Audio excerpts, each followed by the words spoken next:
want you to try to remember what happened 22 years ago on Christmas night in Lowell. That's really great. Well, Yes. Can you tell me what happened that night in Lowell? nothing happened. Mary, something did happen. That's why we have these sessions to help you remember, so you can get better, okay? No, I can't remember. Final patient is showing extreme agitation. She's putting her fingers in her mouth. Mary? Have you seen our doll, Mr. Doctor? Who am I speaking with? Mary got a China doll from her mommy, and we can't find it now. No, Princess, I haven't seen it. Maybe Billy knows where your China doll is. Oh, silly. Princess, tell me what happened on Christmas 22 years ago in Lowell. Princess, Mary got a pretty China doll, and Peter got a big old knife. Then what happened? Mary's mommy and daddy went to sleep. Then we played upstairs. Peter turned off the lights and Mary tried to find them. Who played upstairs, Princess? Mary and Peter and me and Billy. Has Billy told you what happened next? Billy only tells me nice things, Mr. Doctor. Like that I'm pretty. Princess, was Simon there that night? Simon? I don't know any Simon. Billy never told you about Simon. I'm tired, Mr. Doctor. Maybe Billy would like to talk now. Billy's asleep, Mr. Doctor. He's asleep. I can't talk anymore. I'm too tired. Here's Mrs. Watson now entering a dissociative state, rubbing her eyes. Here's one searching to an ultimate reality. Mary. Hello, sir. Well, hello, Billy. How have you been? Never better, sir. Billy, where does the princess live? In the tongue, Why the tongue? because she's always talking, sir. And where do you live, Billy? I live in the eyes. You know that. Remind me, though, why the eyes? Because I see everything, sir. And where does Simon live, Billy? Where does Simon live? Why are you crying, Mary?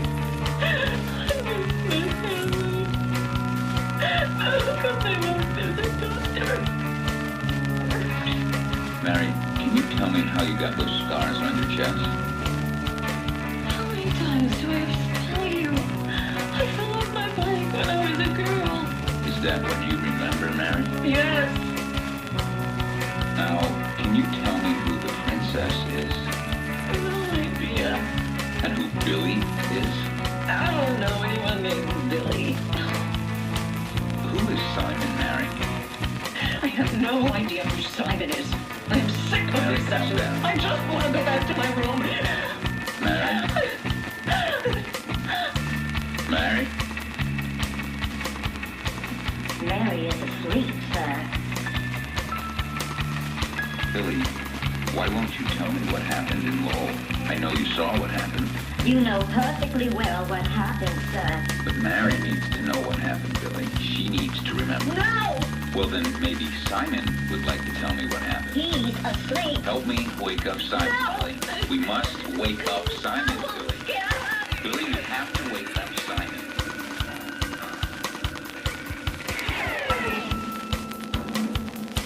And Billy, you understand that you, the princess, and Simon are all in Mary. Yes, sir. And if Mary is sick, then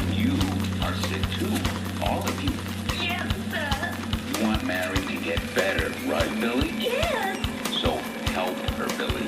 Tell me about that night in Lowell, Billy. We were playing hide and seek, sir. Mary was hugging the new doll, and she was looking for Peter. It was real dark. No, I won't tell.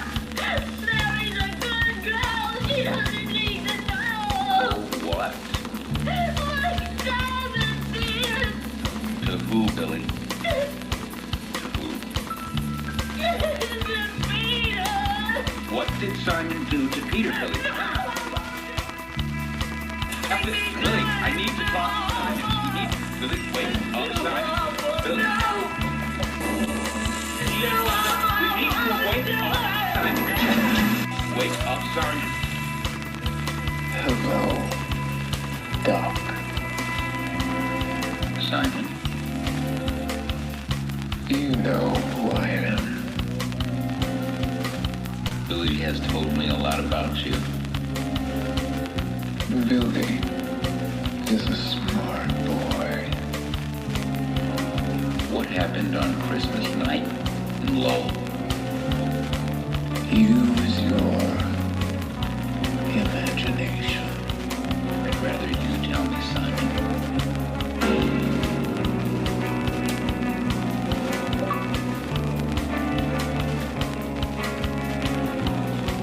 Peter was naughty, Doc. What did Peter do? He shouldn't have done it, Doc. Tell me, Simon. He scared Mary, Doc. He crept up behind her in the dark, and he scared her. Mary fell down, Doc. She fell on her doll. It cut her up, Doc. It cut her up real bad. She needed someone to help her. So I introduced myself. Hello, Mary. And I told her to cut up Peter. Doc. To cut him up real bad, too. Good thing his knife was brand new. Real sharp.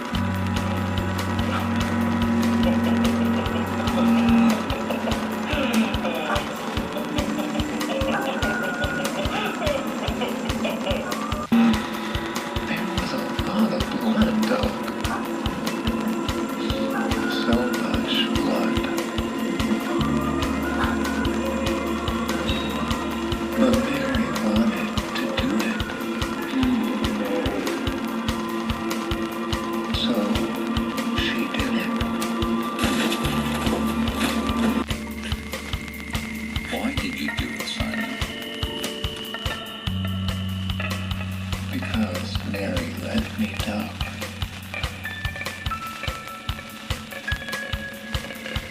They always do. They always do.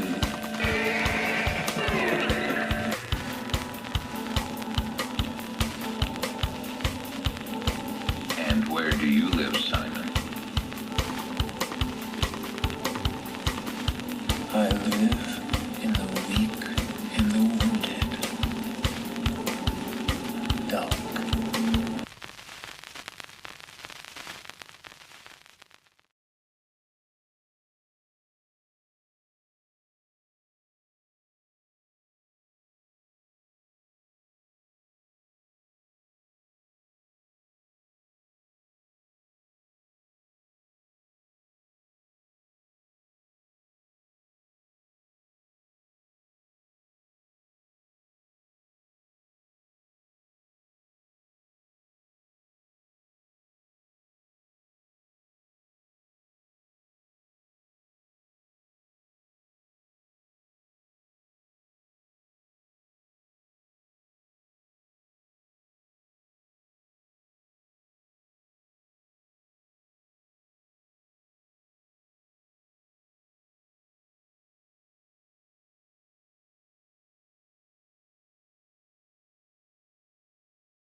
Testing.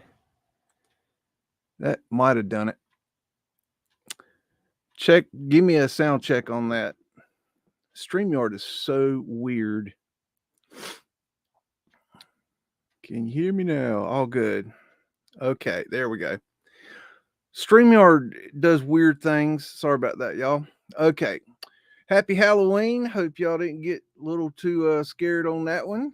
Hope the shivers went up the back of your spine, though. Trying to get you in the mood. Okay. We got StreamYards off their keister today. How's everybody doing? How's it going, hippie? Hey, Derby. Hope you're feeling well tonight. Hello, Ginger Grin, Baby Mitchie, Andrea, D, and see Frankie, Sigsar. How you doing? And we're going to do a little something different tonight. I'm going to take y'all on a time machine in a journey back to the year 1987. And I'm going to share a one structure, one old world building with you tonight, one that I actually lived in a long time ago.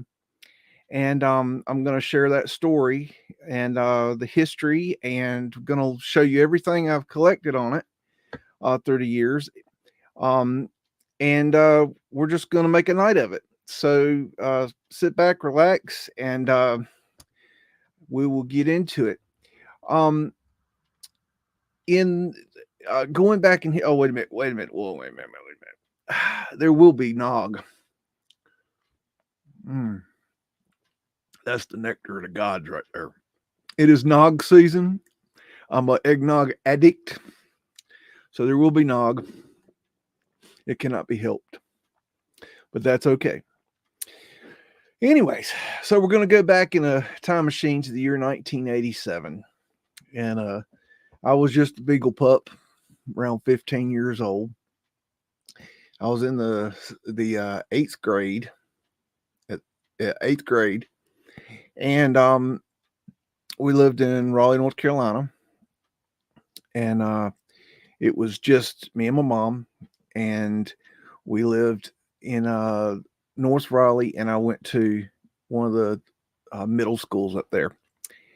And nod to the nog. Yes, that's a good point. Let's have another hit of that.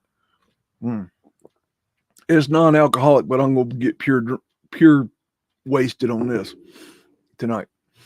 So, I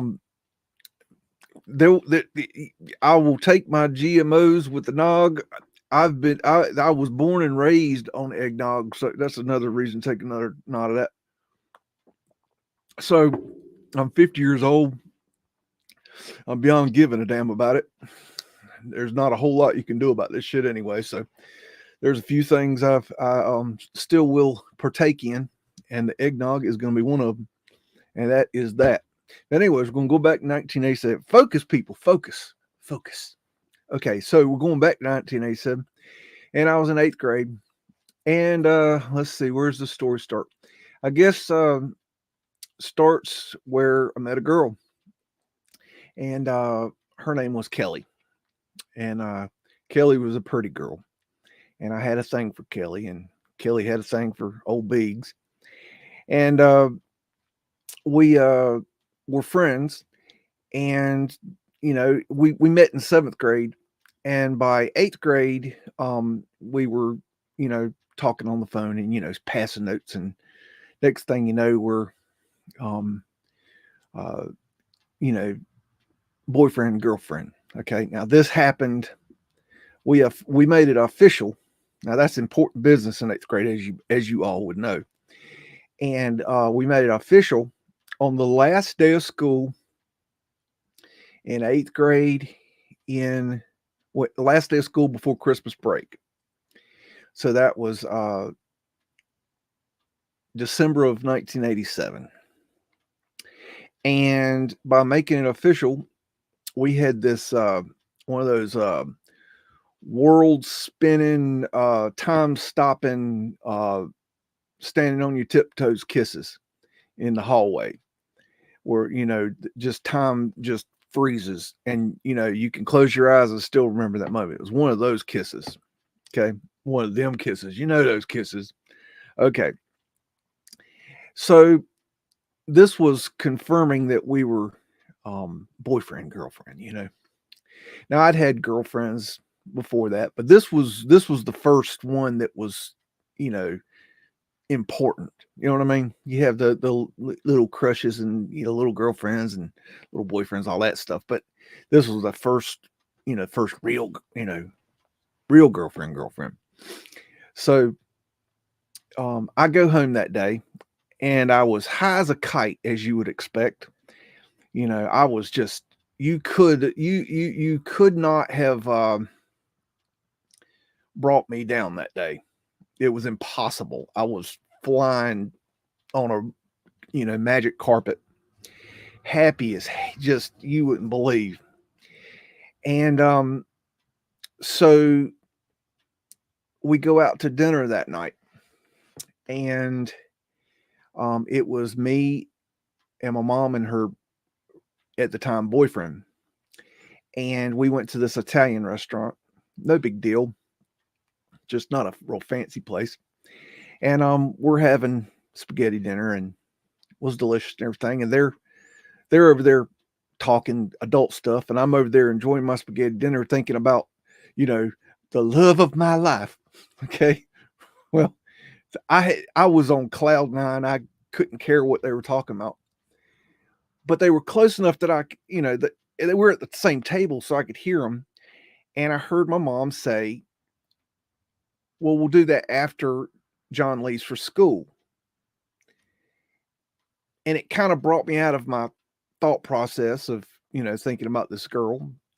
And I said, "Wait, what?" And my mom turned around. She goes, "Quiet, we're having a conversation." I said, "No, wait a minute. What'd you say? I didn't understand you." She goes, "I said after you leave for school." And I said, what are you talking about?" And she goes, "Well, you know damn well what I'm talking about." And I said, "No, I don't know at all what you're talking about." And so you saw the light bulb come on in her eyes, and she says, "Oh my God, I forgot to tell you." "Forgot to tell me what?" She says, "You're leaving for boarding school in January at the first when you go back to school." What? This is news. This is something I'd not heard anything about. And I had no idea this was coming. So I could be brought down that day, because that really brought me down. It was like, what the fuck? So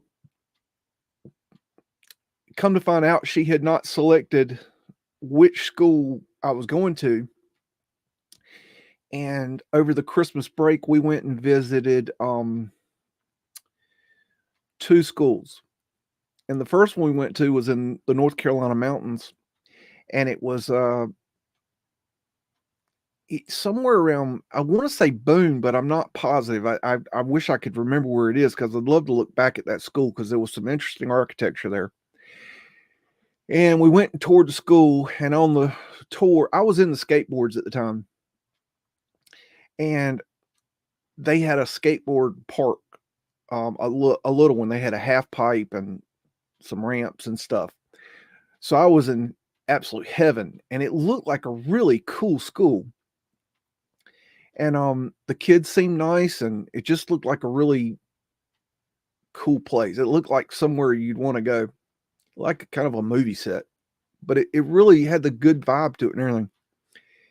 And so then we went to look at another school, and that is the school she ended up selecting. And that school was in a little town 45 minutes west of Knoxville, Tennessee, called Sweetwater, Tennessee. It's a little ho-dunk town. There's a main street, and there just isn't a lot there. And they have this boarding school there.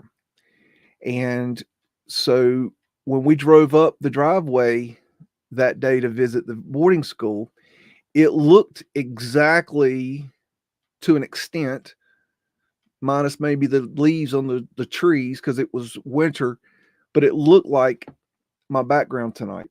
It was a beautiful property, and the school is over here. So we toured the school, and it seemed, pretty cool. I'd already lost my mind seeing those skateboard ramps. And I just did not think she was going to send me to this school because it was 12 hours away as opposed to 8 hours away. I think it was 8 hours. And for the other one. But she did. She selected this school. And so that's when we went back, and I got to go visit my new girlfriend for Christmas. And shortly after that, I went off to school. And just to share with you for a second, let's see. I'll share you just a second. Okay. This is during Christmas break before I went to school. This is me, and this is Kelly. And this is when I went to go visit her. And we were peas and carrots, and she was a good girl. And so that's, you can tell I always had I have a lot of body to my hair, so I never could find a haircut I liked. But this was, I'd given her a little Christmas present. I think I gave her a little bracelet or something. I don't know. But that was my, however you want to say at the moment, love of my life at the moment, But anyways, I will go ahead and let's go ahead and let me show you some video of this school to give you some history. And we'll go ahead and get into it and start looking at the actual building. And the building is it started off in 1919 as a military school. And it was called Tennessee Military Institute. And later, around, believe it was 1975, it was changed to TMI, just the initials, and it changed to a boarding school. And it was co-ed. And then later on, the history changed some more. But we'll start off there, and I'll let you watch this video, and you can learn a little bit about the history of the school. There, I'm Kate Kelly with WKXV TV and WKXV Radio. I am standing at one of the most remarkable places that I can truly say I have been here in East Tennessee so far. We are at what was once known as the Tennessee Military Institute here in Sweetwater, Tennessee. And behind me is what is lovingly known as the castle. Built in 1909, this castle was home to thousands of graduates and many students until it was made into a high school and eventually closed down and became defunct. Tennessee Military Institute, TMI, was a military academy in Sweetwater, Tennessee. The school was founded as a Sweetwater Military College in 1874 by J. Lynn Bachman, a Presbyterian minister with the avowed purpose of providing a place where young men could have good educational advantages under safe and wholesome influences. The campus was originally located in a small building which no longer exists on College Street in Sweetwater. Bachman remained president until 1902 when he was replaced by Colonel C. Hovey. The name of the school was then changed to Tennessee Military Institute in 1909. It was known by this name for most of its life. Due to the TMI acronym, it was often jokingly referred to as 10 Mile Idiots by locals and students alike. 1909 is also when the school moved to its final campus, which eventually consisted of 13 buildings contained in a single quadrangle surrounding a courtyard, and which was located on 144 acres just off of U.S. Route 11. U.S. Army officers began directing military instruction in 1911, and the ROTC began in 1918 after World War I, as Hovey's tenure as president ended. Colonel C.R. Ensley was TMI's longest-serving president from 1918 to 1956. He was succeeded by his son and namesake, Colonel C.R. Ensley Jr. Ensley Jr. was one of the school's longest-serving administrators, serving as commandant from 1934 to 1956, as president from 1956 to 1971, and as head of the chemistry and physics department from 1971 to 1981. Thomas C. Dulles succeeded Ensley Jr. as president, serving until the school went co-ed in 1973, when Sanford Gray became president, a role he filled until the school's closing. Colonel C.W. Price was another of the school's longest-serving administrators, serving as vice president from 1920 through 1966. David N. McQuitty was another who served TMI from 1937 to 1981 as Latin and English headmaster, administrations director, director of testing, and special advisor to the guidance department. TMI's sports team was called the Eagles, and their colors were orange and blue. In 1975, the school ceased being a military academy, becoming a traditional secondary school and college, as well as preparatory school. The campus was acquired by Tennessee Meiji Gakuin High School, TMG, in 1994, and due to declining enrollment caused in large part by the September 11 attacks, TMG closed in 2007. In 2011, the campus was given as a gift to a group called the Sweetwater Sustainability Institute. The validity of this transaction was later successfully challenged in court, and the ownership of the property was then transferred to Enoda Institute Incorporated. The campus has been vacant since 2007, and the buildings have fallen into disrepair. As of 2015, the campus is included now on the annual Endangered Heritage List of the East Tennessee Preservation Alliance, and is now considered an endangered historic building. In 2015, Enoda announced its plans to turn the facility into a place to serve veterans. However, that did fall through. Not surprisingly, based on its age, the abandoned campus has drawn the attention of many devotees of the supernatural. So stick around, there's a lot more coming up. News, traffic, weather, sports, and it's all right here on WKXV. Okay. Okay. Sorry. Buttons aren't toys. So that is a little introduction to the school. It's 1909. Somebody was asking what the film was earlier. I think the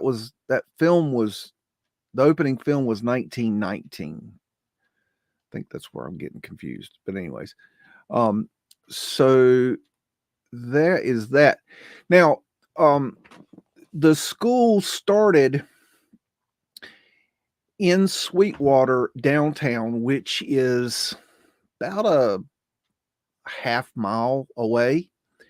And it was an interesting building. I have one picture of it that I found.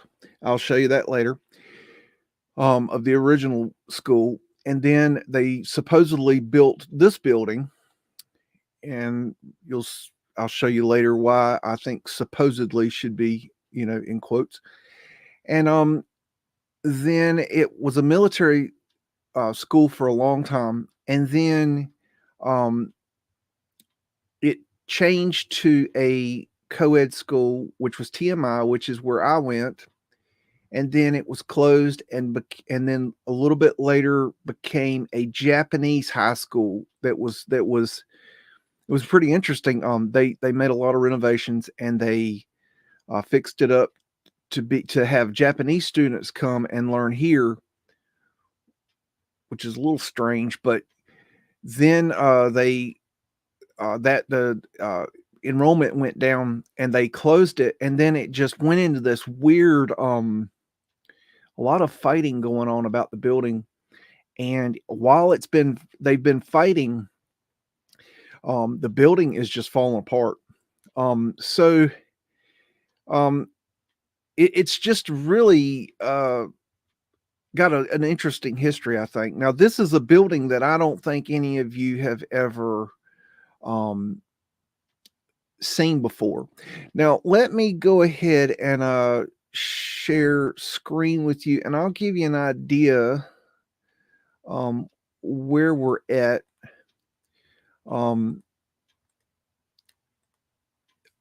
Within the world here. Let me back out. Okay. There's Knoxville, Tennessee right here. There's North Carolina. I'm over yonder. And Knoxville's right here. And Sweetwater is right down in here. It's going to be hard to find, actually. Let's see. Sweetwater. Okay, it's right here. Let me back out. I know it's near Lenore. And they used to take us to Athens to go to Athens. We used to go to the movie theater here. But anyways, so here's Sweetwater. And it's not a very big town. If you drop into, this is considered the main drag right here. This is Sweetwater, Tennessee. This is like the main stop. We'll come back and visit this a little bit later. Matter of fact, we'll just drive up the road here, and I'm going to show you where the school is and why most of you've probably never even heard of this place. If you go right outside of town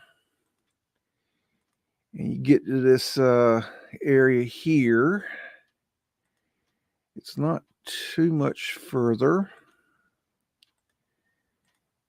And we're getting close, I think. Let's see. Well, I think I'm pretty sure we're getting there.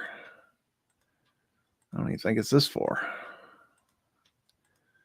Where is it? Where in the hell is it, actually? Let me back up. Did I miss it? I think I missed it. No, I didn't miss it. Okay, I didn't miss it. We're almost there. Okay, right back where we were. We used to walk to town, so I guess I don't know, it just seemed closer. Well, what in the world?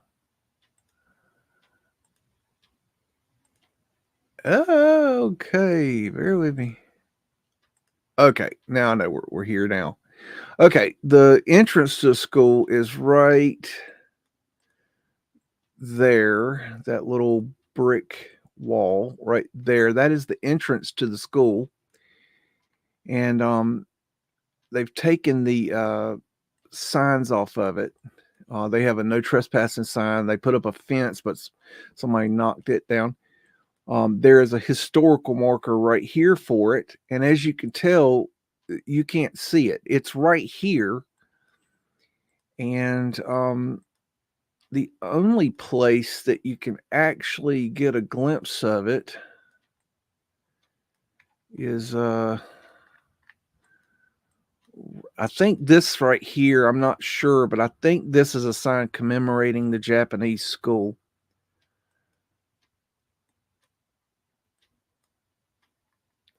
Let's see. Nope. Reason I'm showing you like this is so you can see how hidden this thing is compared to how big it actually is. And I guess what my point here is, there it is right there. You can just make it out right there. My point is there is a huge old world building hidden right in plain sight. And if you don't know it's there, you're probably not going to know it's there. And this is the only place you can see it. Now, if you go, see, it's gone. Okay, now if you go up on the satellite, we don't have 3D, but this is we were down the road here. This is the school right here. And you cannot you can't do 3D, but this is the building. This structure here, actually starting from here, we'll discuss that later, all the way over to here and all the way back here. And I believe this building are the considered, as far as I'm concerned, are the original buildings. There used to be another building right here. This building, or this house, and this house are part of the school as well. This is was the infirmary. It's actually on the market now if you want to buy a house. This is actually a museum now dedicated to the history of the school. And this is a fellow that we'll meet later. This is where Colonel Price lived, otherwise known as Colonel Charlie or just plain Charlie. We'll talk about Charlie later. So this is another way you can look down is you can go right to this point. This is all they're going to give you, and it's really bad. That's Charlie's house. And this was, I believe, the main guy's house, that the head guy of the school. This was his house, and the infirmary is here. We'll look more at that a little bit later. And when this is the main building here. The original building cut off at this line right here. And my bedroom window was, I believe, either this window or this window when I went to the school. This is the basketball gymnasium. It is on my suspect list, but right now I'm thinking it's not Old World. But I've got some reasoning for having it on my suspect list. This over here is the gymnasium, and we'll look at that later. So let's leave that be for now. And let's look at a little bit more video and see what we got. And let's see, share. We're going to look at the history of the Japanese school and see what we can learn there. 30 years ago, Sweetwater welcomed into its community the first Japanese high school in America. 10 News reporter Maria Guzman has more on the story of Tennessee Meiji Gakuin. We have indeed what is undoubtedly the best for Sweetwater, the best for Monroe County and East Tennessee. In August of 1988, the first fully accredited Japanese high school in North America was announced. It would be in Sweetwater, Tennessee, on the land of the former Tennessee Military Institute. Tennessee Meiji Gakuin High School was an overseas extension of the Japanese Presbyterian institution Meiji Gakuin University and would house students from grades 10 to 12. The school would act as a bridge for Japanese students living in America to get a Japanese-style education to make the transition into college easier upon returning home. They could learn as much as they possible what American life is like. We can study with another American students or play baseball or basketball. TMG, as it was known, came with a hefty price tag of $2.5 million for the property alone and another $2.5 for renovations. The school opened in May the following year. Ladies and gentlemen, please join and help us to build TMG as a place of dialogue where there is no East and West. The Japanese, for the last 40 years, have learned from us and have profited from it. I think we should be as wise and begin to do a better job at learning from them. TMG's opening ceremony concluded with a feast of sushi and southern barbecue. The inaugural class of 24 students arrived on campus the following week. The classes the students will be taking here are the same as if they were going to any local school. There'll be science, math, English, and social studies. The only difference is the classes will be taught in Japanese, and there will be an emphasis on Japanese culture. Tennessee Meiji Gakuin moved forward and continued welcoming students until 2007, when the declining Japanese economy and lack of funding from Japan threatened to close the school for good. The administration and city of Sweetwater weren't ready to see it go. I want to continue our education, especially we have the special characteristics, special feature which the Japanese school in Japan cannot have. It also provides an opportunity for exchange of ideas, cultures, and the whole bit. So it's not just an educational institution for Japanese children. Despite their efforts, TMG was forced to close after 18 years. Azusa Sato, congratulations. In March of 2007, TMG held their final graduation ceremony. Really a great group of kids, you know. Just a lot of different memories and emotions as well. Besides that, the fact that it's a school in the States and they wanted to learn English and study American culture, this was the perfect place for them to do that. The students of TMG were also sad to see it go. I love this school and friends and teachers, so I don't want to leave here. We'll still be in everyone's heart, so we will remember everything. I'm sure that you know, we'll see each other again, and you know, I still want to watch them as they continue to grow.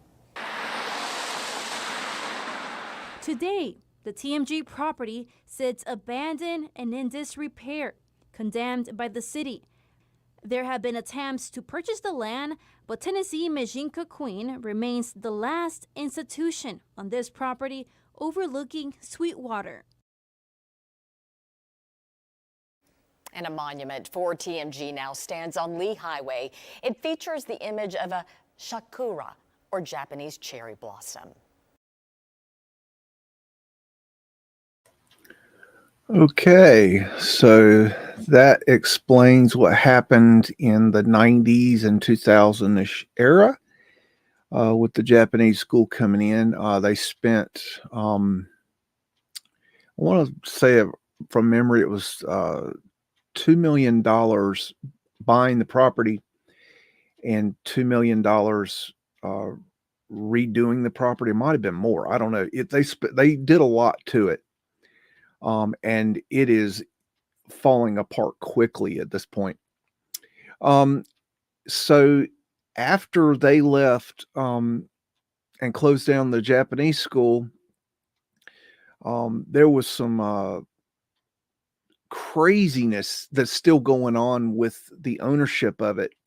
And here is a little video snippet that I found talking a little bit about a group that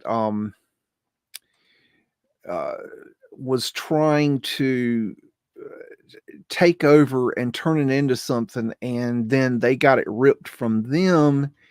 It's a little bit confusing, and we'll look a little bit more into that, but I'll share this so you can have that information. Noda Mountain Retreat, and my name is Dr. Swan Freed, and I run a facility very similar to what's been here, a historical site in the North Georgia mountains right above Helen. We are here today to really create and fix up this property. It's been run down now for a couple of years. It hasn't been mowed, it hasn't been maintained, and we've brought in our crew and our resources, our equipment, and what we're doing is we're going around and at least getting it fixed up enough that it's not an eyesore to the surrounding neighbors. And then our real vision for this place is to turn it into an educational center, very similar to the ones that we have in Enoda, where people come from all over the country, the world, to be able to have a place of sanctuary and learn all aspects of simple living. We're in a position to do it, and we hope to give this and work very, very closely with the founding, city fathers to say, what does this community want? Let's all get together. This is a incredible facility that means a lot to this community. And I think that what we're committed to doing is working together with this community to give it back.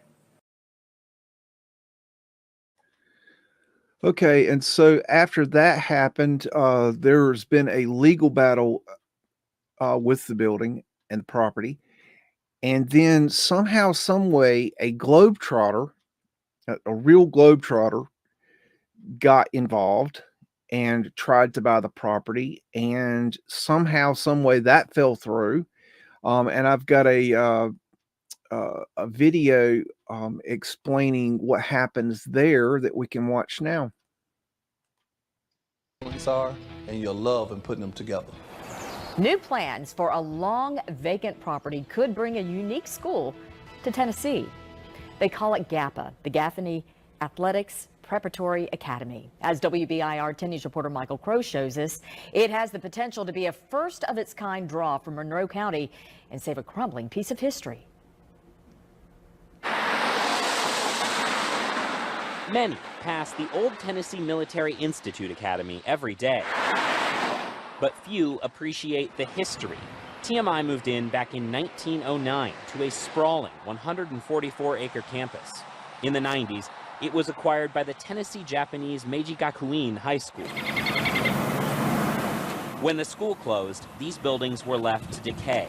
But in the ruins, Paul Gaffney sees potential. So people can grow. It's all about the next generation. How can we help stimulate and motivate people in education?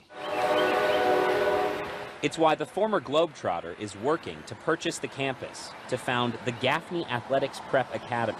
He says it will be the first charter high school to combine an emphasis on athletics with science, technology, engineering, and math. And then with the focus on the careers in sports. And, you know, the world knows about the physical parts of sports, but it's not known as all the other careers in sports, from sports medicine, sports marketing, sports communication. Right now, the damage is so severe, the city considers the campus uninhabitable. But Gaffney hopes to change that, starting renovations in the next few months. It's nothing like seeing something grow, putting it in seed in the ground and watching it grow. And I think this is one of the things that's going to grow from generations to generations to generations, because it's all about our next generation. And he says soon, these signs that warn against trespassing will become a message of welcome. I think one of the biggest messages is just getting it out there that we're coming. We're here. Second is that, yes, it's a lot of opportunities to be a part of history. And Gaffney says they hope to open some sports fields here this summer as work continues, with the plan being for the first freshman class to start in 2018. He says the full enrollment will eventually be about 600 students. From Sweetwater, I'm Michael Crow, 10 News. Okay, so that deal fell through as well. They actually did open up the school they were planning on opening up, just not here. It's somewhere in Tennessee, and if you're interested in that, you can go look that up, but it's not interesting to our story tonight. Now I'm going to share a little video that I found. I don't believe I have audio for it. No, this is the historic Holvey home on Peachtree Street, which is the street we were looking at on Google Earth a minute ago.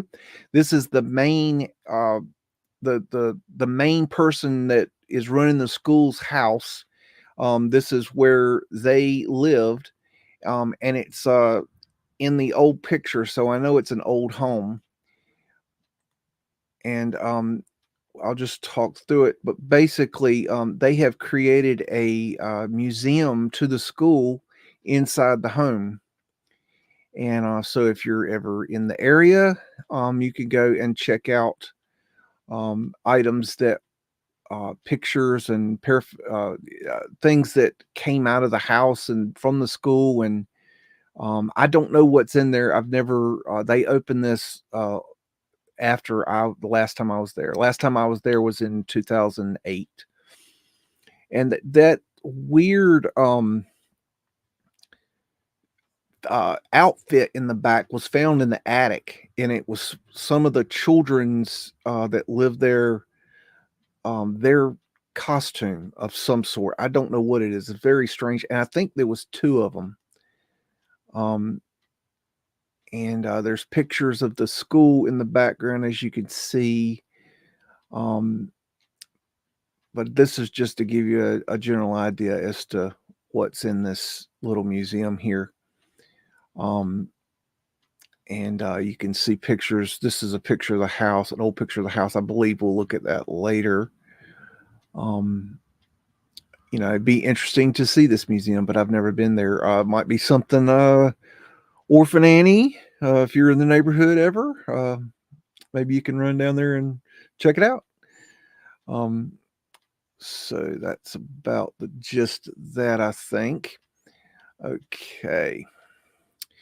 Alrighty. So let's see what else we got. I'll show you a video here of this is the house right across the street, and it is the original infirmary for the school, and I believe on the other side there are Mudflood style windows or windows underground. They did have video of the inside of the house, but the inside is has been modernized, so it wasn't of interest to me. You can see some windows kind of down low there on this side too. But this house would have been right outside my bedroom window. A little door down on the ground level there. That's the front of the house, and it is for sale right now, so you can go and buy that if you so desire. I don't know why anybody would want it, but it's up for sale. Let's see. Here's the side I was interested in. You can see the windows going into the ground there. So that's interesting to me.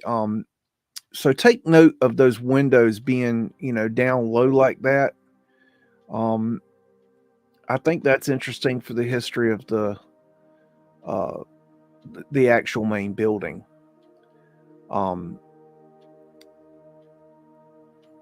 But that's it's not the fanciest house. I like that porch on the back. That's the porch right there. That's really cool. I do like that a lot. Orphan Annie says she likes to fix up old homes. So that should do that. Okay, there we go. Now let's see what we got. Let me look at my notes. Now I'm gonna let's see what I want to. I think what I'm gonna share with you, just because I need to take a little beagle break.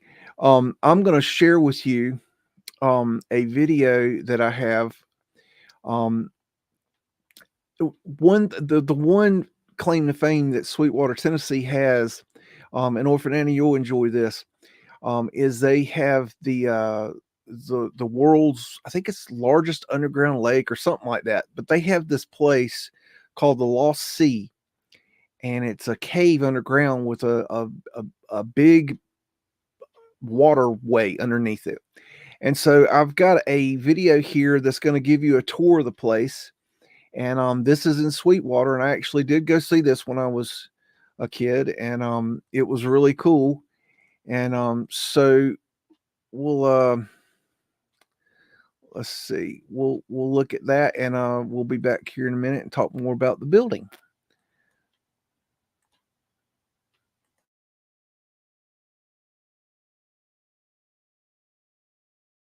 This tour consists of a 3/4 mile round hike, a half mile down to the lake, and a 1/4 mile hike back up. Now, there are things don't get started. First off, this is not the original entrance. The cave was blasted in 1965 to make it more accessible. The original entrance is a half mile back. That way we don't go through, but I'll talk about more on the tour. Now, also, please stay on trail behind guides at all times. No smoking, vaping, or littering throughout the cave. Make sure not to touch the rocks or formations throughout. Don't lean or sit on the handrails, and make sure that if you need to exit the tour, you just let me know ahead of time. 3. Thank you. Yep, looks good. Y'all can head on down. one of the most beautiful formations on the tour. The white substance below is called flowstone, and it's made from calcium carbonate, the same mineral that makes up tums and rollades. Right above it are draperies, an orange color formation that grows in sheets. Guess orange color from iron oxide. It's basically pretty rust, but has the nickname of cave bacon or bacon rice, due to the color. And it looks like a seared piece of bacon when the lights are turned off. Quite the distance down there. Quite the fall anyways. The formation up here on the left is called the Vale of Tears. The Vale of Tears is an active formation of stalactites and stalagmites. It's called the Vale of Tears because of the fact that these stalactites are actively constantly drip water is how they grow, and given enough time they will form together. This leads to the creation of what we call a stalactite, like the one on your left, also referred to as a column or pillar. A great way to tell the difference is to remember that stalactites hold tight to the ceiling of stalagmite might reach it one day. Takers and tangers were exploring when they came across arrowheads as those broken pieces of pottery and jewelry, some of which are on display in the glass showcase in our lobby. And we also have amphidites in our cave. That's a formation you're going to notice along the ceilings throughout. They come like sea urchins. They don't look like mud. They are one of the rarest cave formations in the world. Only 8 caves hold amphidites, and most of the amphidites we found in this cave here. Now, the amphidites we find here are inactive, as you can tell by the dark color. When amphidites are active, they have a white or even pinkish tint. But even active amphidites only grow 1 cubic centimeter per 1,000 years. Well, the slowest growth rates of any known crystal. You know how slowly they grow and how rare they are? For every cubic centimeter you break off, it's a $5,500 fine. So they look pretty, but don't break them off as souvenirs. You either have to pay the fine or pay me enough not to mention it, and neither of those can be cheap. Oh, like little crystals up there. See them?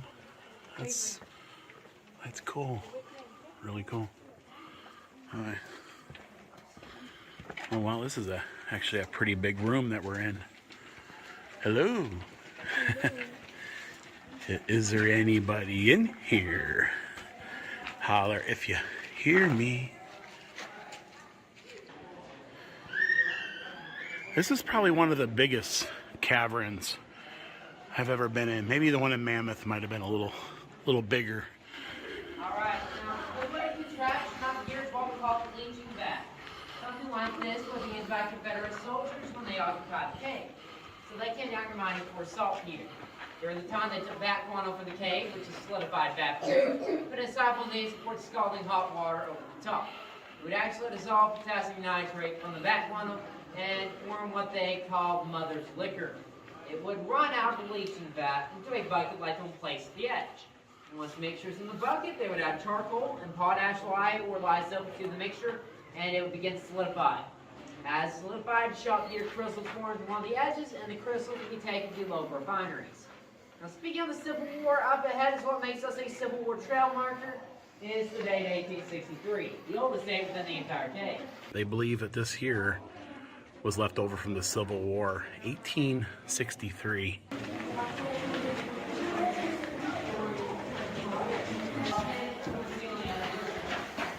There are a few points of interest that happen up there. We had the discovery of the cat chamber in 1940. Sir Gaylord Simpson was exploring and came across a 90-foot deep pit. At the bottom of the pit, they actually found remains of an ancient Pleistocene jaguar. Jaguar is roughly 8 foot long, not including its tail, and over 500 pounds, which is 20% larger than average modern-day jaguars. We have a caster's paw print of what we believe his head looked like on display in the glass showcase in our lobby. We also had the Cabin Tavern of 1947 up there, an underground bar with 3 moonshine stills and 3 dance floors.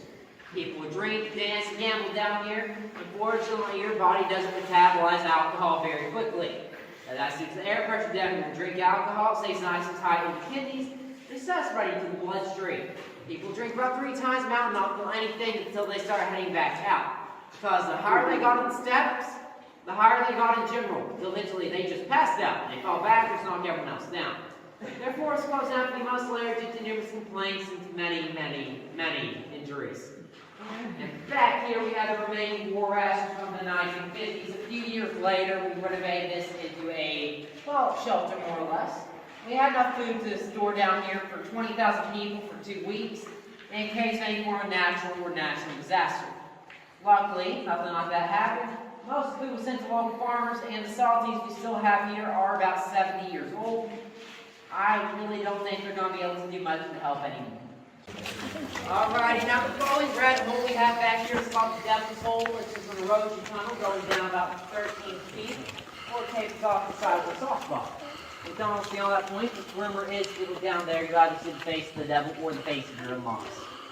Oh, hey, look, yeah, I don't take chances with that. I've got enough problems as it is. Huh.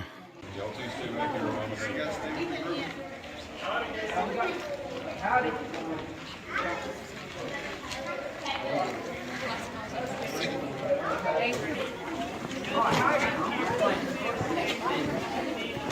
So that water we can hear running down there is called Crystal Falls. This is the only visible water source of the 3 known water sources of the lake. And the water running from it is 98% pure, cleaner than tap water. Comes in handy, there is a moonshine still down there as well, but we don't give out free samples unless you work here. There are 2 on the side, there's one down there, one across the street, decorates a flower pot from the general store. Because why not?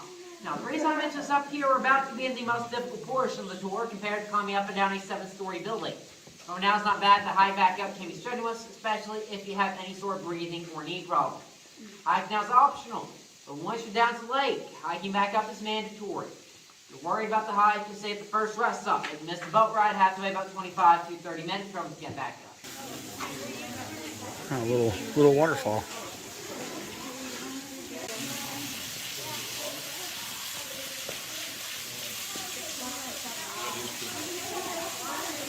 There's an old moonshine still down here. An authentic Tennessee moonshine still. The original tunnel discovered here was discovered by a 13-year-old boy named Ben Sands in 1905. He was crawling around the cave, exploring, being a kid, when he came across a tunnel 30 inches wide and 40 foot long. This is about the size of a small bicycle tire. So he crawled through and made all the way to the lake. And once he saw the lake, the water's not knee deep in the area. He was worried about going on any further. So they grabbed up the clay, balled it up, threw it at the wall. Something he was thick, but it never even hit the wall. So he heard splashes, he knew it was a large body of water, hiked back up, told everyone about what he found. But no one believed it. It took quite a few months for everyone to come down here. By the point they did, the water had risen up and submerged the tunnel. Made it look like Ben Sands made it up on his own. So no one believed him until 1964. Now 1964, explorers were down here, they found the same tunnel, but they decided to drill in and blow it up with dynamite instead. They stacked it on the right-hand sides here, and once they did, they hiked back up, told everyone about the lake they found. They were told of Ben Sands' story, so they tracked him down and started asking him about this. And Ben Sands mentioned this granite deposit. This is the only known granite deposit within the entire cave, which was fairly substantial evidence he was the one to discover this. But as one final test, they had him hike from the natural entrance where we are right now at the age of 72. He got full credit for the discovery of the lake. Ben Sands' tunnel was named after him. And you got I told you so moment from everyone who didn't believe him 59 years after the fact. You know, better late than never. Now, as we head this way, our next stop's the lake. Just watch your steps and watch your head.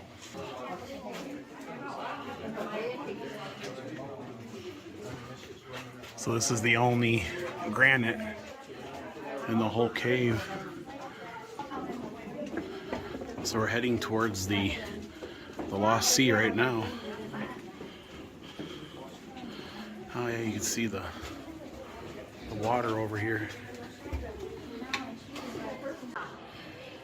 Oh wow, there's actually a pretty decent sized lake. There's these boats. Not great choices either way. Others have to drop their cell phones into the lake before, so just jump something. We're going to take off at super high speed, so if you feel like you're going to fly off, grab the railing in the middle and brace yourselves. Yeah, that was a joke, because this is as fast as we're going. Oh wow, the water's like so clear. You can see that? Yeah, it's like a beautiful turquoise. What's the temperature of this water? 56 degrees your own. Alright guys, so I do have a bunch of information I'm fixing to dump on you. Are you ready? Okay. I sure hope so, because there's a pop quiz after this. But let's start with the depth of the water. So the depth of the water, I like to think, ranges like a swimming pool would. So around this clay beach area, it goes down around 5 to 15 feet deep. And in the middle of the lake room, it goes down around 30 to 40. And at the very deepest point in the very back of the room, it goes all the way to 70 feet deep. Now the dimensions of this place, it is 4.5 acres big. If we're talking in feet wise, it is 800 feet in length, 220 across. And from the water surface to the highest point of the ceiling, it goes up to an average of 65 feet. But now that we got that out of the way, looking into the water, you may have seen we do have rainbow trout here. The history behind them, they are actually not natural to this lake. We did originally stock them back in 1967 as an experiment just to see if they could find a way out. So we did tag them with their phone number, address, the name of the lostee, just in case if they did happen to find a way out and a fisherman happened to catch them, they contact us and let us know if they were successful. However, many years passed, we did eventually have to deem that experiment as a fail because we never received any phone calls. We did come up with 2 possible reasons as to why it failed though, and the first one being rainbow trout cannot see in the dark. So if they happen to find a way out, they would just turn themselves right back around and go to the light. Also, if you feed them about 20 times a day every single boat ride, they'll get pretty used to it and not want to leave. So they are pretty happy down here. Yeah, I would be too. But back in the 70s, we did have a group of divers come down to take off where the rainbow trout left off. They did come back slightly more successful, that being along this wall over here, in between these 2 lights. 30 feet underneath that water surface, they found an 800-foot tunnel. However, at the end of that tunnel, they found a chamber, but they only found 3 out of 4 walls to it. That's just because they had 2 in that expedition early, due to a pressure change caused by air bubbles rising from air tanks that caused loose sediment to fall down on them and a slight rock fall to occur.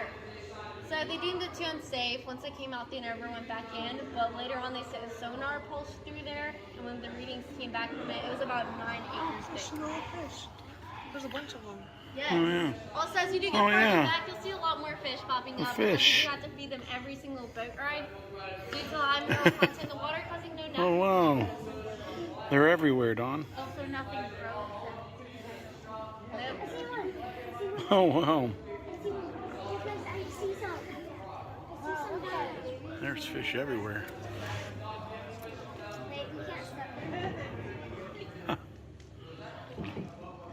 What do you feed them? You. Tourists is their preferred. I'm just playing. This one here, he's racing us. It's Farina trout chow. Say that 10 times fast. Alright, but we do actually tend to grow these rainbow trout slightly larger than the average. That's because they have no predators down here, and we do feed them a pretty healthy amount. So, because of that, we did unofficially break a Tennessee state record for the largest rainbow trout who we named Trevor. She is up in a display case up in the lobby. She grew to be 33 inches in length and weighed 16 pounds and 7 ounces. How'd she die? Natural causes. And we do also have to restock these fish every 4 to 5 years, just because they cannot naturally reproduce down here, and that is due to the smooth clay bottoms our lake has. Causes their eggs to float up to the surface before the males will fertilize them and they eat them. Also, if you look behind me right now at the far end wall, at the very back of the room in between those 2 lights, that is where the deepest point is located. It does get up 70 feet back there. Now just for reference, you can put a 6-story building underneath there and not see the top of it. But we are also fixing to pass under a most actively dripping stalactite, someone named Betsy the milking cow, and it's stuck ever since. She drips 39 times every minute. If you get dripped on by her or any of her siblings, it is considered a cave kiss and is meant for good luck. Oh, wow, I got hit in the leg. I hit the leg on my hand. I didn't get it. I did. If you did not get dripped on, do not worry, because it's also located underneath the men's restroom.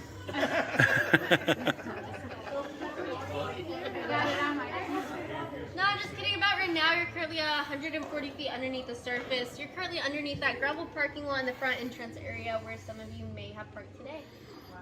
Oh my god. But we do have a final formation to look at in this part. It is right up here on the ceiling. Now, these are what we call soda straw stalactites. They are called that because they can actually act like a soda straw because they are hollow in the middle. However, if you were to use it in your drink, it would make it completely taste like rust. Oh. Yeah, not very fun. So we are approaching the boat docking area, so if you're on my side, be sure to watch your arms, backs, and elbows in case I accidentally play a slight game of bumper boats with the boat I'm parking beside. Also, be sure to remain seated. I'll let you know when it's safe to exit. I just need to get us hooked up. Okay, I hope you enjoyed the Lost Sea. It was really neat when I went there. They turned off all the lights. I don't know how they do that, but they turned off all the lights, and it was literally the darkest place I'd ever been in my life. You've never seen dark like this. It was incredible how dark. There was literally no light, and it was just utter a void.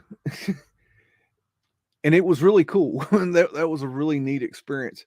And they used to say that the people would the drunks would try to walk up the stairs and would fall down the stairs, but it was in a area where they had dug down or something. But it was a good tour if you're ever in the area. It was a cheap tour to take. It was a fun tour to take, and I enjoyed it.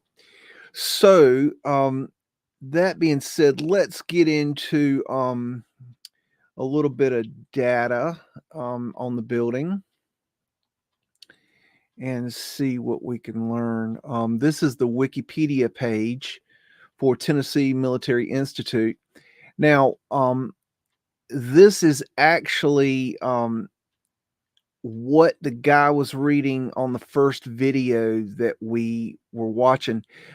He was just literally reading this off, but it was started in Sweetwater as Sweetwater Military College in 1874, and then let's see, it was located in a small building. I'll show you a picture of that. It no longer exists on College Street in Sweetwater. I could show you where that is, but I think it's just a vacant lot, so it's not real interesting. Then it says here, Holvey's, let's see, Holvey was, let's see, in 1902 was replaced, Bachman, the guy that started the school, was replaced in 1902 by Colonel O.C. Holvey. That's the guy's house we were looking at earlier, and they're talking about the small TMI museum here. And this is talking about the Military Institute here.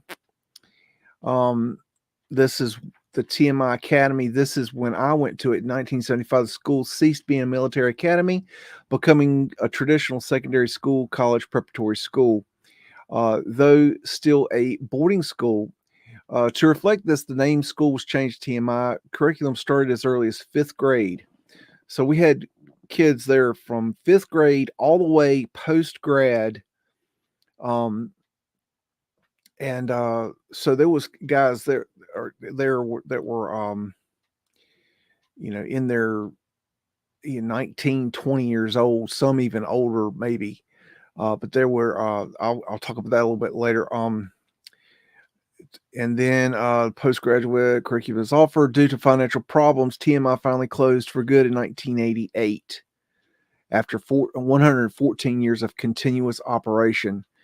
Now, note this, 1988 closed after 114 years of continuous operation.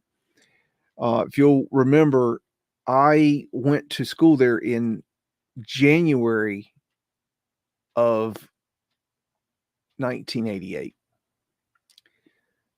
So they closed after 114 years. That's something we'll talk about later. This was in spite of financial backing by actor Burt Reynolds, whose nephew attended the school. I don't know who that was. I never knew that until later. I have no idea who they're talking about there. It was never talked about. Then it talks about the Japanese school. Here it talks about the weirdness of the ownership. And it says in 2011 that the campus was given as a gift to the group called Sweetwater Sustainability Institute, SWSI. I'll read you something later that'll be important. Those initials, Sweetwater Sustainability Institute. The validity of this transaction was later successfully challenged in court. The ownership of the property was transferred to Inota Institute. So these two groups, from the best I can understand, are the two groups that were fighting over it. And it seems like there might have been a group within this group, the Sweetwater Sustainability Institute, SWSI, that were also fighting. I don't know. It got crazy. The campus has been vacant since 2007, and the buildings have fallen into disrepair. In 2015, the campus was included on the annual Endangered Heritage List of East Tennessee Preservation Alliance as an endangered historic building and or place. Not surprisingly, based on its age, the abandoned campus has drawn attention to the devotees of the supernatural, and that'll be important later. In April 2017, Paul Gaffney, former Harlem Globetrotter, announced plans to acquire the campus to open the Gaffney Athletics Preparatory Academy, Prep Academy. And now they did open this academy, but not on this campus. Something happened, and I don't know what, but it fell through. According to Gaffney, it would be the first charter high school to combine emphasis on athletics with science, technology, engineering, and math, with projected enrollment of 600 students. However, these plans quickly fell through. And then in 2020, a fire was reported on campus, causing further damage. Some notable alumni: Dr. Meade Johnson, chief executive of Meade Johnson, a dormitory at the school carried his name. North Callahan, American journalist, historian, and scholar. Butch Baker, country music singer. He performed at the TMG grand opening. Jay Baker, Butch's younger brother, actor and television host. Dale Jones, American football coach. And Weston Osh, I can't pronounce the name. Oshnish, how the hell you spell that? International award-winning author. Who cares? Okay, this is the sign that that they had. I don't think, I don't know if this was like what they did quickly or if this went away, but this is kind of weird to me. And then that's the main building, and then this is it's not a cornerstone, but it's a stone. It says the cornerstone to me. I don't know if this stone. I don't remember ever seeing this stone, but it's there obviously. But anyways, this it's interesting that this stone is this would be very easy to install. If Maggot, are you still here? Please explain how easy that stone would be to install. So then this is a little information on Sweetwater. Sweetwater is a city in Monroe and McMinn counties in the state of Tennessee. Most populous city in Monroe County. Population was 5,500, blah, blah, blah. So we were home as the Craighead Caverns, which contains the Lost Sea, United States' largest underground lake, which is what we just looked at. History allegedly states the town's name originated from settlers' description of the area's springs. Sweetwater was established in 1850 on a series of lots sold by Isaac Lenore, 1807 to 1875, a local politician and son of the founder of Lenore City, located a few miles northeast of London County. Sweetwater was officially incorporated in 1875. Now, you'll notice that this date is right around the date of the founding of the original school as well. So, you know, the kind of hanky-panky meters going off for me. Let's see. See if there's anything else. They talk a little bit about the school here. This is the Japanese school and the Tennessee Military Institute, and they have a picture of that. So that's that. Now, getting into this is talking about the weirdness of the ownership and the hanky-panky that went on there. So there is some strangeness. Let me make sure that y'all get that full screen so you can see good. So this says, while nonprofits spar, former military institute deteriorates. And you can see it's just turned into a rust bucket here. This is the back of the school. Tennessee Meiji Gakuin School closed in 2007, sat empty for years until Japanese owners announced they were going to give away the land and buildings to Sweetwater Sustainability Institute. But a power struggle among the board of directors has ensued, causing a legal dispute on the property. Sweetwater, a formerly military academy with a storied history on a well-kept campus, has fallen on hard times. Trees toppled by storms now litter the grounds and block roadways at what was once Tennessee Military Institute. Grass and weeds grow wild. The 144-acre campus and its 10 buildings are abandoned without electricity, water, and other utilities for more than a year. The 103-year-old main building, now mold infested, is falling apart. Unpaid property taxes, $82,000 owed Monroe County, and almost $48,000 due in Sweetwater city taxes climb each month as penalties and interest mount. The long path from proud military institute to abandoned eyesore has gone from high points. Its use as a Japanese high school to the current woes. The problems include allegations of theft and fraud among ongoing bitter legal sparring between rival nonprofit groups. Representatives of each faction say they share similar goals for reviving the property. Founded in 1874 as Sweetwater Military Academy, it was later called Tennessee Military Institute before being renamed TMI Academy in 1975. And you notice this date, 1874, the town of Sweetwater was founded in 1875. So the school, they're saying, was founded the year before the city or the town. That's interesting. The academy closed in 1988. That is the year that I started going there. I started going to school there in January of 1988, and a Christian university in Japan, Meiji Gakuin, soon purchased it. It became Tennessee Meiji Gakuin, or TMG, a high school for children of Japanese executives working in the U.S. But enrollment plummeted, and 18 years later, TMG closed in 2007. The campus was empty for 3 years until Japanese owners announced they were going to give away the land and buildings valued at more than $8.5 million to a new organization. The Sweetwater Sustainability Institute, headed by Knoxville resident Tricia Bear, was formed for the express purpose of receiving that gift. Lofty goals were announced. The Institute, or SWSI, planned to convert the historic site into an educational center. SWSI would emphasize health, organic farming, and creativity, organizers said. Memberships would be sold, and fees for workshops would be assessed. That campus giveaway surprised Sweetwater residents, especially since a local industry had recently proposed buying the property for $500,000 and forming a partnership with the city for its public use.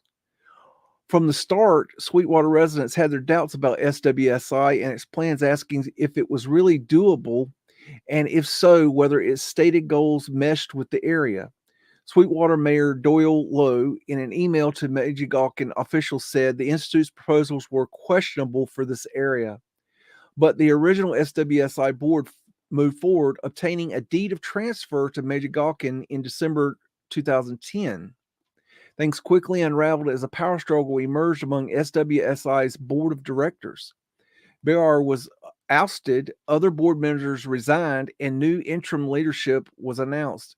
SWSI, on its webpage last September, posted notice that Bear and 9 other people formerly with the group do not hold any official position with the organization. Lawsuits and countersuits were filed. The initial lawsuit filed by the board took over SWSI seeks a declaration that is the real owner of the property. That lawsuit contends SWSI's fiscal agent deeded the property to another nonprofit. SWSI awaited its own nonprofit status. That move, the complainant alleges,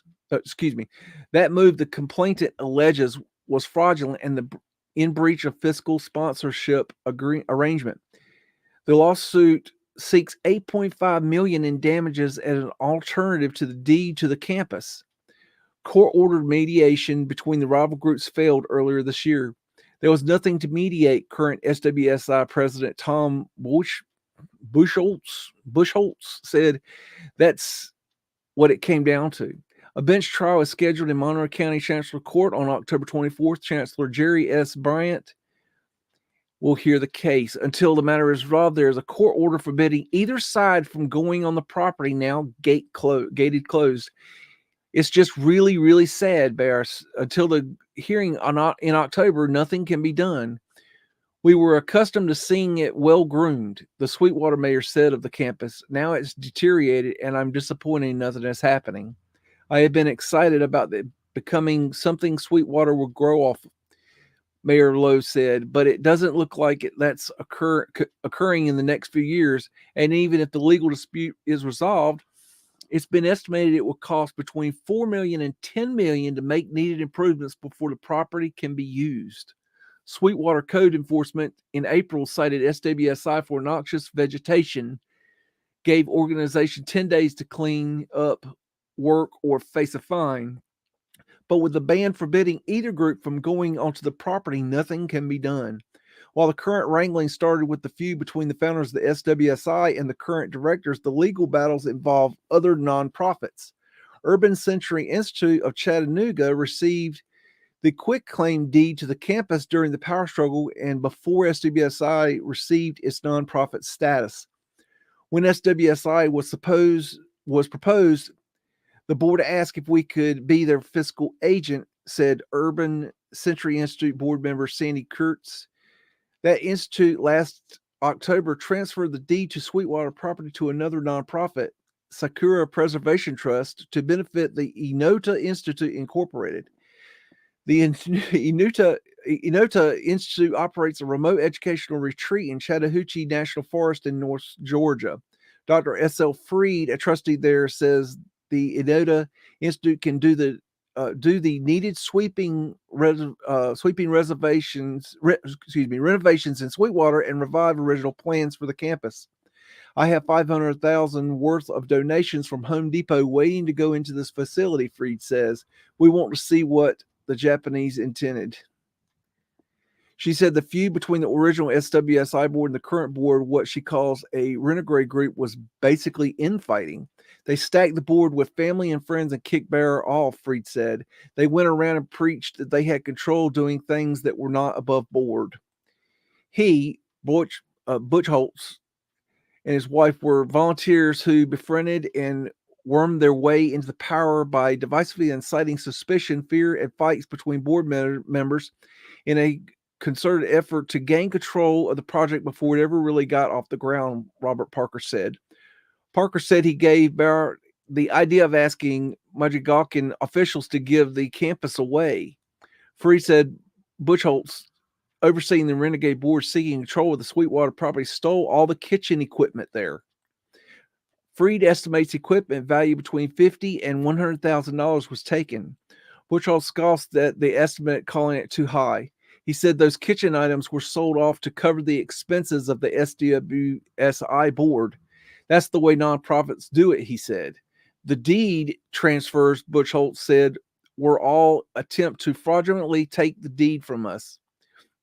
We were ready to start work on the buildings when this all happened, and it came to a screeching halt, Butch Holtz said. He said he had lined up grants to help the underwrite renovations, but had to turn those stipend down now that ownership of the TMG is in limbo. Further complicating things, the state attorney general's office intervened in the legal wrangling, saying the office wasn't properly notified of the deed transfer as required by state law. A spokeswoman for the Attorney General's office, Sharon Kurtzflair, said the deed transfer is an issue, especially since it was transferred out of state without proper notification. We did transfer the property to Inota, said Kurtz, the Urban Century Institute board member, but it may be undone. I don't think the state, understood Butch Holtz, Tom Butch Holtz, and his wife, Bonnie Butch Holtz, had no resources, Freed said. Kurtz contended that the people who took over control of SWSI didn't take the proper steps to become the official board. We've been struggling with this issue for some time, she said. Our best intentions have certainly gotten waylaid. It's a shame, Freed said. We had been allowed to go ahead, it would be up and running. So that gives you an idea of the nuttiness of this property, and why it's sitting and rotting at this point. And I think at this point the building is gone. I don't think it's savable because I think it would take too much money to save it. I really do. So let's take a look. Let me see here. Let's take a look at some pictures of the school, and we will get into it a little bit here. This is an older picture, but it's not. This is kind of probably best guess somewhere between the 30s and the 60s, if I had to guess. And one thing I'd like to point out, or several things I'd like to point out. Well, number one, there's a building here that you can see in the background. This building, there is no record of this building. This building, I don't think was there when they opened this building, but it was not there when I was there, and it is not there in a little bit later pictures. Another thing to note is these steps here are not original. This here and this here is not original. This building has changed over time, and it's little changes that were made through the years that make the difference in knowing. Now, one thing to understand about this building is it's 400 feet across the front. It's 4 stories, 1, 2, 3, 4, and then you have the towers. So I think the towers would be considered a 5th story, even though the towers up here, I do not know what's in those towers. But you could say that there is a 5th story if you wanted to. But what is really important for us Mudflood crazy people is that this story right here on ground level is actually basement level on the backside. So we'll be looking at that. Here's an image of the front of the building. This is more, I would say this is very, in a way close to what it looked like when I went there.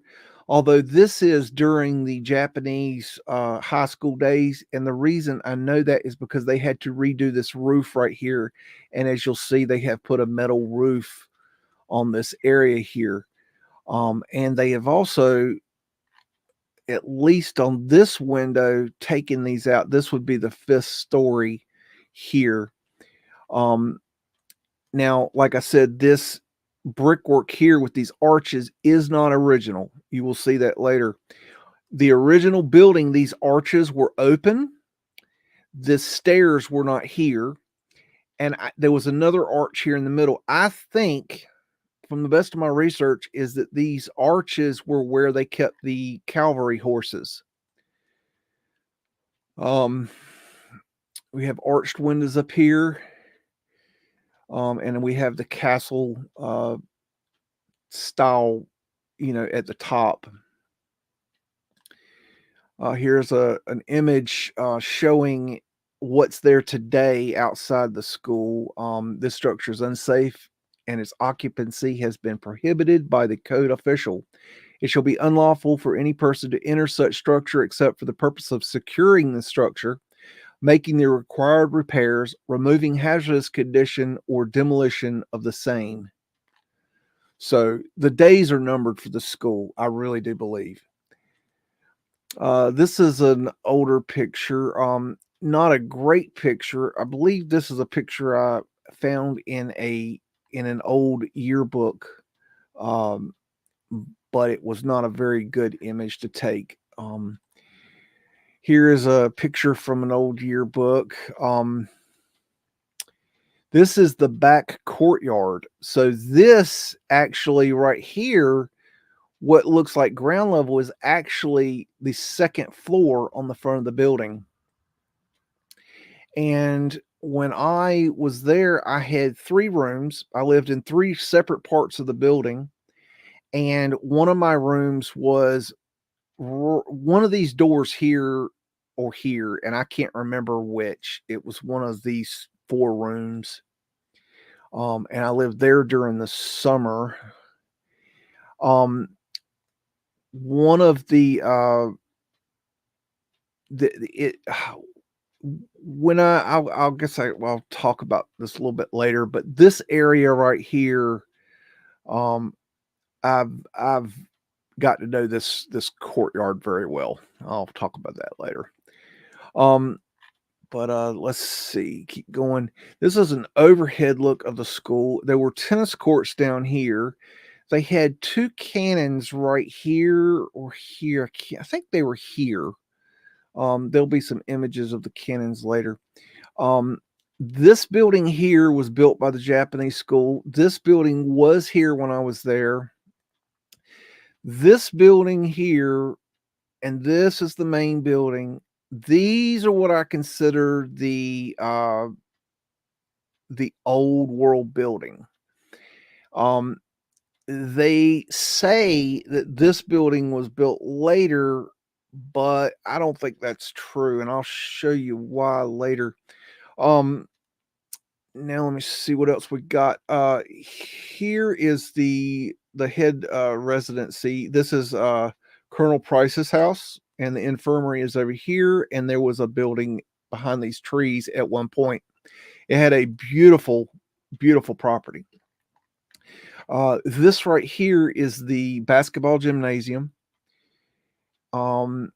This here is the gymnastics gymnasium, the weight room, the Nautilus room, and back here on the back was a racquetball court. This was the indoor pool. This was the library. There was a guard shack right here. This was the science building. This was built later. This is the recreation hall and school store and the little snack bar. This building was built by the Japanese school, and they did try to incorporate the architecture. This building is a dormitory. It was built later as well, but it was there when I was there because I stayed in, I believe, this room right here. I stayed there when I was in 9th grade. When I went to school there in January 1987, I lived over here. I believe on the 3rd floor is the best my memory can tell. There was a track and a football field here, and they owned all the property back here, and there is a whole nother bit of property over to the right that you can't see. Okay, I think that's about all I could show there. This is around the time of the Japanese school. This is an older picture. This is from a yearbook. That's why it's not a very good picture. And this shows some of the military stuff. Some more military stuff from a yearbook. And you can see this is the back of the courtyard where they would march and stuff. This is from an ad that was in a magazine or something. On the main line of the Southern Railway mountains of the East Tennessee, the Switzerland of America. A delightful climate, outdoor exercise, health record perfect. Thorough work, small classes, individual instruction, safe, helpful recreation in the mountains, encampments, cavalry trips, practice marches, manly athletics, fine athletic field, new buildings. That's interesting. They had to point that out. Modern equipment, steam heat. There's a red flag. where am I at? Electric lights, pure spring water in every room. Now, this one right here kind of tripped me up when I read this, because I'll assure you there won't no damn running water or a toilet or a shower in my room. So pure spring water in every room. I don't know what the hell they're talking about. There was no steam heat in my room. I had a damn electric heater on the damn wall, and there was no spring. There ain't no damn spring water. I'll assure you that. Hot and cold shower baths. Cadets from 35 states, Connecticut to Texas, Pennsylvania to California. Prepares for college, government academics or business. Terms $300. Illustrated catalog free. I'd like to see that. I've never seen that. This is the Colonel Holvey. That's the guy's house that's over there on the left. Superintendent, Sweetwater, Tennessee. And if you notice, this is a very interesting picture because it shows no stairs here, and it shows the original front porches that were above, that were later taken off and removed. And this has changed through the years, this whole bit here. This was definitely not there when I was there. And it's pretty uniform across the front. There are portholes here and here, which I think is interesting. This is a nice picture. This one shows the building over on the left-hand side. I do not know what this building is. I have not determined at all why it's there. This is a weird little thing that I've noticed, is that these windows right here are raised up. I do not know why. I have wondered why these are raised. I don't know. And then this one, they're kind of offset here and here. It's strange. I don't know why that is. Another thing that's weird is how large these openings are here. If you look today in a modern picture, these arches seem much smaller to me. So I'm not sure what that's about. And this is obviously a later picture because you have the modified porch top with the little tiny porch there. This is a diagram of the property of the main building. This is what I would consider the building. You have the mess hall, the kitchen, and then the main building. This is what I consider the main old world property. It's not a good picture because it was taken from I believe an eBay auction, so it's not going to be a very good quality, but it gives you an idea of the layout of, and it's got the 4 stories. This is an image of an old yearbook from 1916, and it just gives you an idea how massive the structure is. It is a quite an impressive structure. This is out of an old yearbook as well. You can see the ivy growing up here, although I do not believe that this was done later. This is a modification. So I don't believe that ivy is old world. Kind of a nice shot down. This is during the years of the Japanese school, I believe. Same. This is kind of this picture was taken from, this is the main road. They have a nice winding road going up to the school, and this gravel road here goes down to the horse stables where I worked while I was at the school, and I'll show you more of that later. This is an overhead picture of the school. Aerial photograph. I have 2 of these. This is taken during the years of the Japanese school because this building was not there. They built that. This building was there. What else do we got there? There is the main residence house. That is Colonel Price's house. The infirmary over here. There were, and I never found any evidence of this, but there were stories going around the school that there were rooms underneath the football field. The older kids would tell about it. And I never saw it, but there were rumors of that. Now, I don't know if there's any truth to that. I'm just telling you what, the rumors were. This is the main like assembly room. They had a stage up here, and I'll show you where that is. That is actually right here. It is the entire 4th floor.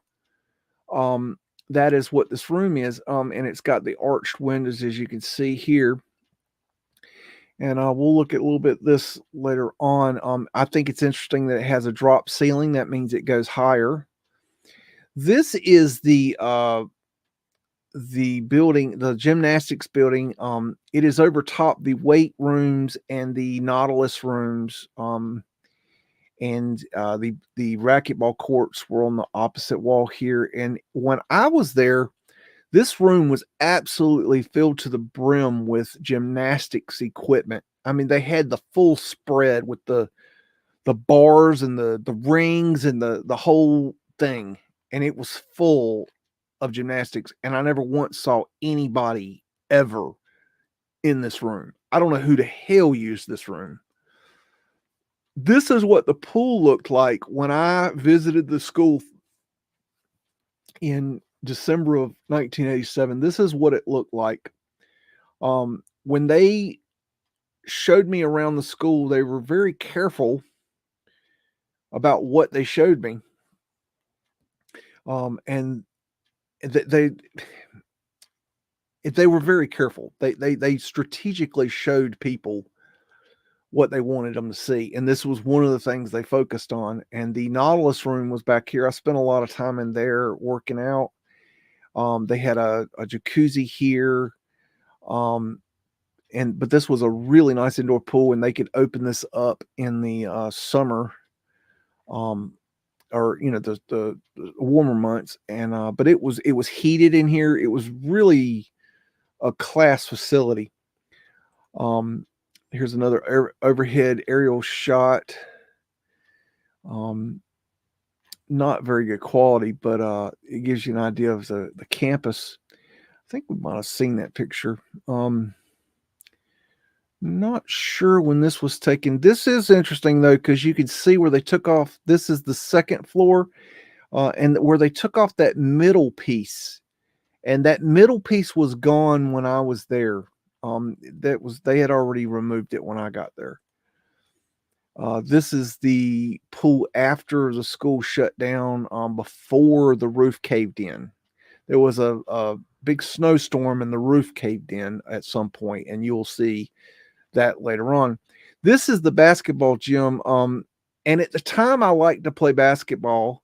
There may or may not be a couple Beagle pictures in here of a young Beagle at the school. But I would play basketball in here. And I played for the team. And I always thought that this gym was very cool. It just had a really cool look to it.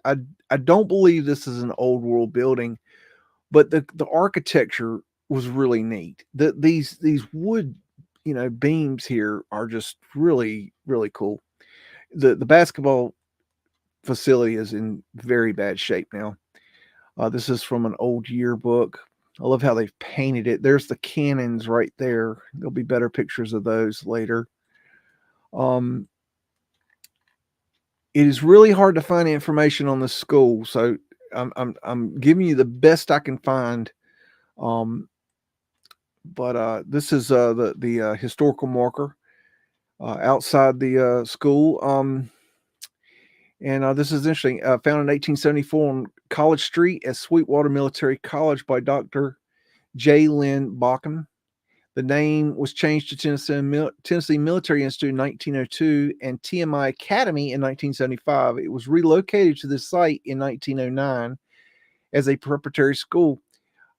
President Dr. Bauckham, 1874 to 1902, Colonel O.C. Hovey, 1902 to 1918, Colonel C.R. Inslee, 1918 1956, Colonel C.R. Inslee Jr., 1956 1972, and C.W. Price. That will be Colonel Price, which we'll be talking about later. Vice President, 1920 to 1966. Provided continuity of purpose. Its many graduates are prominent worldwide in military medicine, science, commerce, and government. Here's an old picture of the military students, which I thought was really kind of a neat picture. This uniform right here, that's just really kind of interesting to me. This is one thing. A note is that one thing I noticed about this building is in the old building specifically, is that the rooms, either the dormitory rooms or the classrooms, are either too small or too big. So that was something to note. And so this is a room, and look how small it is compared to what they're doing. And there's bigger rooms in the school, so it's kind of weird. Just something I've noticed. This is after the Japanese owned it, probably after it closed. But I can tell because of this building being done and the roof being done. Let's see, anything else? I don't see anything else. Here's an old picture of a basketball team for the school. And you can see the TMI logo on their jerseys. This one's wearing, looks like more of a military style uniform. That's kind of a cool picture. These are some cadets outside of the Hovey home. And you know that one thing that I noticed is they look very like, I don't know, kind of like honorable chaps. Like they just look like, you know, well-rounded men to me. And I think that's important to note. This is a picture taken from the this is, how to explain it. The school would be over here to the right, and this is would be Peachtree today, I believe. And this is I believe Colonel Price's home, and this is the Holby home. But this is before it was built up. This is the cadets marching. This house is long gone. Here's some more cadets. Looks like they're holding up their state's flag. I believe that was the Holby home. This is maybe during the 50s, maybe 60s, hard to tell. One thing I want you to note is right here on the cafeteria, or mess hall as it would have been called at the time. My room during summer was here or here, right in this area. Note that there's stairs here, and these stairs are the entrance to the mess hall. This is where, when I went to school, we'd go up these stairs into the mess hall. We'd actually line up out here to go to meals. But you'll notice these windows right here. These are Mudflood windows, y'all. Now, we'll look at these a little bit more later. But I wanted you to note that. This is some sort of dance. Probably in the gym, if I had to guess. There's some cadets clowning around on campus. Kind of a cool picture. This is the Holby home, and you notice it's got flat earth asterisks. I don't know who these people are, but they are probably connected to the school. This is an old way of doing ventilation underneath houses. I've noticed that a lot on old houses. They just remove some bricks. They don't do that anymore. So that's a telltale sign of an old building if you don't know that already. Got these little columns up here. And this kid's climbing up the side. They were still doing this in my day. They would climb the sides. Just boys will be boys. That my summer room was either one of these right here. I don't remember which one, but it's one of those. This is outside the Holvey home. There's the flat earth asterisks right there. I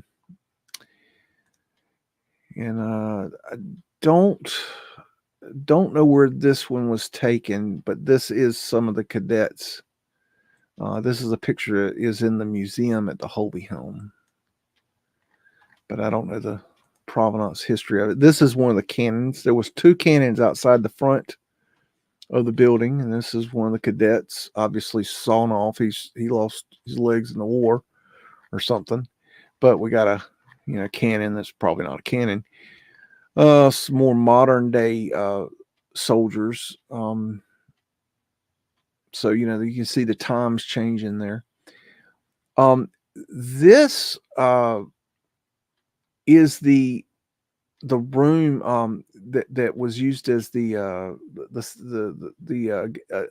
gathering room that I was telling you about in the middle, on the 4-story in the middle. And at one point it had these old style desks. And I have heard that there was a relative of mine that went to the school in the 50s, I think, and as a prank, the boys unbolted all these chairs and reversed them as a prank. But I don't know if it's true. Gaslighting, looks like, maybe. I don't know. I don't know if that's gaslighting or not. I'm not sure. But this is interesting because it shows it without the drop ceiling. Okay. Just a cadet outside one of the dormitory rooms. There's another one of the cannons. School in the background. Some kind of celebration. It's interesting. These drums were actually they had a room marked music room, which was actually just a large broom closet as far as I was concerned. And these drums were still in there when I was there. So I don't know the history of them.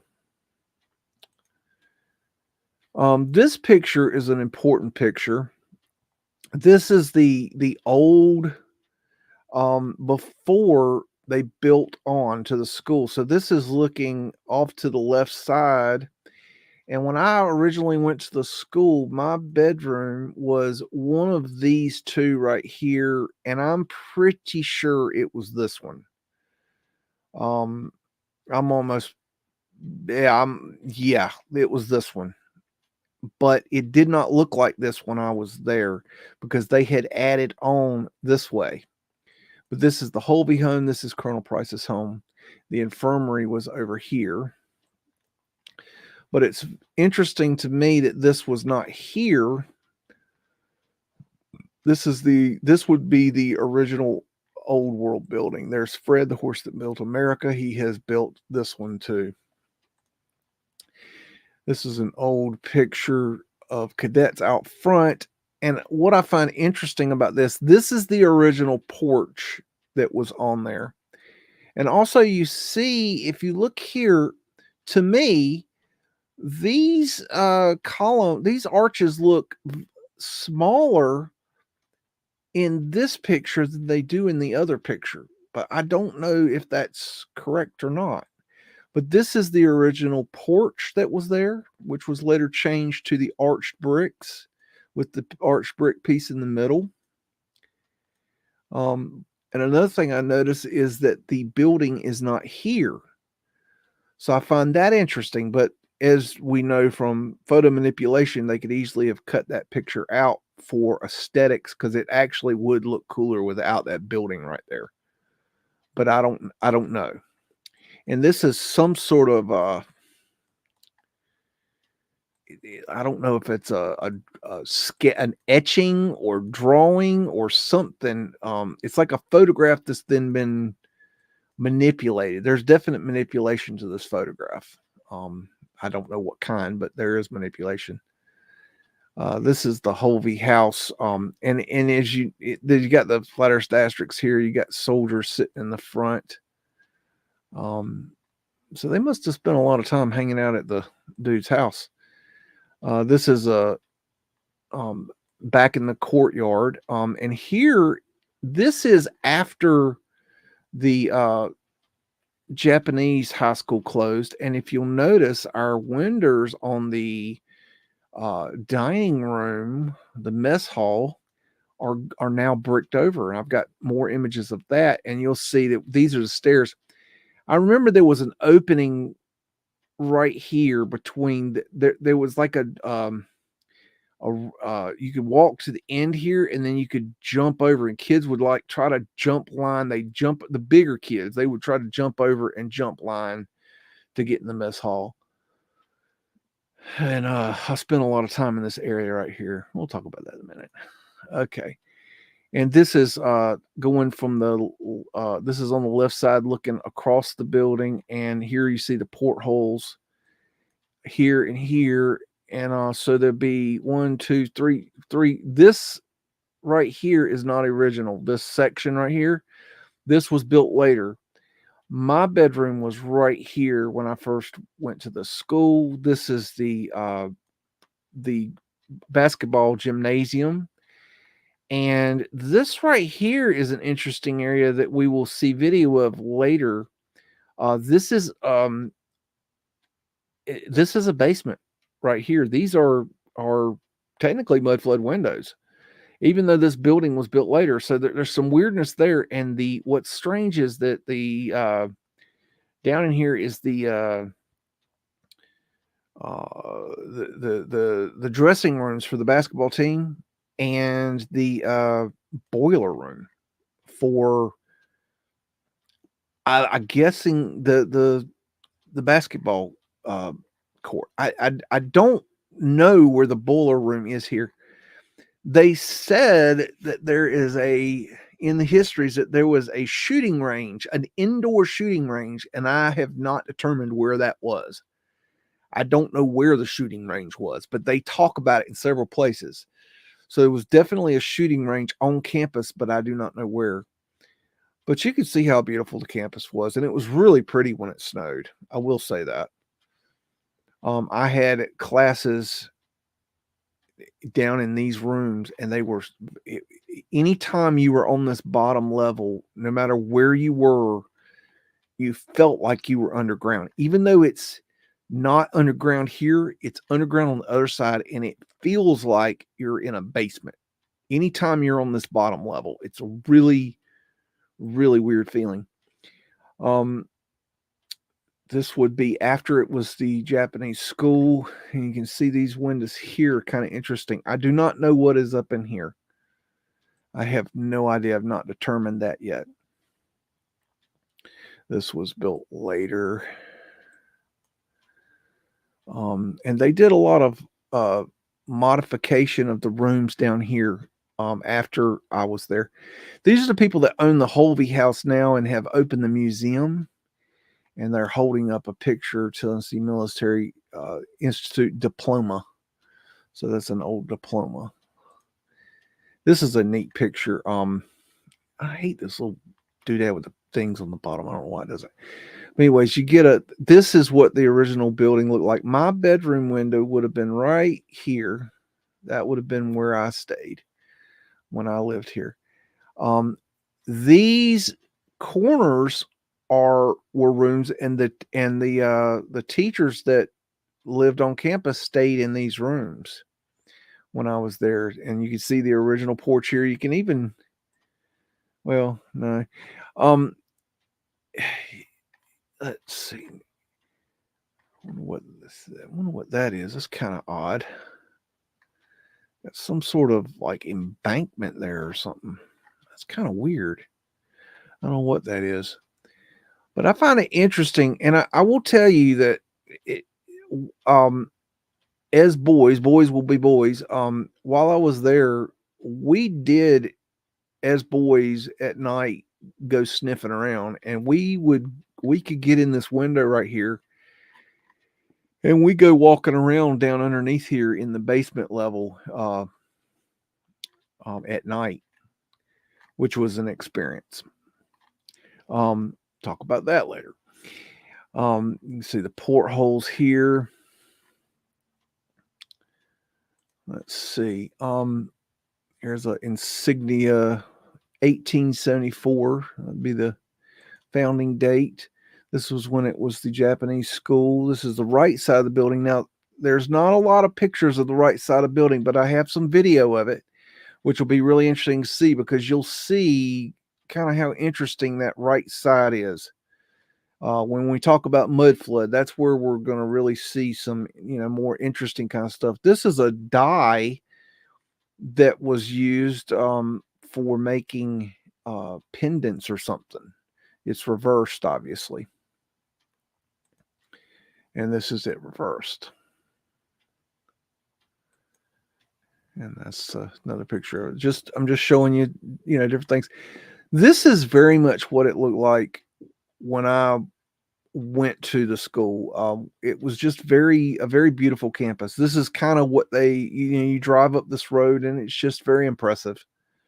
And this is a overhead shot of downtown Sweetwater, and you can see the old buildings here. This is I've got a story about this right here. This is a gazebo in the middle of town. I want you to note how open and exposed this is right here. So we'll talk about that later. Sweetwater, Tennessee. This is an ad. The school with a national patronage, students from 35 states, prepares university, government, academies, with business, new brick barracks. Steam heat, electric lights, pure spring water in each room. Never saw it. In the mountains of East Tennessee, most beautiful location, U.S. 29 years of successful operation. Never a case of serious sickness. Never a case of serious sickness. Well, that's interesting. Champion athletic teams, mainly sports. Trip to Chickamauga, what the hell? And to the scene of the battle above the clouds. Don't know what that means. That's weird. Campus of the 45 acres. Campus of 45 acres. That's interesting because it's 144 acres. Endorsed by the most prominent men in the country. Charges $360. We've gone up. Special department for boys under 14 years. U.S. Army officer detailed by War Department as professor of military science. Right for handsome restaurants. Blah, blah, blah, blah, blah. Get your references here.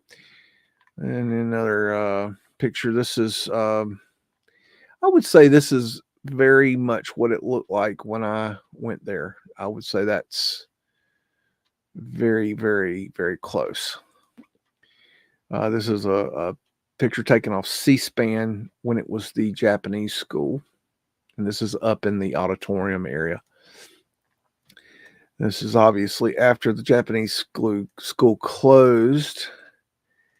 And it is very popular with the Urbex Urban Explorers. My room during the summer was one of these right here.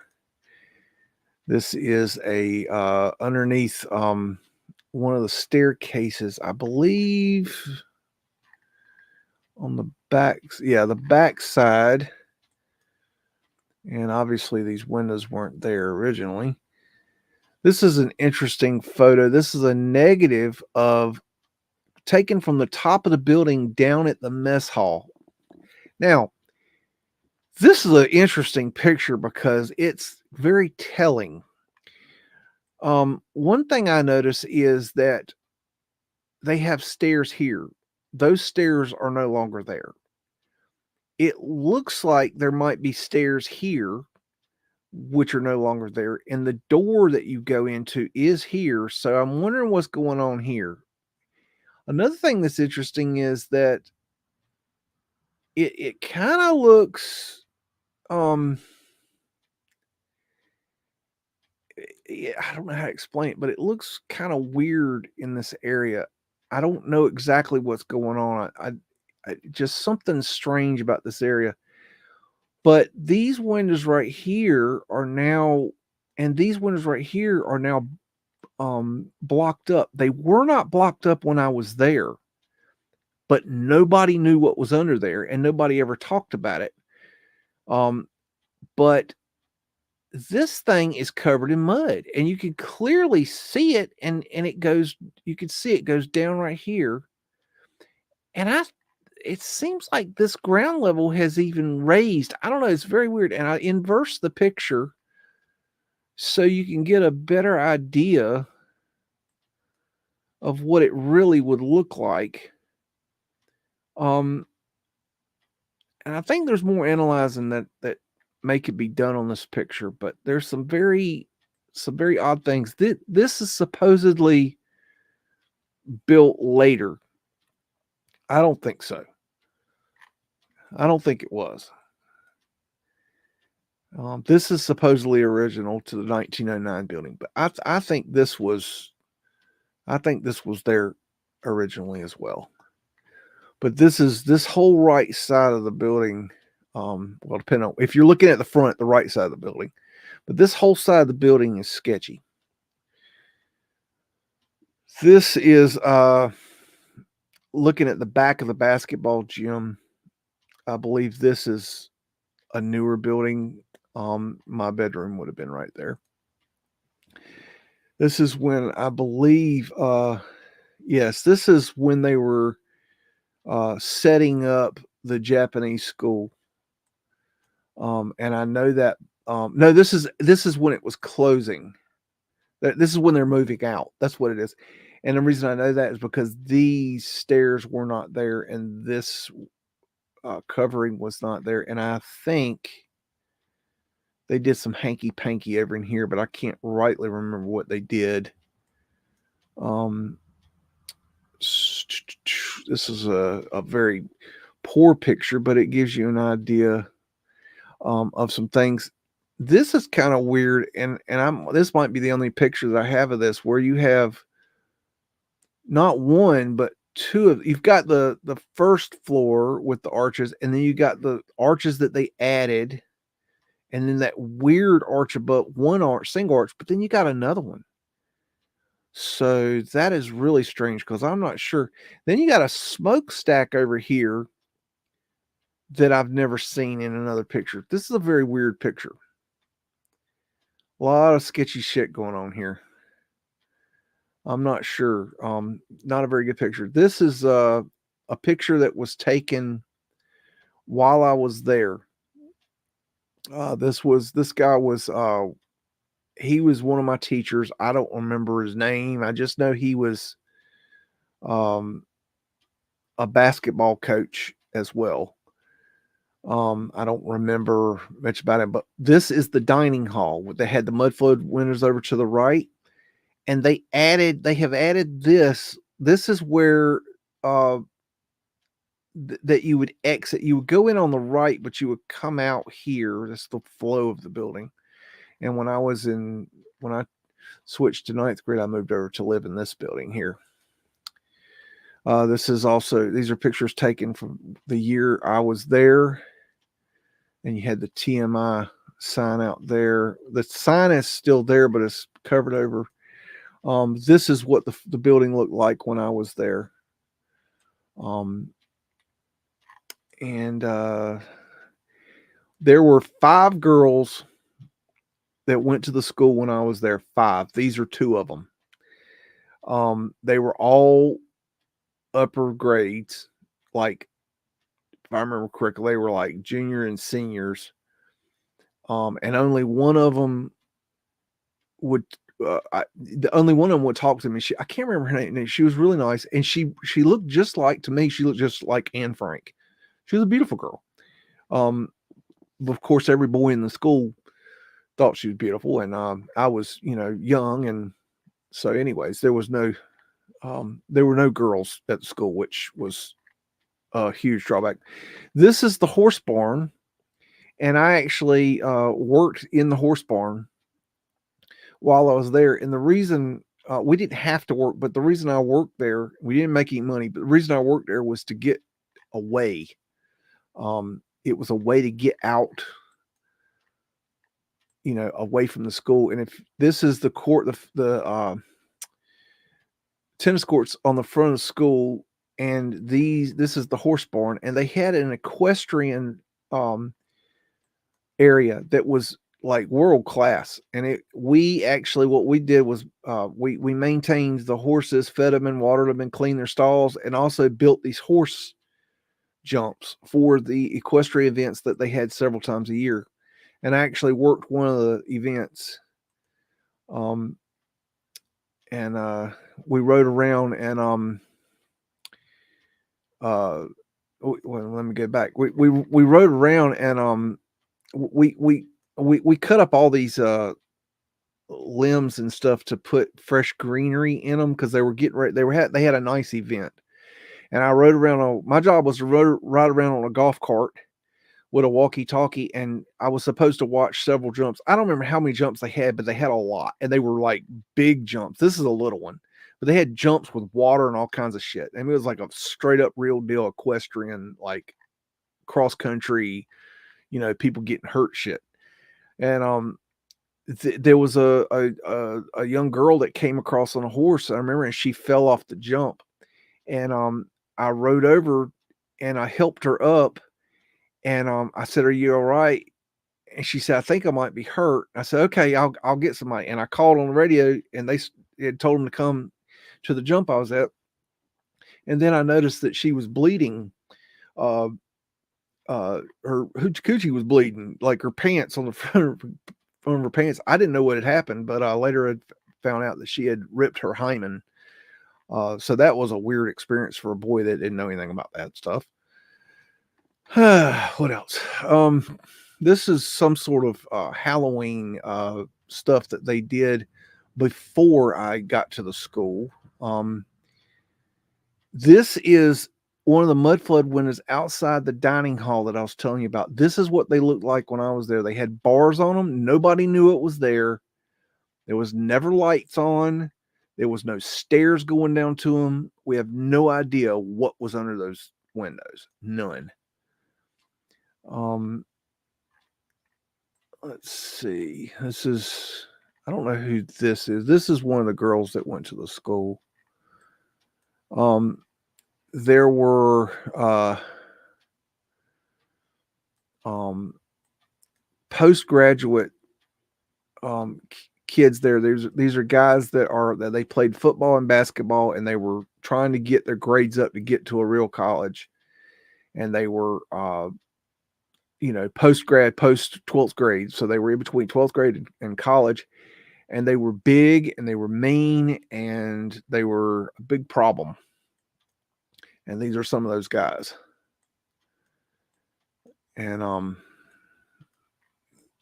this is like some kind of Halloween thing, which, we can talk all day about this. They had some sort of gender reversal. So this is the guy and this is the girl, or vice versa, as this day, said. This is these are the youngest kids at the school at the time I was there. And they really had it hard, these kids. And these were some of the teachers that lived on campus. They were this guy was really kind of creepy, weird.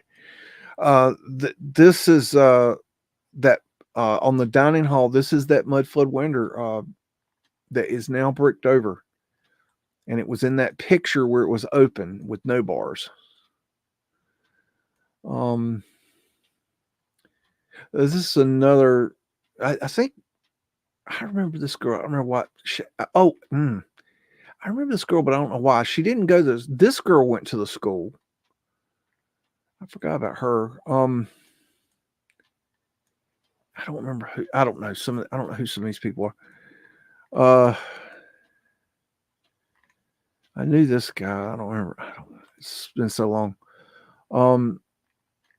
This when I played basketball, this is the uniform that we wore. This was the basketball team I played for. This is one of the kids that there was a couple kids that liked to skateboard. I liked to skateboard at the time, and we always got in trouble skateboarding. They really did not like skateboards. But they would say, "Oh, you can skate here, but you can't skate there." Of course, everything they said don't skate on, we wanted to skate on. And bikes were real popular. Matter of fact, that's my bike. Huh. I didn't know I had a picture of that. That is my I let him borrow that day. I'll be damned. That is my bike. I hadn't seen that in years. Huh. Didn't even know. Okay, wow. Okay. That actually was my second bike. That bike sucked. It was a Diamondback, but I had a Diamondback bike before this bike that got stolen because when I rode it home to go to lunch and I walked inside and ate a sandwich, came back out and somebody had stole it. And then when the insurance money came, they only gave me half of what the bike was worth. And so I bought this bike. But that was my second Diamondback bike. God, I didn't know I had a picture of that. That's weird. Let's see. This is I remember this snow. We used to skateboard and jump off this ledge here. It was a lot of fun because you could get a go and start from over here and then jump off here. It was like a 4-foot drop or so, which was a nice little drop. And you could also jump off these stairs, which was fun. And my room was up right over here. You can't see it. This section here was added. This is not original. And these rooms were twice the size of my room. And of course, the older kids got those. I was in 8th grade. So the ninth graders would get those. This is the middle school basketball team. And there's a young Biggs right there.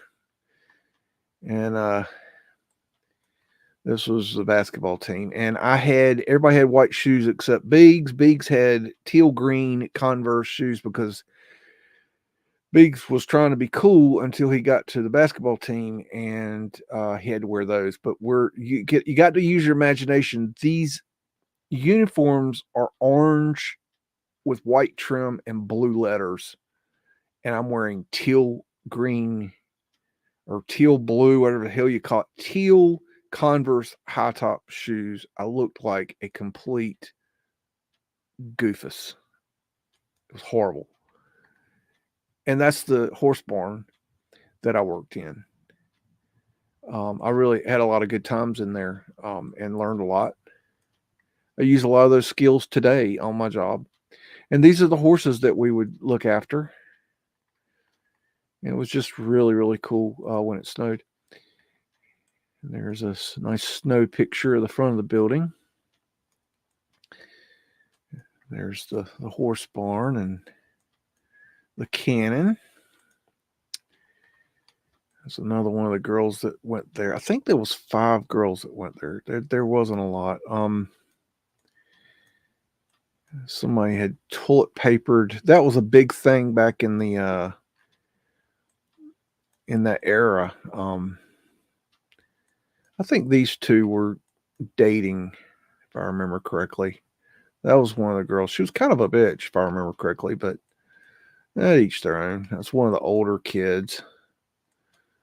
They were not pleasant. Let's see. There's the cannon. There's the horse stables. There's the Mudflood window with the bars on it.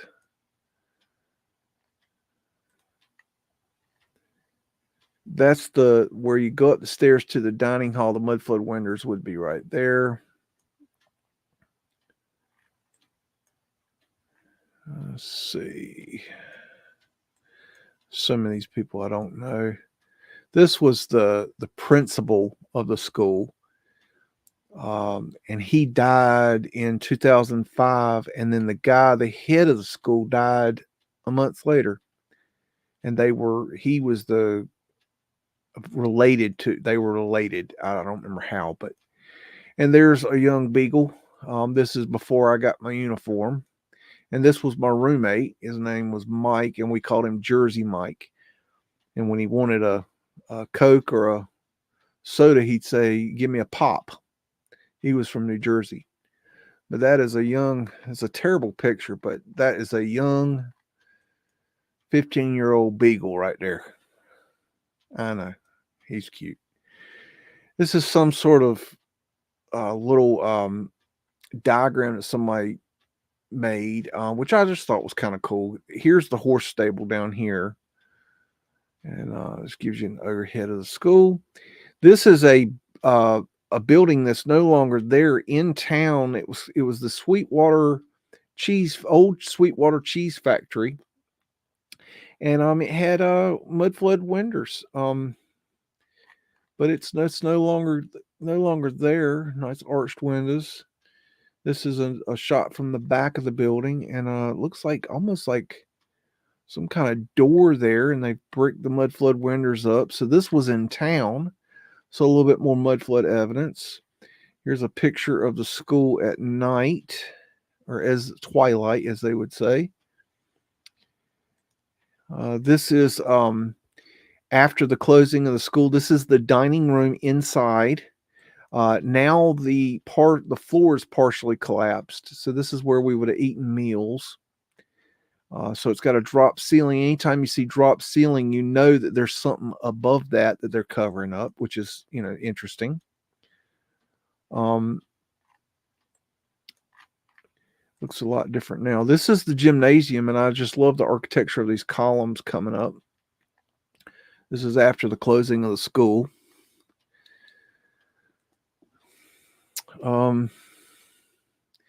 This is the indoor pool, and this is after the roof collapsed during the snowstorm. So this is kind of what it looks like today, and I'll have video of that also. This is another image of the pool area. This was really nice when I was there. It was just really, really nice. This is an old yearbook photo. This is an older one, but you also see the double tiered arches there, which is interesting. This is a outdoor pool that I have not determined the location of where it was. I did hear that there was an outdoor pool at one point, but I don't know where it was located on campus. This was during the military academy days. Here's another ad. Now they've upped the price to $585. Let's see. These are some school military insignias that were being sold on eBay. Not the best pictures. A belt buckle. Looks like buttons. These are some of the cadets, more of a modern picture. And you'll notice that there's an entrance to the underground behind them. You'll see the stair rail going down, and we'll look at that more later. This is the original building of Sweetwater Military College that was in downtown Sweetwater. So you got this, killer old world building here that is no longer there. Isn't that a beauty? I wonder what that was about. And here's a more modern picture. This is taken on the football field. Here is the ad from which that other picture was taken. And this other stuff in for us. These are military institute, cufflinks and stuff. There's another ad. 45 acres. This is an older ad too. And you see photo manipulation right here. See how they've cut it out? So that's a photo manipulated image right there. I don't know exactly where this shot was taken, but you can see how it was manipulated. This is a military training certificate. Somebody was selling this on eBay. It's amazing what you can find on eBay. This is a picture out of an old yearbook. This guard shack was right beside the library, and it was still there when I was there. Didn't have these lights on top. And they used to have a guy that would, a security guard that would sit in there at night and guard the kids. And basically what he would do is sleep. So we got away with, everything. Or didn't. We got caught a lot too. Here's a nice emblem thing. Here's another picture with, you can see the underground area here. And for some reason, over the years, they just kept changing these stair configurations. It's very confusing. It's so confusing, I can't even hardly remember what they look like. But you see here, it's got, on the front, you got the one little arch area here, but then later on, you saw it earlier or later, I'm not sure which, you have that other one up top here. I guess it was, hell, I don't know. It's just weird. This is out front of the school. Got their tents here and all their gear. It just looked like it was a very cool place at this time. To all boys and parents who receive this catalog, this booklet is intended to acquaint your Tennessee Military Institute and to give you the accurate impression of its equipment, work, government, and spirit that permeates the institution. The school becomes a positive force in the life of every boy who enters it, definitely influencing and shaping his manner of living and stimulating his serious purposes. A very careful reading of this catalog is therefore requested in order that you may understand what the school stands for and base your selection of a school on this understanding. Tent pitching day of honor school inspection. Here's a picture from a yearbook. The building and plant, which is interesting. And plant, that's interesting. Front view of main building. This is one of the largest school buildings in America, being 400 feet long, 4 stories high, counting basement floor above ground level, and depth of 200 feet in the wings. The grounds of Tennessee Military Institute, ideal for military school purposes. The campus embraces 100 acres of land with the buildings and drill ground on the crest of the high hill, with such slopes in all directions as to furnish perfect natural drainage. Ample space is included for drill grounds, athletic fields, tennis courts, 9-hole golf course, etc. Wow, I didn't know it had a 9-hole golf course. That must have been where the horse area was later. I didn't know that. Well, the soil is of gravelly character. What the fuck's that got to do anything? Which drains rapidly after rains. Why would you need to know that? Well, that's so strange. Okay. The main building in Tennessee Military Institute, shown above, is one of the most complete buildings in the nation for all phases of schoolwork. It contains under one roof space designed and equipped for every need and activity of school except outdoor military drill and athletics. This includes an administrator's officers mess hall, 100 by 50 feet, living quarters for cadets, and apartments for 7 teachers. The matron commissary storerooms for supplies, armory. I wonder where the armory was. I never have figured that out. The storeroom for government equipment, indoor shooting gallery, indoor shooting gallery. See, I don't know where this is. I've wondered this. Laboratories and storeroom for chemical, physical, and biological apparatus and supplies, reading room, showers, shower baths, toilets, etc. This building was designed when the school was moved to the new campus in 1909, and the different sections of it were built in 1909, 1912, 1917, 1920. That's very interesting. I don't know what section they say is built when. I don't know. They don't have that information. The school had been in operation for 35 years when the move to the new campus was made. Hence, every need of a military school was foreseen and provided for in the designing of a new plant. Why do they call it new plant? That's interesting. It is our belief that there are very few school plants in America better adapted to the needs of a military school. More than half of our plant is less than 12 years old. The barracks section of the building deserves special attention. Every cadet room opens to an outside concrete and steel gallery, thus eliminating fire danger and avoiding corridor problems at one time. All cadet rooms are of the same dimensions and arrangement and equipped with the same furnishings. These include double section wardrobe, small book rack, oak table, 2 chairs, double-decker iron bed with springs and mattress, and lavatory with running water. Lavatory with running water. We did not have no damn lavatory with running water. I'll assure you that. Not when I was there. Maybe when they had it, maybe at a different time. They didn't have it when I was there, I'll assure you. The entire barracks has both hot and cold water in every room. The entire barracks has hot and cold water in every room. I will assure you, we didn't have no damn hot or cold water in our room at all. That was bullshit. Not when I was there. Maybe when it was a military school, but not when it was a boarding school. This is a picture from a yearbook. Not the greatest in the world. This is when it was the Japanese school. There is the cornerstone, which will be very easy to install. I see Maggot, you want to explain how easy that would be to install in the side of that building? There is a picture. This is from a yearbook, I think, but it's been colorized.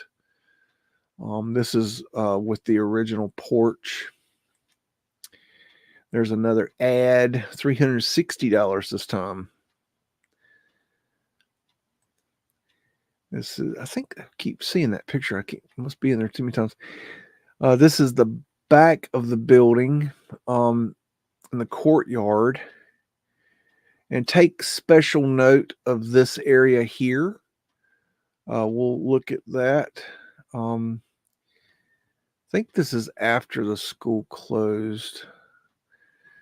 At some point they did this. I'm not really sure what's going on here, but this is after it closed as a Japanese school.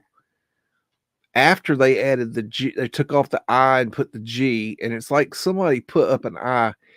I think maybe I read somewhere that they had a reunion and they did this for a reunion, but I'm not sure. This is after the school closed. I think we might have seen that picture. This is a die of a some kind of medallion or something. This is just something I found on eBay. It's weird stuff you find on eBay. I'm just showing you what I got. Just giving it all to you. There's another insignia. This is the auditorium. You can see the bricks. Now, this is where I was telling you to pay attention to that wall. I want you to look really close right there. There is a big ass arch. And I don't know why. I do not know why that arch is there. And here's the back of that arch that we were just looking at is right here. And what's weird is there's another one here, right here. And there's another one. That's just 2. But I don't know why these are here. And one thing I can tell you is that the stairs in this section of the building, the middle section of the building, there was staircases going up to each floor. And there's video, you'll see this, but these staircases were almost freaking vertical. Every time you go up and down these staircases, you felt like you were going to break your neck. They were so high. And this is one of those staircases. And there's another image of that arch. And I have no idea why those 2 arches are there in that wall. I have no evidence that. This is the right-hand side of the building. If you're looking at the building, this is down the side wall. And these are Mudflood windows. They go right into the ground. And they have modified them through time. But these went on down. They have jacked them up, made them smaller. And here they go right into the ground here. And this is the best image I have of these. But they have been modified and to suit the needs of the Japanese school. Now, when I lived there, during the summer, I moved to one of these rooms here, and I don't remember which one it is, but the boy that lived beside me, he was an older boy, and he had he had a girlfriend in town, one of the towny girls, and she would come and sneak in the window, and he would put out a bed sheet, and she'd climb up the bed sheet into this room. And here is looking at the side of the dining hall, and my room was right over here to the right. And these are those little Mudflood windows. They have now been bricked up. These are buzzards. This is off a video we'll see later. But these are, this is, there's something going on with these. There's a close up. These were open. You can see in the pictures that I showed earlier that these were barred over, but I also showed you earlier pictures in the negative where they were open windows. But there's no stairs going down to them. There's no access to them that I know of. I don't know what's down there or how you get to it. I've not figured that out yet. Here's those. My room was right here. This was my bedroom when I first moved to the school. And here's that arch, and there are other arch. This is the arch that's in the floor of the auditorium that we're looking at. And there's that other arch. I have no idea why those arches are there. It's very strange. It's very, very weird. We looked at that picture already.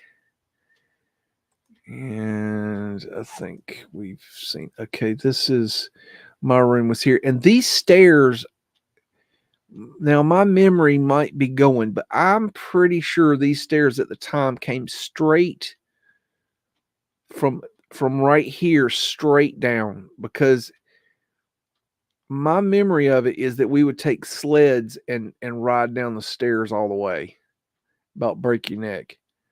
But it's been a long time, and they've changed so many things. It's kind of hard to remember. So that is that part. So I'm going to take a little break here. And while we do, we're going to look at a video. This is urban exploration of the facility, and this will give you even more. I've got a lot of this, so just pop some popcorn, and we'll see what we get into.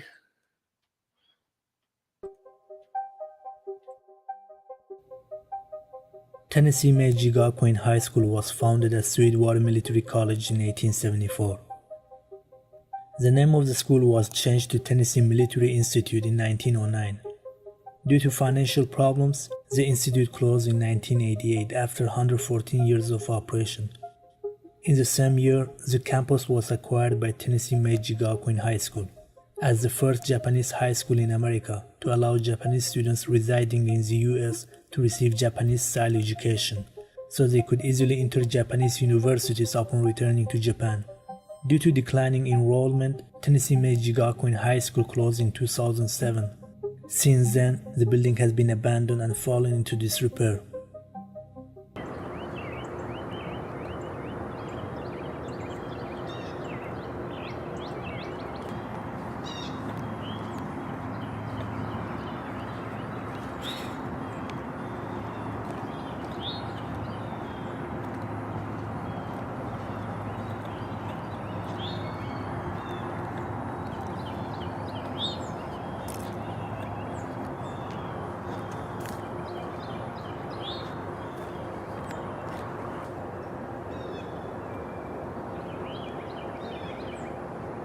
This building looks like a castle.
This is a nice looking piano.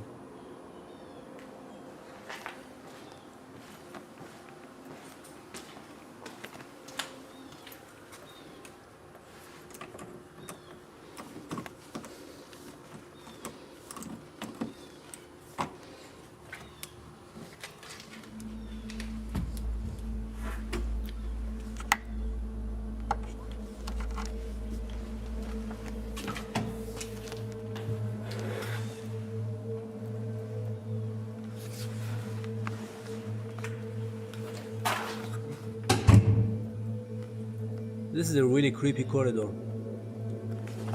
This is the basement.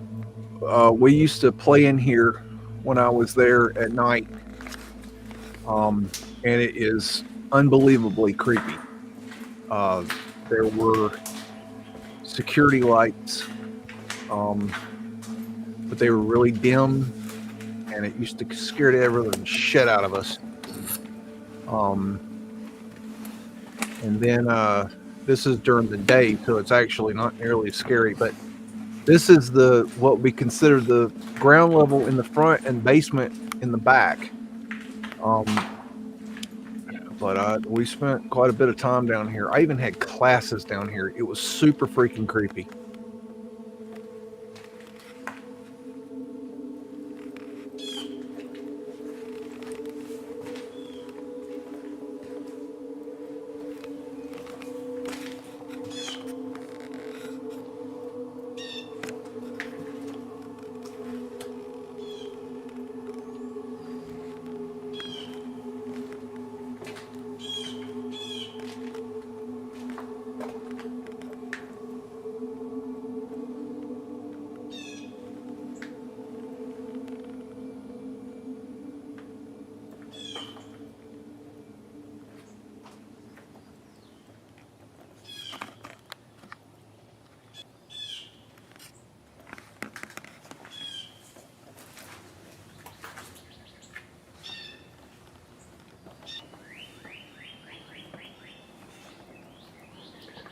He's coming out of the basement now, going up into the courtyard behind the front of the building. This would be to the right will be the dining hall, and you'll see the Mudflood windows that have been Look bricked at those over. two vultures.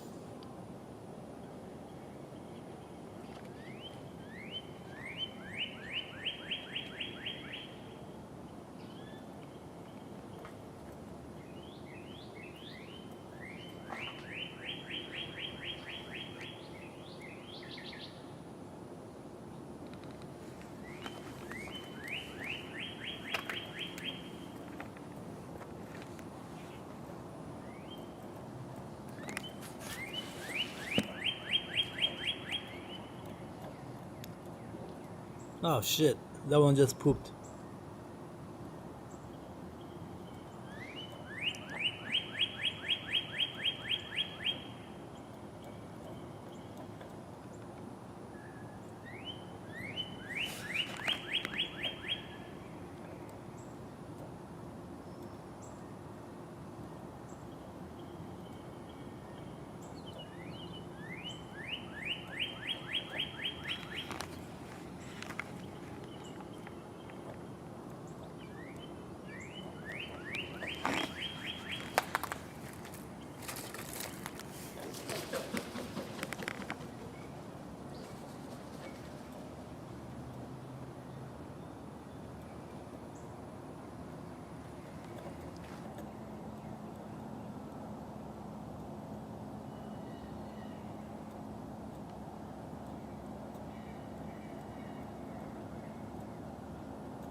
These are the stairs I was telling you about that are really tall.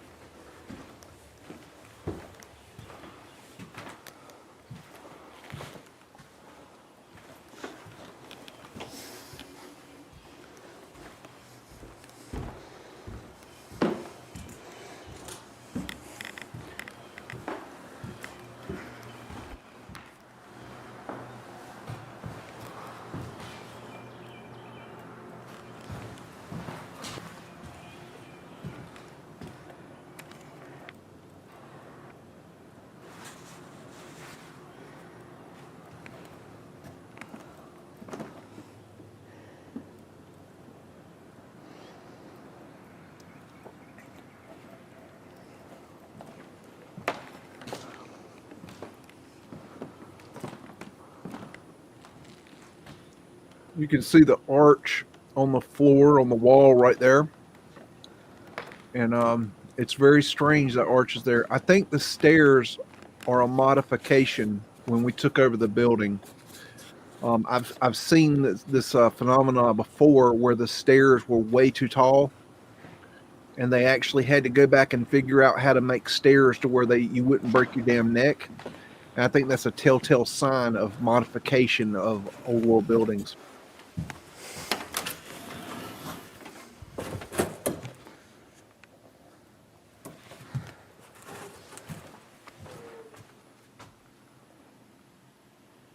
This is the hallway.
I had classes in many of these buildings, in these rooms, and they were either too small or too big. Like you see, this one's really big, like way big. But then they'd have rooms that were like freaking broom closets, and they'd have 30 people in them. It was like it didn't make any sense.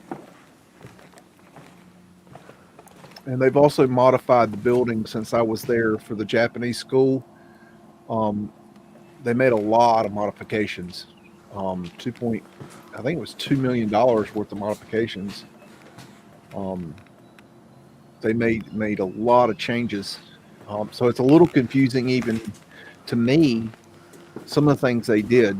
I get disoriented looking at it, even though I know the building very well. Like this right here, this door going to this part of the building to the dormitories was not there when I was there. They have modified that and added that door.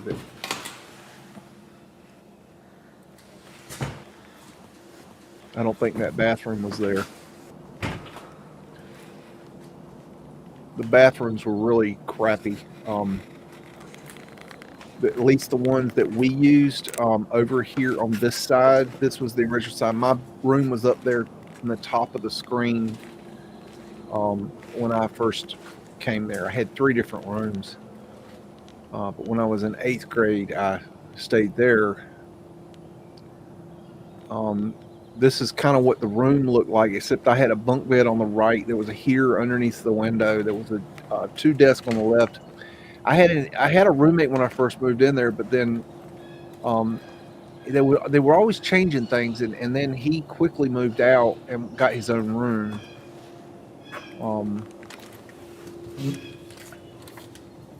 But the rooms were, once you put a bunk bed in there and 2 desks,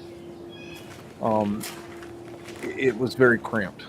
It was very little room in there, and I had my bike in there, which made it even worse. That was a teacher's living quarters. The teachers had the towered rooms. I believe he goes inside one here, and they're a little bit roomier.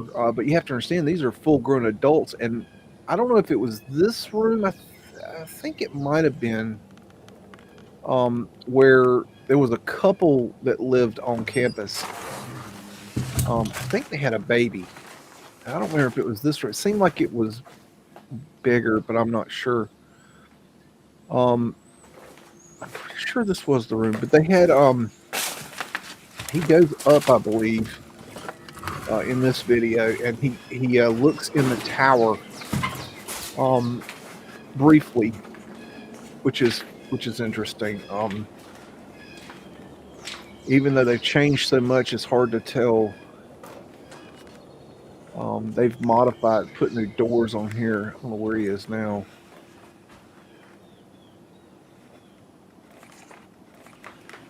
The other side of the building had I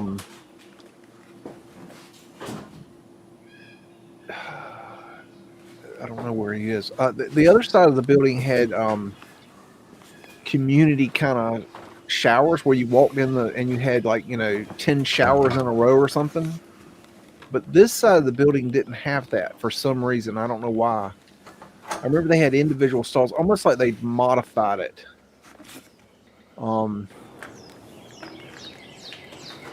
Now he's going up to trying to figure out where he is.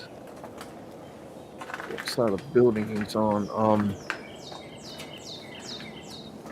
Okay, my room would have been right here to the left.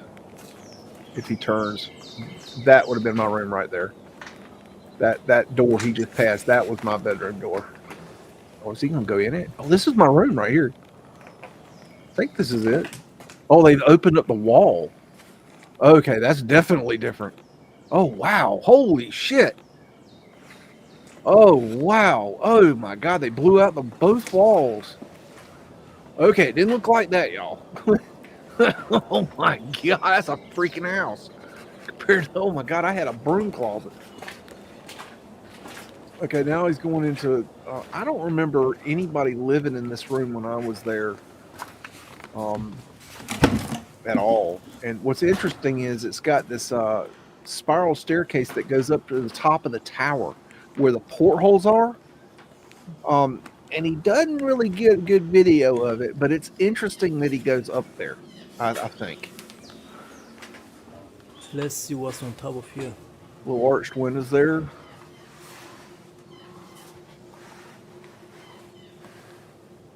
And see, the portholes, it look like have either been removed or they're above that. I don't know. I'd have to do a little bit more looking into that. I'm not sure.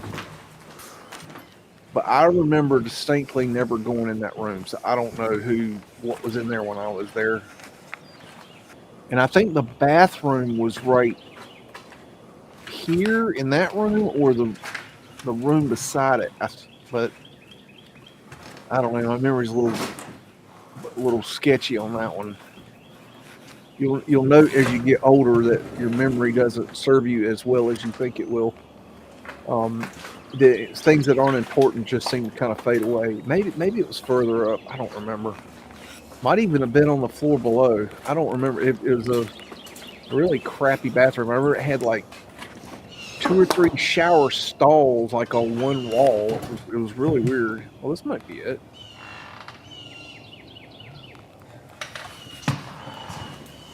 No, this isn't what it looked like. They've redone this. See, that's what I'm saying. They've done so much changing that I don't know, because they really did try to make a go of this place, the Japanese school.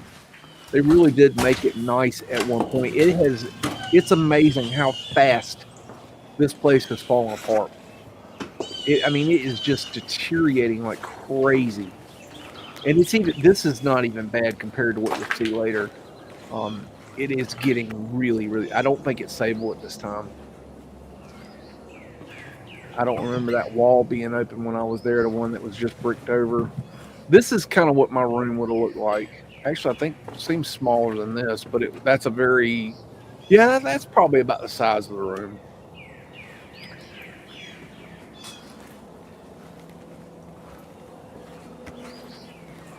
Yeah, that was weird. What was weird, they went in my room, hippie, but they have modified my room and opened up the room to the right and the room to the left and made it one apartment. which is very strange. That was a very weird experience to look in my old room and see it like the walls blown out. It completely looks different, even though it has the same window there. And when I was there, we had an electric, some kind of weird, like not a radiator heater. It was like a, I remember it had like a flat panel on the front, and I don't know. It was some kind of weird heater. I don't know what kind of heater that was, but it wasn't steam heat. They talked about steam heating in the building. I don't know anything about that. I know there was radiators still in the building in parts of it, and there's a boiler we will see later. To right straight ahead, down below what you're looking at right there there's a boiler right below those stairs. Like if you were to walk straight and then drop down through the floor, you'd land on a boiler. I don't know if this guy goes and looks, but there's some other guys that go. We're gonna look at more video. We're making a night of it. Y'all ain't got nothing to do. All y'all got is candy and popcorn, and you just hanging out, and just there's GT 1982 Mustang hanging out in here, and got Hippie and Frankie New West Reset, and Maggot's hanging out. I believe he's keeping his britches on tonight. We're doing really good. Everybody's minding their P's and Q's. Yeah, we're going deep. I've been collecting this for years, trying to build up a case for it. And I've been meaning to do this live stream for several years, and I just hadn't gotten to it because it's been a lot of work just to pull it all together. But now I'm getting around to it, so it's good. And we still got Orphan Annie hanging out. This is the gym. And this floor is really starting to fall apart.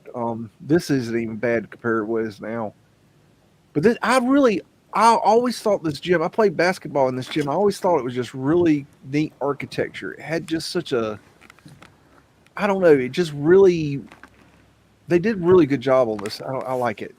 Still like it. It's really neat.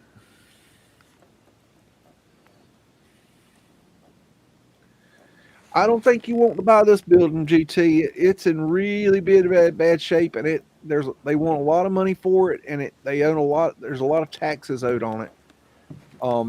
I think it's a goner at this point. I don't think it's worth saving. I think at this time it's still a good urban exploration site. You can still see a lot of good stuff there. It is a really cool place to see. The last time I went was in 2008, and I drove up to it, and the gym was still open. This is after the Japanese school closed.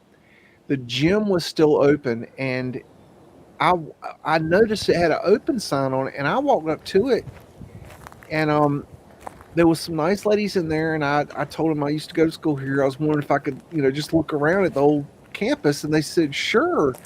Matter of fact, we'll have somebody come in and walk you around. And I said, sure, that'd be great. And they actually had a Sweetwater policeman that was hired to guard the property, and he was riding around on a golf cart, and he pulls up, had his gun on his holster,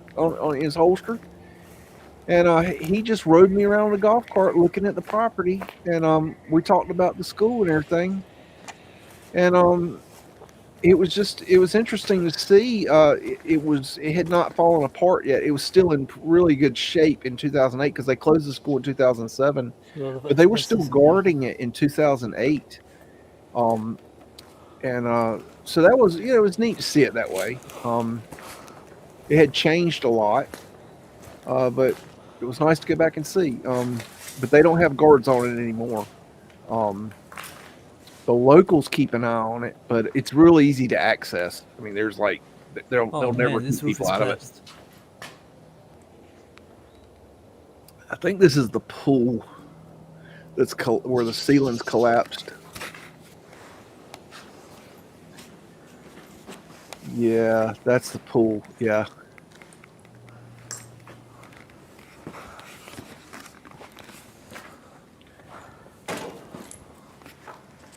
Hi, Griselda. And you know, I can't even imagine how much that would cost to fix. That was a major selling point of the school, I think, this pool, because it was, you know, top notch. It was one of the crowning pieces of the school, but um, it's just destroyed. I don't think you could. I don't know. Maybe you could save it. I don't know. But the building is more importantly. The main building is, you know, it's so old, and the roof is starting to collapse, and it's just it's in really bad shape. It's just it's not going to last much longer. It would make a really neat, like, bed and breakfast kind of thing if you could, if you had the money, I guess. I think I could think of better buildings to spend money on though, because this one's in just, they've just let it go so badly.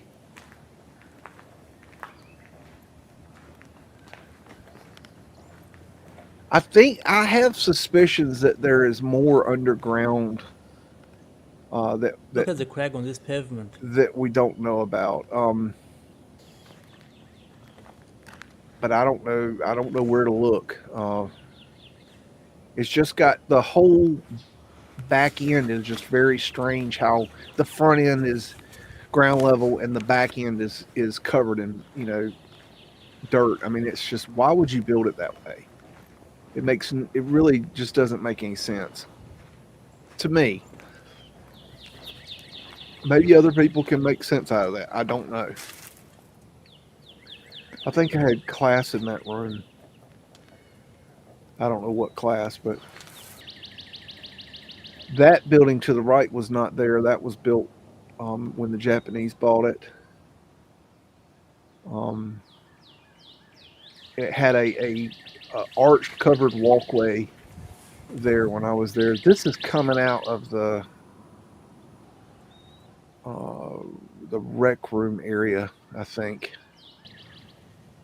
He's kind of jumping around there. I don't really know what he's, not real sure what he's up to.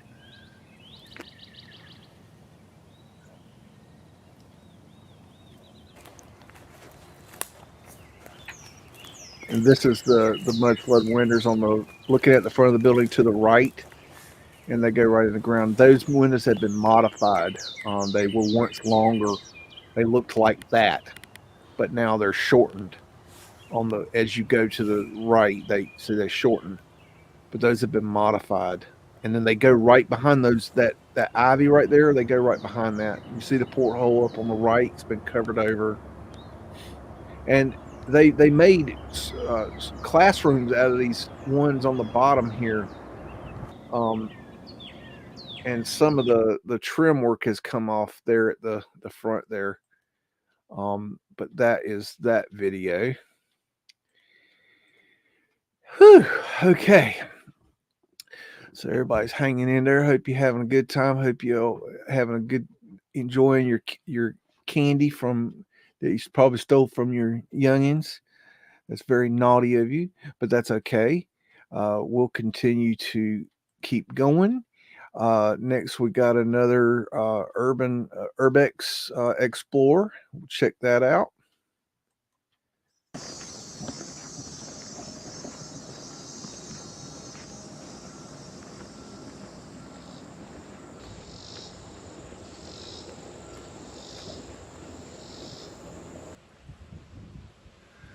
This is later, and it's in really bad shape now. This is in the main building, and you can see the roof has gone bad, and it's gone through several floors. That is actually basement level right there that you're looking at. That is second floor, and the going above that would have been third floor. That square structure, the brick structure right there, in the middle is actually an elevator and was not there when I was there. They built that for the Japanese school. When I was there, there was an entrance to the underground there, which will actually be important later. That's a cool shot. The auditorium again.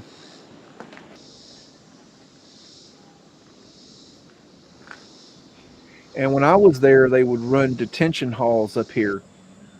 So if you got in trouble, you had to go sit up there and that was detention hall. That's also when you got in trouble, which I got in trouble a lot.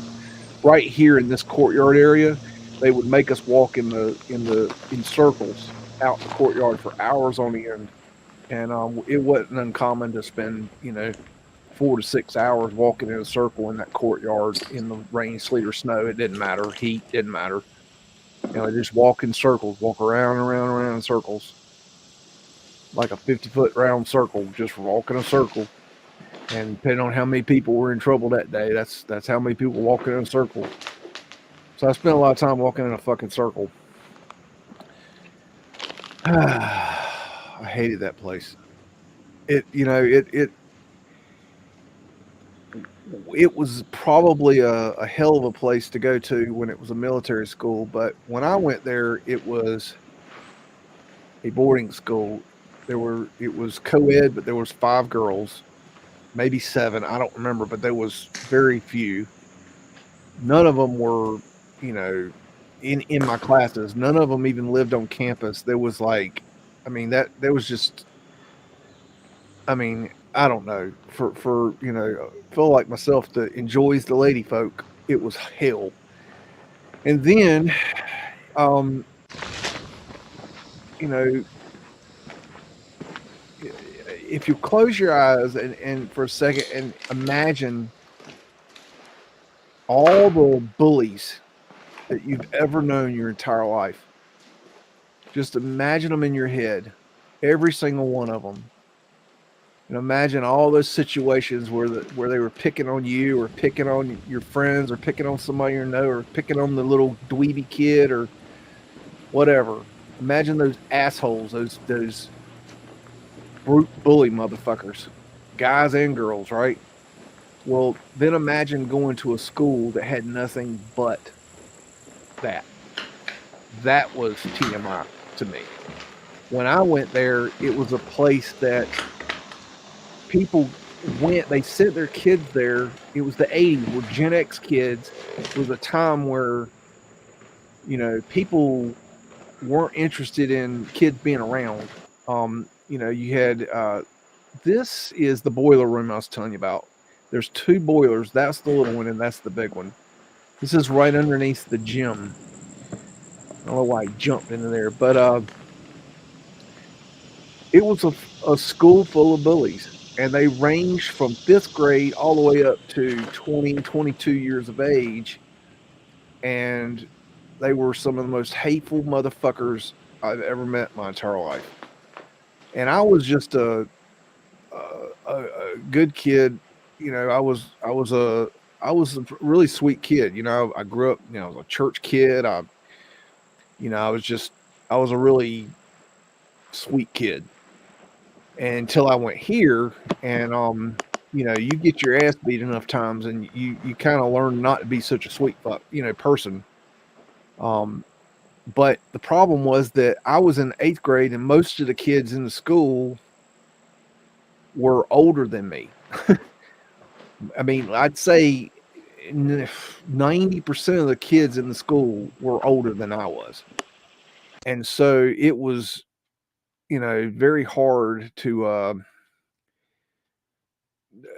stay out of somebody fucking with you. So it was a very difficult time. And when I got dropped off the school in January of 1988, I remember walking in that bedroom, and my mom had dropped me off, and we brought my bags up, brought my bike up, and then she left, and I was okay until I walked in my bedroom and closed the door, and I realized that for the first time in my life, I was completely, utterly alone. I was 12 hours away from home. I was stuck in this place. I didn't know anybody. And I had met a few of the staff. I hadn't even met any of the kids. I'd only met a little bit of the staff, and I'm stuck in this place. And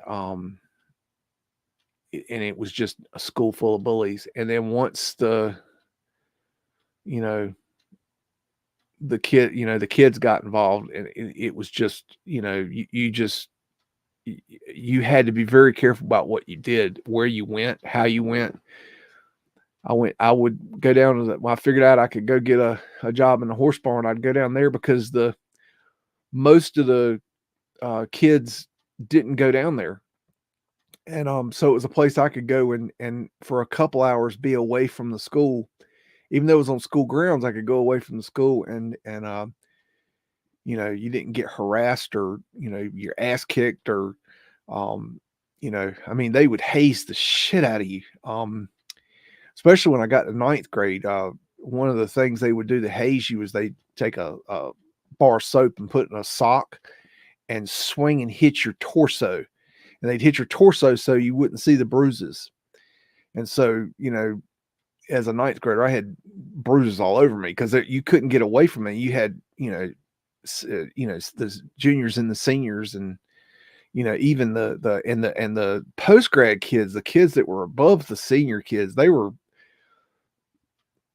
just nasty people. They were football players and basketball players, but the football players were just imagine being an 8th grade kid and a lot of the guys were black and they were just mean and hateful and just it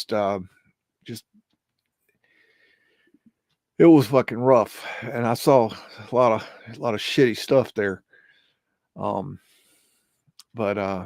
that being said, let's keep going on to here's another I think this is a Urbex video. Oh no, wait, we already showed that one, didn't we? No, sorry, we already showed that one. And hold on, okay, here we go. We hadn't seen this. Hey, what's up, guys? How you doing? I'm on Mike here, and I'm here with Jacob. What's up, bro? And it is a beautiful day out, and we are going up to this so-called haunted abandoned school here in Sweetwater, Tennessee, and it's called the Meiji Gakuin or Gakuin High School. It's where back in the 60s or 70s, whatever, the military transported Asian kids, whatever, to this school. Obviously, that's a bunch of bullshit. So he completely uninformed there. His history is like completely wrong on that, as you've seen here. For, the academy or whatever. And I think on the website from what I saw, apparently on one night this KKK group showed up on our property and they burned this huge wooden cross in the middle of the yard. And I think 2 kids and a teacher got killed here. I think that's bullshit story. I don't have any evidence of that ever happening. That night or whatever. And I've been there a few times. I don't think he has yet, right? No, I haven't. Yeah, and it's crazy. So the first night I came here with a group of people. We saw a chair move. So scary. That's crap, man. It was scary as hell. And we heard a growl by this one building that had the little pentagram on the wall. Oh, my favorite. Yeah, that was awesome. And we saw a rope hanging down the tree branch that was for a tire swing. And as soon as I got close to it, it was freaking cold. And that night was like warm. It was like September, October night or whatever it was. I don't remember, but it was the scariest thing ever, I swear. But we're here. We're here, and here's the view of the school. It's like 3-4 stories high. There's some more buildings, of course, that way. that's where I think the teachers and the janitors were at for, you know, putting their stuff at and having their own little rooms or whatever. And all of that is like kids' dorms and their own classrooms or whatever. I don't remember, but I think one night I'll come here and show you a tour at this place at night, because it's a lot creepier at night, but it's kind of hard to see. So I'm gonna try and buy us a flashlight and hopefully give y'all the best, you know, experience. But I doubt it, because sometimes it's creepy here, sometimes it's not. It depends on what night it is. I don't know, but yeah. So I'll see y'all here a little bit. Okay, so we are here at the wall, trying to get over onto the roof, so I can show y'all this nice view. So here you go. Hold this real quick. Oh yeah. What up? I'll just turn around at me. Oh, whatever. Yeah, it's good. All right.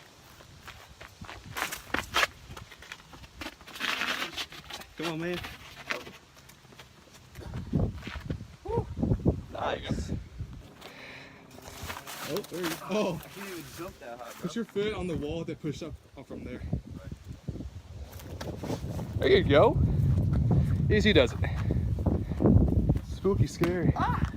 But you're going all the way up there. Kill me. No. Alright, so now we are going up there right now. And it's kind of wobbly at some places, so I gotta be very careful. Jeez. Whew. The last time I was up here, it was not like this bad at all. Here you go. Just real quick. But yeah, don't walk through here, or you'll fall straight through. Okay. Are you good? They are scaling the wall behind the dining hall or mess hall that I believe is mud flooded. Yeah. So just to give you a general reference, what they're doing is they're climbing up to the top of the main building, which is a very strange way to go there, seeing as how they're somewhere in the building is access to the roof, and this is not the access to the roof. I think they're just kind of silly boys. Not in some places. I think I'll stay here on the edge here. Like a fucking idiot. Please don't fall, okay? Oh, Jesus Christ. Okay. Sorry for swearing so much. I'm just really scared to get up here on the edge especially. Alright, yeah, just stay on the edge right here, all the way up. Okay, you guys, real quick. Jesus Christ. This is a good idea. Oh yeah, you know, great. Great idea. Alright, don't hold for a second, or do me to hold it. You got it. Alright. Yeah, don't go right there. What? Like, don't go right here. Why? Little hole right there. Are you good? Yeah, I'm good. Alright. I think the first time I was just a little poon because I was so scared to get up here. Oh my god. Yeah. Yeah. Right here is where the dorms are, I'm pretty sure it's right here. Yeah, that looks like the dorm. And right here is probably the classes all right there. Yeah. Let's keep going up, see the view that way. We're gonna go that way? Yeah. I make sure to go here on the ledge here. Because if you go through the middle, it's like some places are like caved in. So I won't trust it. Huh? Alright. If I fall, you don't. Let me so bad. That is my kind of luck. It's just falling for no reason. Jeez, look at that. So awesome. For you urbexers out there, I would suggest staying off this roof. It is in very, very bad shape, and it is definitely not safe anymore. So, red flag on the roof. Oh shit. Oh man. Yeah, this is about like 3 stories high right here. Pretty sure. Wow. How do you feel? Tired. Me too. It is a lot of work to get up here. And plus, we just worked out like an hour ago, so. I enjoy looking at buildings from already. every angle I possibly can. So Urbex is a great tool to use because you can see things I'm gonna try to come here at night, but in buildings that you normally wouldn't be able to see. if there's any, any more Excellent research tool. activities happen here. Because the first time was just crazy, and the other times it wasn't like anything special. It was just normal night. It is. Imagine seeing this at night. Just see some lights out there, whatever. It's pretty nice. But yeah, I mean, I'm gonna try and do some more videos, like across the country. Always try to. That's asking a lot of me, but I don't know. It depends on how much money I'll get, and how much I'll travel and whatnot.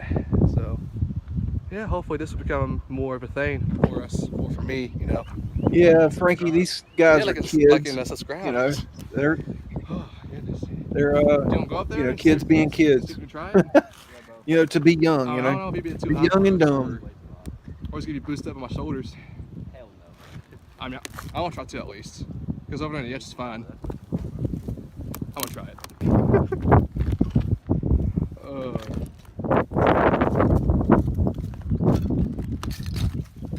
I'm a certified brick thrower, okay? Oh yeah?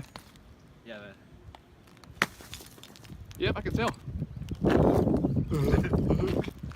Alright, so me and Jacob Poo right here. We might try and see this one door that's been like closed. It's like right there. I don't know why it's closed, but it is so hard to open. Fire alarm? Oh, I want to pull it. This is my mixtape.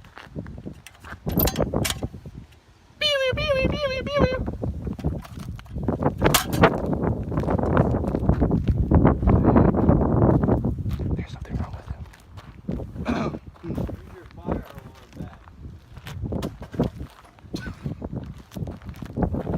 Don't want to fall in there. Yeesh.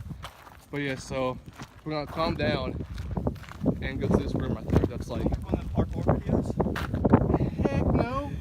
Are you stupid?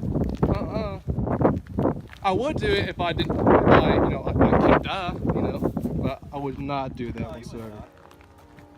You think? It's a 3-second drop. About this high on concrete. Ground zero, and we're going towards that door. May have lost. I used to do LSD and roll myself downhill. I never GT. saw anything fall in a pocket, unless if I was blind or saw as a brick, but I doubt it. Alright, so did you hear that? No. I thought I heard a knock from somewhere. Maybe it's fucking with me. No, actually, I thought I heard a knock going that way, but I guess not. I don't know. Oh, we're good though.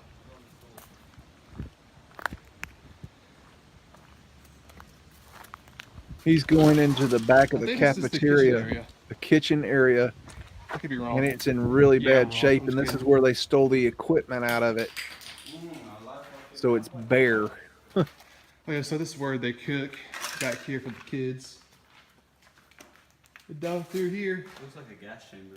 I'll just tell you, this is where all the That mold was is. the dining hall where I used to eat dinner and I forgot lunch all and about dinner it. and stuff. Oh yeah.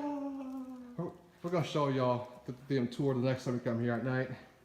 Not right now. So just real quick, we're gonna walk towards that door up there, and then probably just dip out. All right. So are we going? No. Oh yeah. Yeah.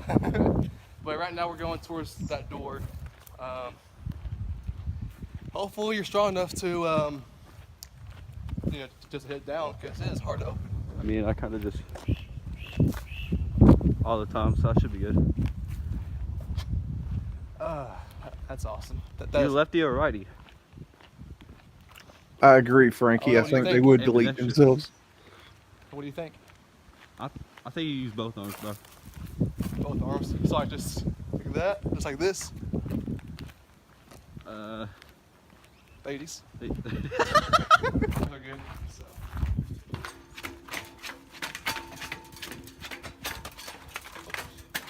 Montage. Don't do that. Yep. I'm getting tired as heck. Sweating up here. All right, guys. So we made it up here into the The school area. Yeah. Okay, so this door is like one of the hardest doors to open in my life. I think it's bolted in. I think that's why it's kind of hard to open. Do you want to try it?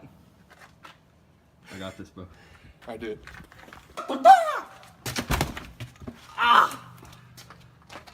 What a loser! All right, go ahead. Fuck you, ghost.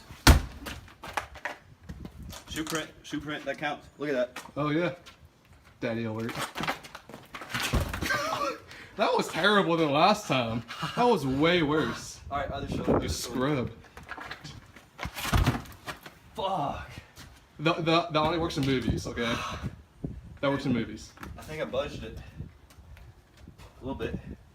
How about we both do it, like with our legs or whatever, and see if that'll work. All right, bro. All right, 1, 2, 3. Shit. All right.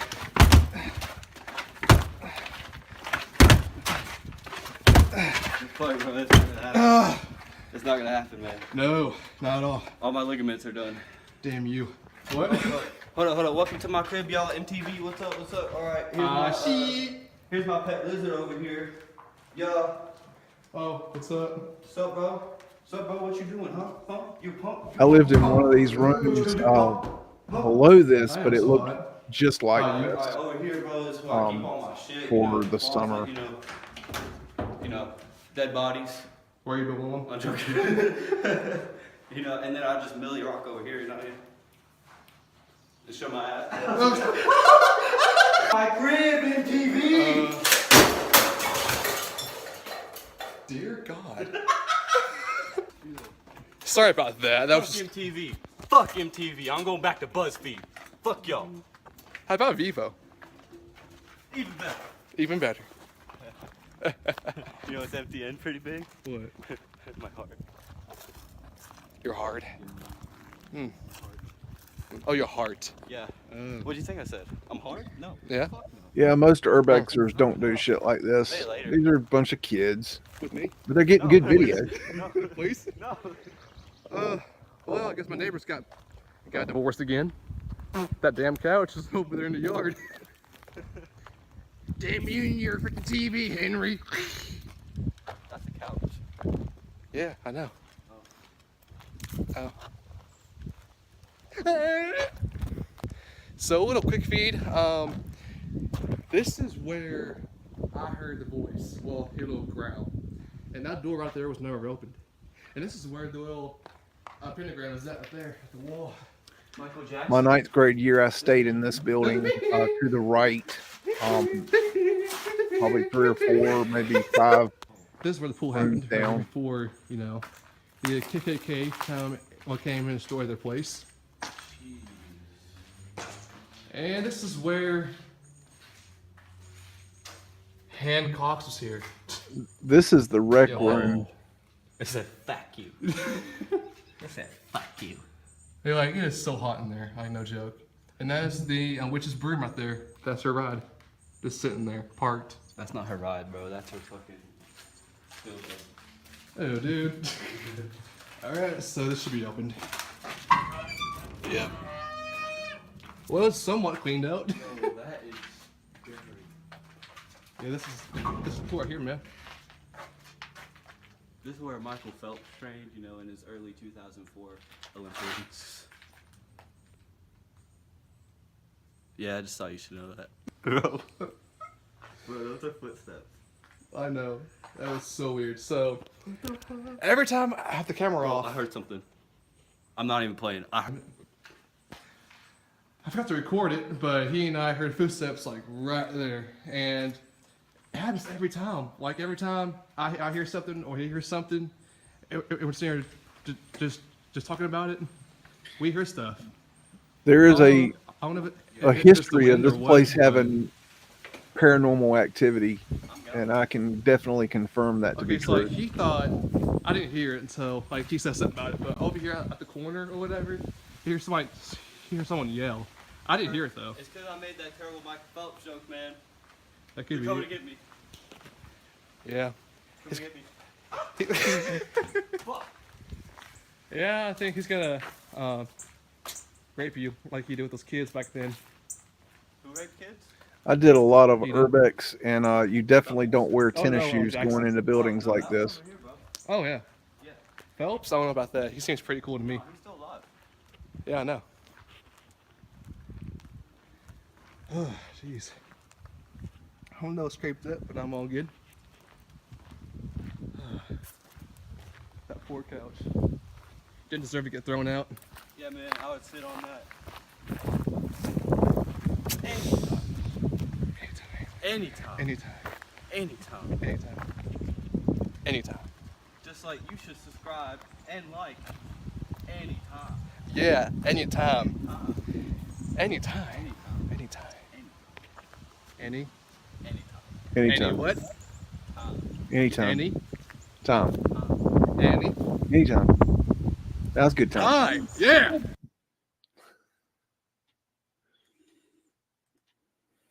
Okay. All right. So what else we got? We got the Bozo twins here. Okay. This is the same one of the guys, but I think he's taking a different group into the building, and this is a shorter video. I'm here with this dude right here. What's happening? This dude. What's up? Commissioner Ledge over here. And this is a nice view right here, guys. I think this is like 4 stories. Or either this one is or that one is over there. But yeah, it's nice up here. Bad day for your ankle. Nice and easy. There you go. Yeah, there you go. Yeah, that was not too bad.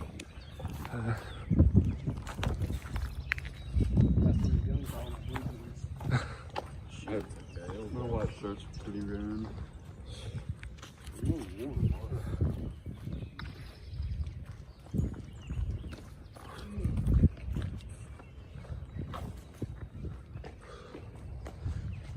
I think it was one night, me and my friend Andrew, we were like at this spot, and we heard like this girl's voice up on the window. It was weird.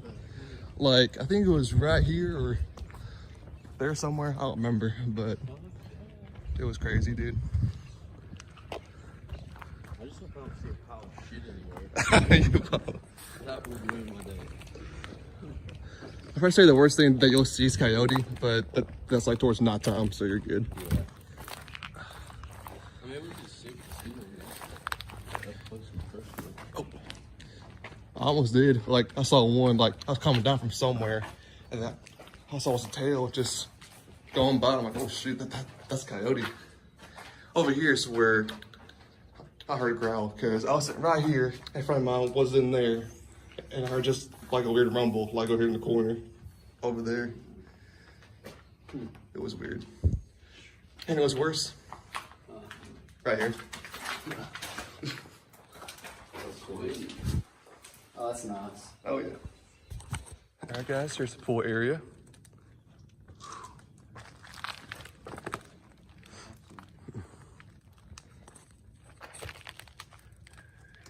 Maybe, Frankie, maybe. Oh, Blondie. He's a trip, isn't he? Yes, I did, hippie, and I'll talk about that shortly. $10. Does you hop in there? I need a little more than that. Oh, 100? 500? Oh, I thought like 11 or 12. 11 or 1200? All that's just rainwater, probably poop in there. Who knows? Who's going swimming? Y'all can. I'll watch.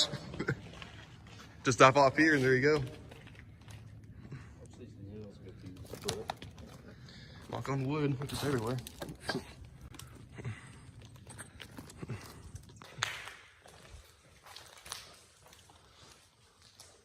Somebody does not like Chase.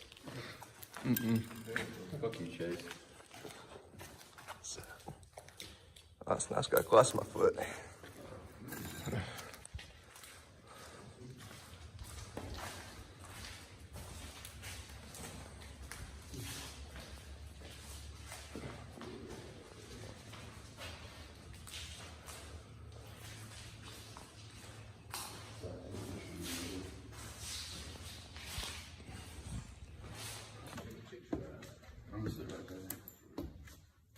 You not been up here?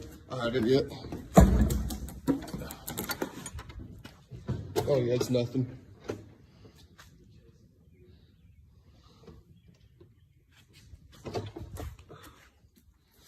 I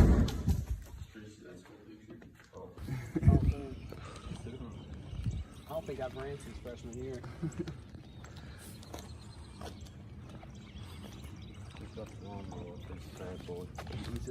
Weed eat every single thing in here, mow. They did at one point, I think like last year, 2 years ago, but then they stopped doing it. I ain't too sure why. I read stuff online that they had like a reunion here for the people that went to school here. Oh really? Yeah. I had no idea. That's what they cleaned it up for. I think my first time coming here, like everything was like mowed down and everything. It was actually pretty nice, but since then it's just been on growing just every day. And someone's car's there. I just saw like a white car up here. I think they're taking the place out. Maybe, I don't know. Hey friends! No, I'm kidding.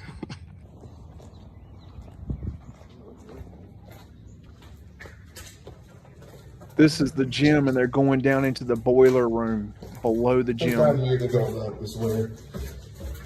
Easy too. Watch your head. Dude, fuck off.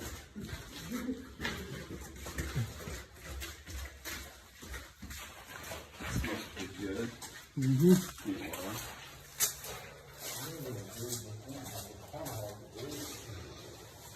So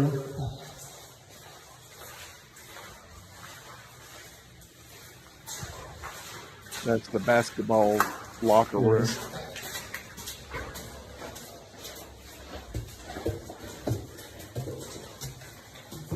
Oh heck yeah, here we go. That house to the right below the house is now the that's the Hurley house and the Arnold Wright's house. No, fine. They're going back up into the gym now, and you see it's in really bad shape. It should be fine, I think.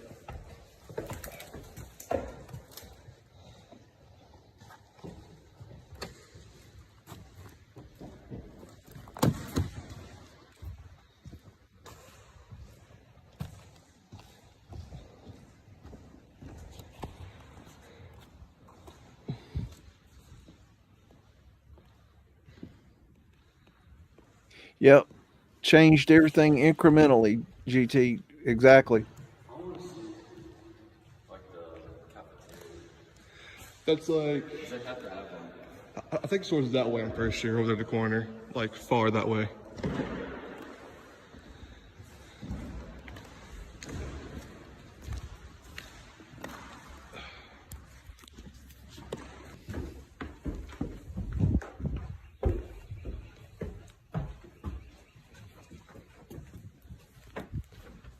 Yeah, imagine with asbestos in this bitch.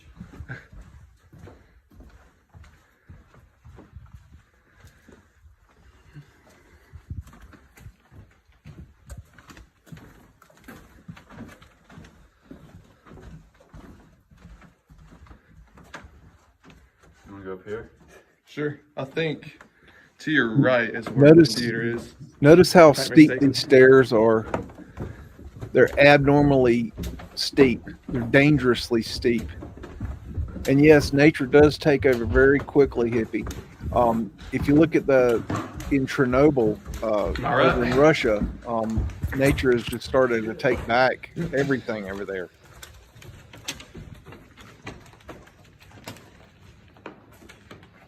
This place was not like this when I was there in 2008 at all. It was still nice.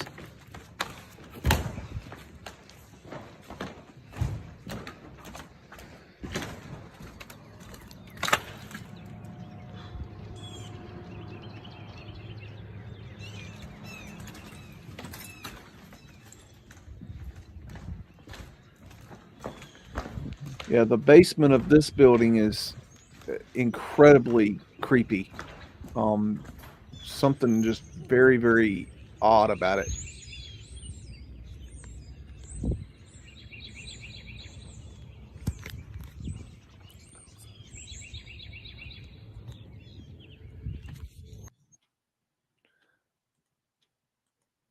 Okie dokie. Now, let's look into I want to share, let's see, let me share this with you. And let me get it up. Let's see. Okay. This is just kind of a visual reference for to help you visualize the story.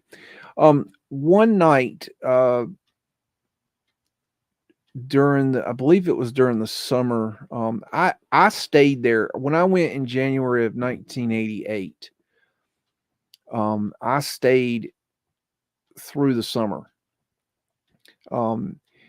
It's pretty clear that I was not.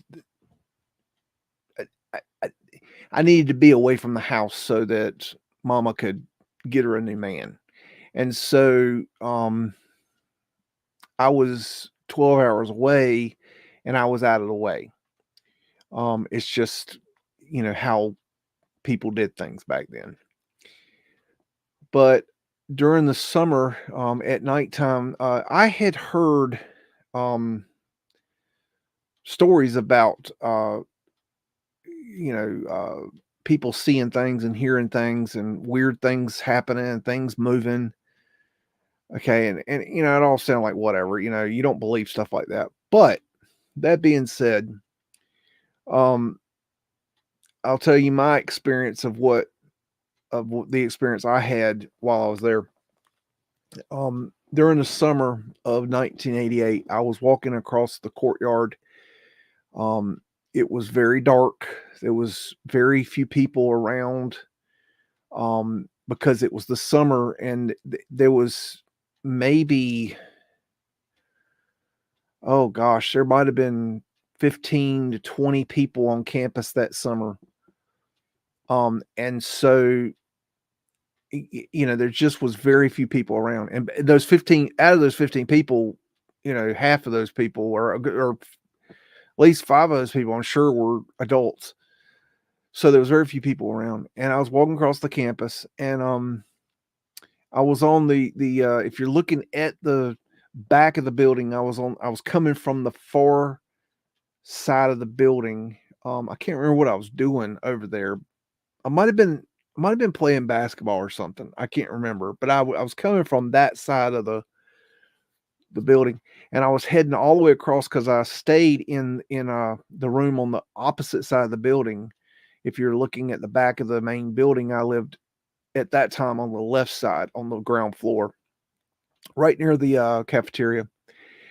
And so I was walking across, and as I was walking across, I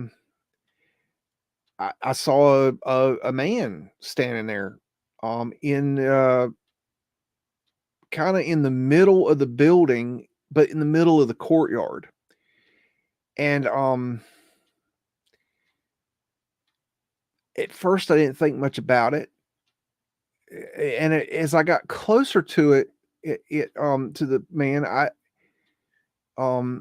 it was just strange because I realized the man was wearing a uniform, and then I noticed it was a military uniform, and it was an old military uniform. It was like it was clearly not a modern uniform. It was clearly an older uniform.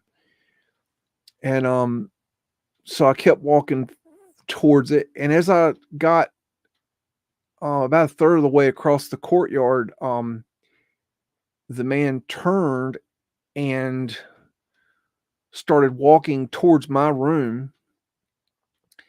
And so I kept walking, and I was following him, but it was just weird. At that moment, it was just strange. It wasn't like I was thinking anything weird. It was just kind of odd, but I didn't know, it was, I don't know. I just didn't know what to think of it. And then right before he got to where I was, my room, there was where those I don't know if you remember, but where I was showing you the um where they installed the elevators. This is trying to give you an idea where I was. Okay, right. Yeah, right here. Okay, right there is where the elevators are today. But at this time, there was a opening right here and an opening right here to the underground, to the basement level. There were stairs going down, just like the stairs that you saw earlier. The guy was walking up. There was another set right here, and as I got closer, the figure turned and went down the stairs. Well, that was weird because there was nothing down there. Like, and what I mean is that there was like maintenance rooms. It was the only thing I could think was down there, and it was just very strange because there was no lights down there. It was always really creepy down there, and there was just no reason for a guy to go down there. And so as I got up to right in front of it, I looked down, and he wasn't down at the bottom of the stairs, and I just had this feeling I should look. And so I walked down the stairs, and it was just pitch black down there. And I went to the right towards the main building. And I went toward like this, like the camera's moving. I was under here in the basement level, and I was walking towards the main building. But when I got to right here, which is the main center building, there was a locked door. And there was no man. There was nothing. And then I got a feeling, that I should go through the door. And I tried the door, and it was locked. And then I had a sense that I should look above the door, and I reached my hand up, and I had to reach up because I was a lot shorter then, and had to reach up, and I got above the door, and there was a lip up there, and there was a key. And I brought it down, look, and I put it in the hole. It was really dark, and I opened the door, and the door opened. And at the time there were, let me see it. Let's see if my video goes forward. I think at the time I was right underneath here. There's a door that goes into this building in the basement level. And when I opened the door, this is kind of what it looked like, but this is shot during the day, and I've dimmed it so it kind of gives it a dark look, trying to give you more of an idea of what it looked like. But there was no light except for every maybe 30 feet, a really old, shitty emergency light that were just, accent light kind of things that they were on, and they would kind of flicker here and there, which made it even creepier. And I'm standing there I just opened the door going into the main building. The main building was maybe, I don't know, 100 feet across. And so 50 feet to the center of the building, standing in the middle of the hall, was this figure, this man. And I remember he had like one of them hats, military hats, the round brimmed hats, kind of like the Mounties wear in Canada. One of them, I don't know what those hats are called, but he had one of those hats on too, and he had on like those tall black riding boots, and his pants were kind of puffed out, and it was like kind of looked like a grayish suit, but it was kind of hard. It was really hard. It was really hard to tell. And so I don't know why, but I charged. I ran at him. I don't know why I did that. And he turned and walked towards, as I'm running towards him, he walked towards the front of the building, through the center of the building to the front. And I got to the corner, the middle of the building, and I turned left. And when I turned left, I'm waiting for this little video to move forward to show you. When I turned left, it'll be here just a second. This is what I saw. This was the front of the building, and these are the arches that are on the ground level in the front of the building. And I ran straight towards this arch, and right to the right of this arch, there was this glass door. And I ran to the door, and it was locked. And I ran to the door to the right, it was locked. And there was no other door. And there was nobody. There was nothing. There was nobody fucking there. So I'm in the basement of this building in the dark, and I've just seen a full body apparition of a man in a military style uniform, and I tore ass out of that basement. So, that being said,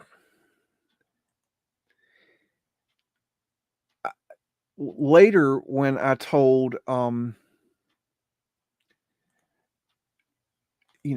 of the other kids, they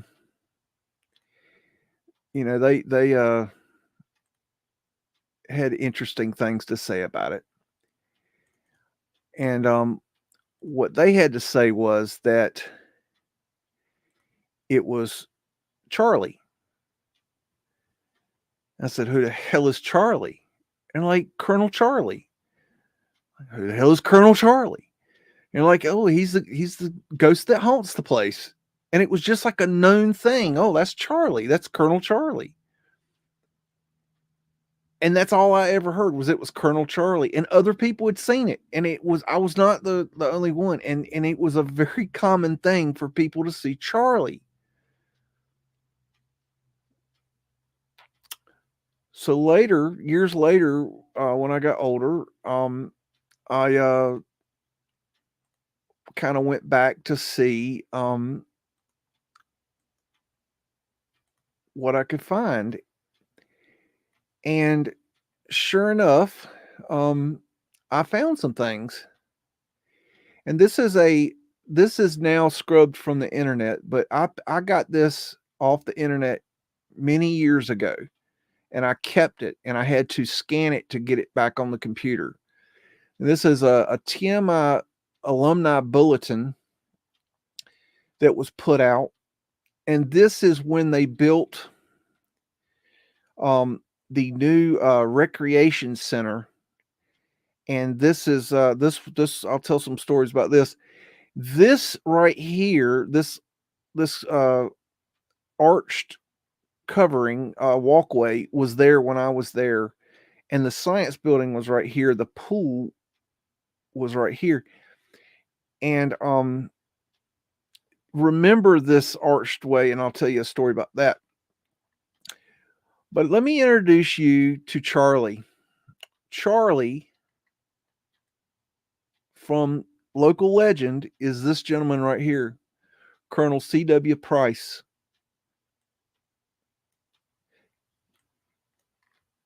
And added to the staff at the beginning of summer school this year was T.R. Harris, grand graduate of TMI, class of 1960. Many alumni remember him from the period. Interested at TMI. Wait a minute. Oh, here it is. Sorry, I'm reading the wrong thing.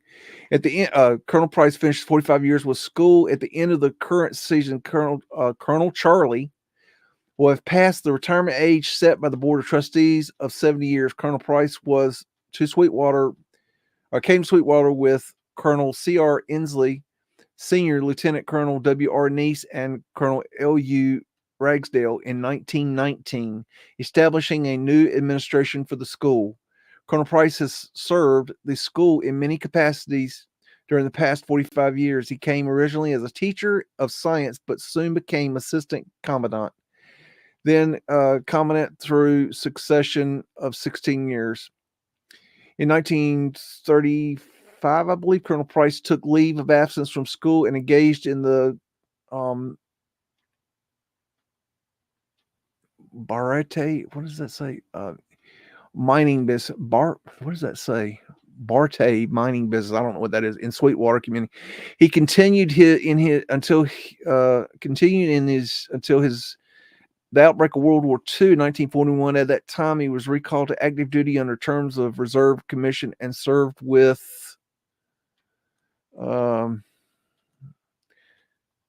CWS at Camp Jackson, at Camp Sibbert, and the duration of the war. Colonel Price returns to active participation in TMI school in 1946 and has continued as senior faculty member and teacher of chemistry through the past 20 years. At present, he is chairman of the board of Tennessee Military Institute Incorporated.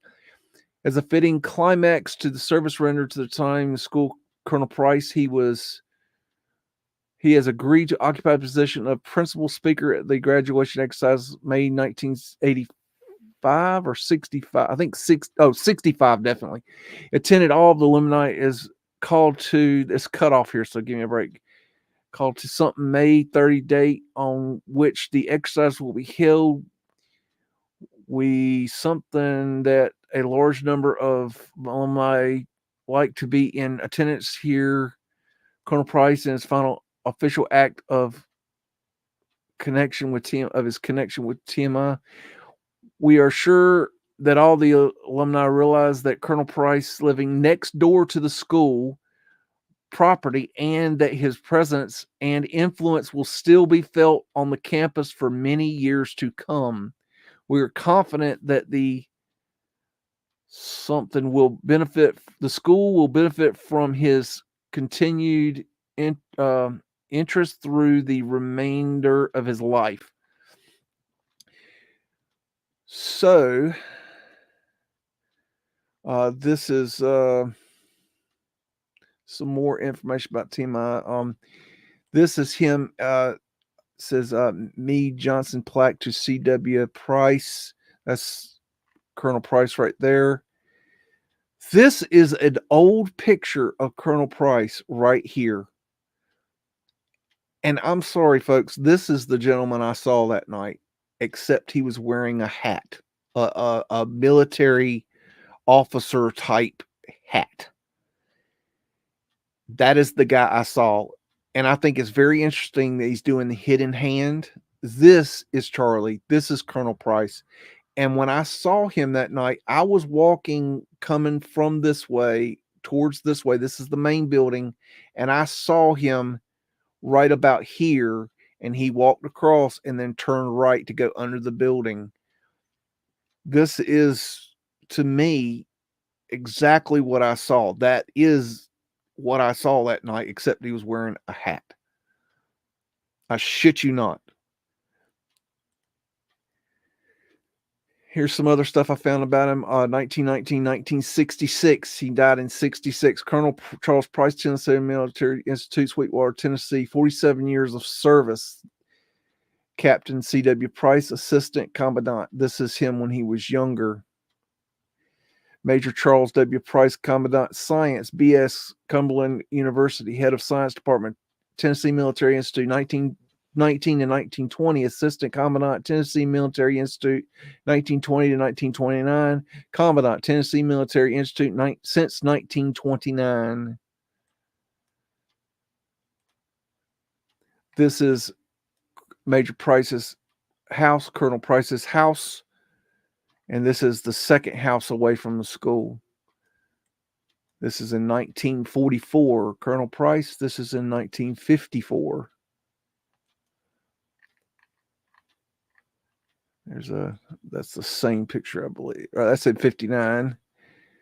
This is one of the last pictures. Lieutenant Colonel Charles W. Price, BS Colonel. Okay, we already know all this.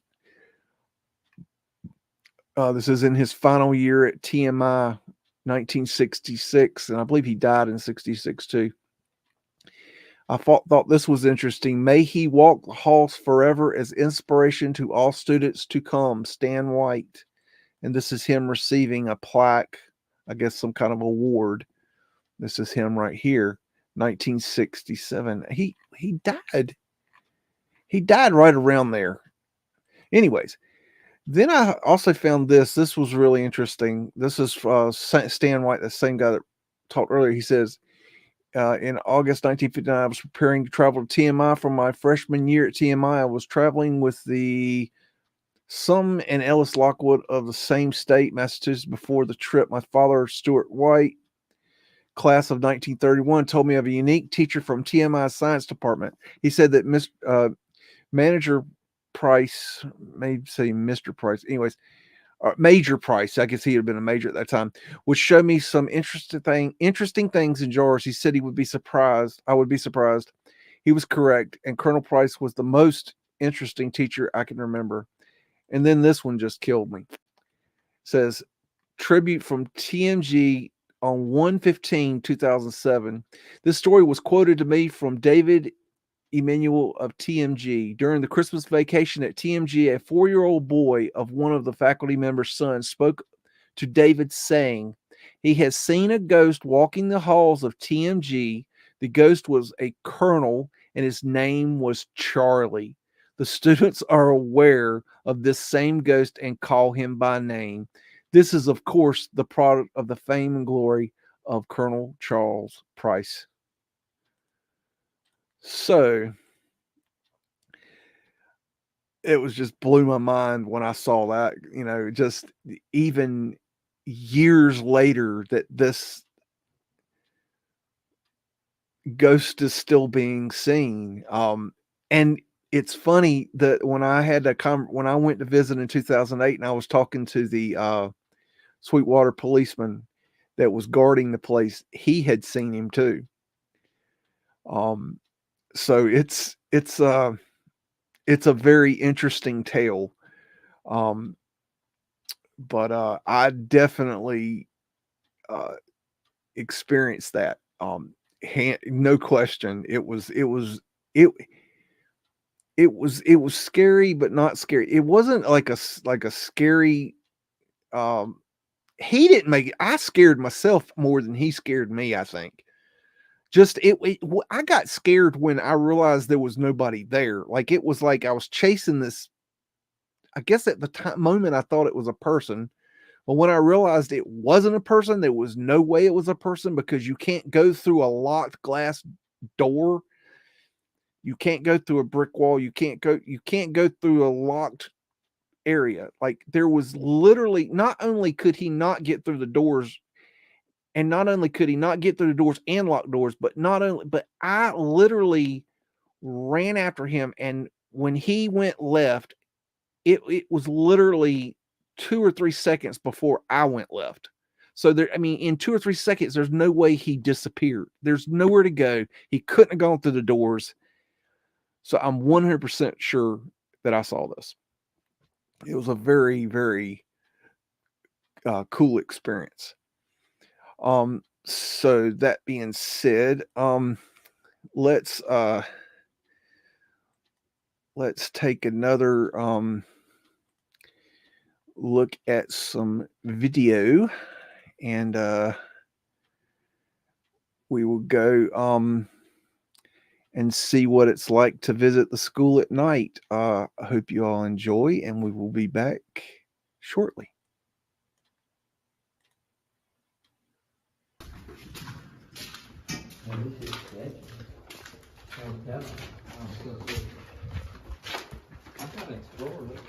There ain't shit down here. Yeah, look for the shit. I like exploring. I like just more to look. That's what it started.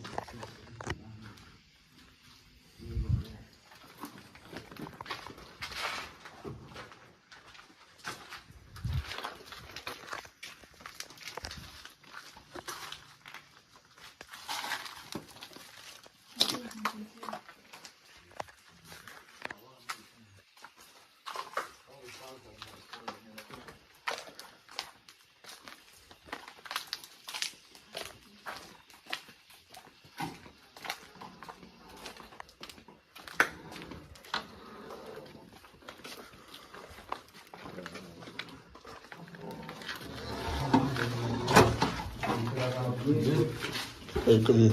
Huh? I'm here, shit, bro. You hearing shit? No, like something just whispered in my ear, I swear to God. There's a fucking place in the here we gotta go to, and there's a quote and it says it's only real if you it comes from the dark, it's only real if you believe it, so don't believe it.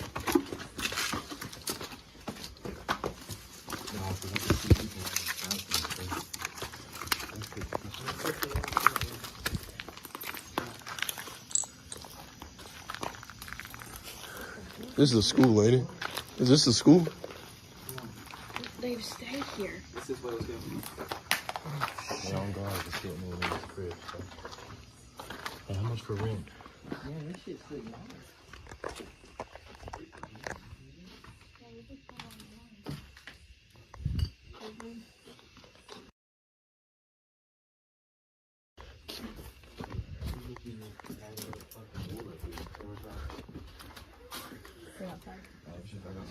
Yeah, this shit nice.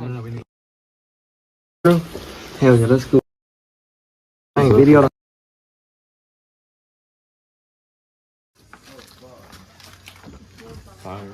be careful. What is it? I've never been Floor. Fuck that. Hey, watch. Dude, the whole floor's falling apart in there. Don't even risk it. Here, watch out. Here, let me get that on video. Me and Caleb got it. Y'all stay back, for real.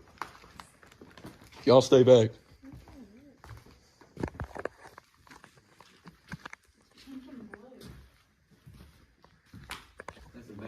That caved in floor right there goes into that mud flooded area underneath the dining hall, which I don't know what's down there or how you get to it.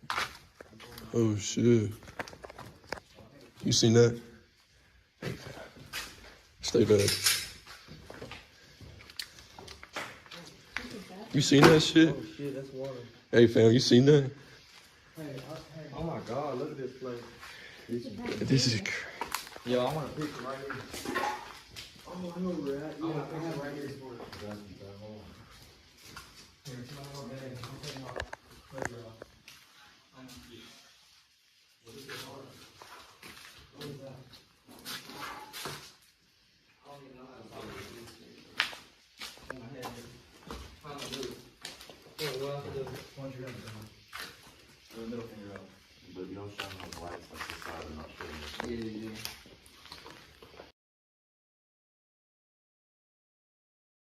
Yeah. Yeah. Let's go over here.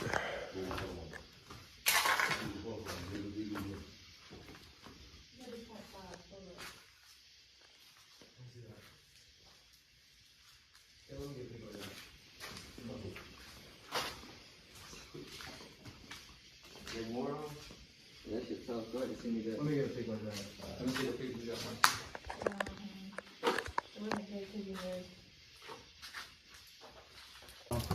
Probably was. I swear to God it is. She was found right there in the briefcase. You lying. I swear to God. Do the research. You know. Did it say 138? Huh? Go 138. They didn't show me. So what we got, these guys going over there. Matt, we should have went left. The whole school is that way. What the fuck? Y'all free me. I didn't go over there. Then we walked in, you said we gotta go right. Hey, bro, I just heard something behind me. Swear to God on my life.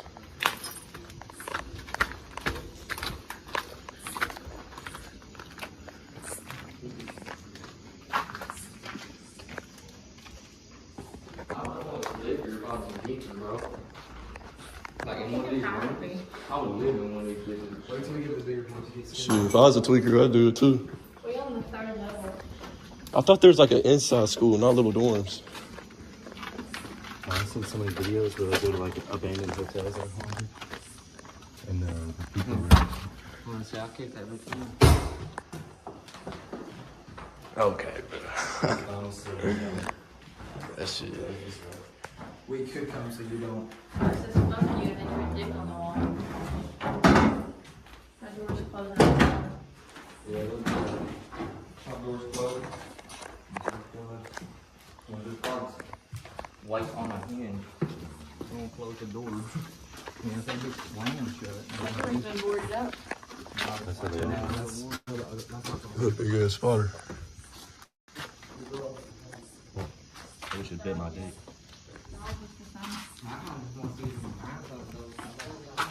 What's big there? Hey, you want to take a risk? Shoot that fucking bolt off the gym door and get mad. Oh, dude, this is the study hall. Study hall. Got some old books. This shit stink. Watch out for the floor. You see it's buckled up? Yeah. Yeah. You can cave in. Yeah, for sure. Hey, be careful where you what's walk. the floor right there? You see how it's sunk in? Yeah, get out of that room. Get out of that room. Yeah, you see how the floor sunk in? Yeah, that bitch better ready to go. It's bowing right here. What is this? HVAC. It's like. That's where we just Oh, went yeah. to the bathroom. Oh. Kick that bitch in. Oh, is that? Hey, bro. Oh, shit. See, all this wasn't like this before, bro. This Oh. was falling apart. That's where you were saying the floor is. Bro. Oh, shit. Hold on, let me slide right here and look at that. Nah. Holy fuck. Yeah, bro. That's a little drop. You don't want to be a part of that floor. Hey, this is right next to the room that caved in, fam, so be careful. I always wanted to do that shit. Do what? Pull the fire alarm. What is this? I'll take my slide. Hey, let me go down here by myself, see if anything happens. Hey, I'll be down here for a second. What? Oh, they don't sing a song.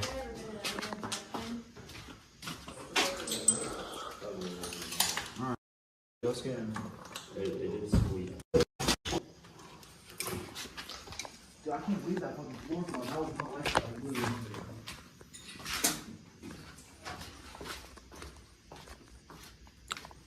About time, Morgan.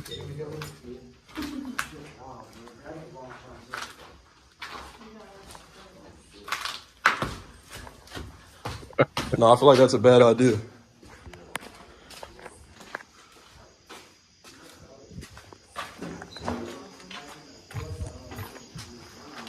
That was a far ass You can tell when the floor's gonna give out.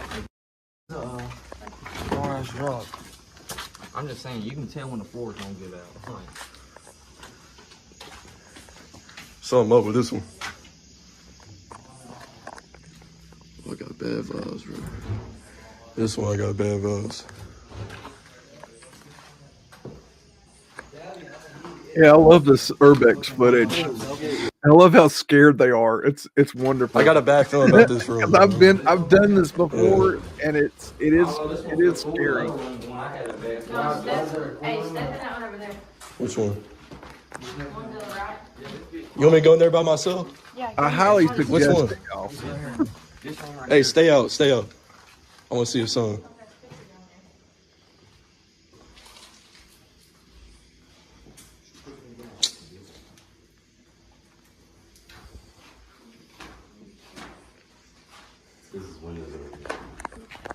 I want to go to the gym, bro. you not, I don't know. Y'all wanna go back downstairs? I thought there was like an actual school, like inside. We got an upstairs right here we can go to. We're Hey, in the dorm area. Let's go up. These just the dorms? He wants to go up, so we'll go to the school. I just wanna go, actually, I wanna take you to the school up here. There might be a door. This is great. Too late, you can't run from the dark, man. oh shit, don't just freak me out. What, did the dark man? Someone taking my fucking leg. Oh my god. Dude. That was interesting. You cannot run from the dark, man. That's interesting. Here before either. Looks like somebody tried to do some cleaning up. No, somebody been living here this fuck. That don't look like living, but. Why do you have a fucking plant? Huh? You have a fucking plant. Got that one little tree in this whole tiny ass town. I got a feeling there's going to be a fire Hey, spill bro. in this building. I'm trying to see if there's a. You seen that? Yeah. Hold up. You know what? Nah, dude, because I've seen Go some to, over there. hey, go to 328. Like, dead ass go to 328. Hold on. What? What? Dude, I kicked the door open, looked in that bitch, and then it slammed. That fucking No. 328. Hey, bro, something's behind us, bro. I swear, I feel like something behind us. I've seen some shit in front of Nah, me and her seen like something in here. Oh, this door. Hey, what? There's a baggie under there. Which door? Which door?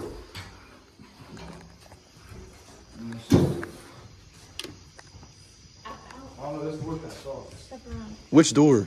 Son.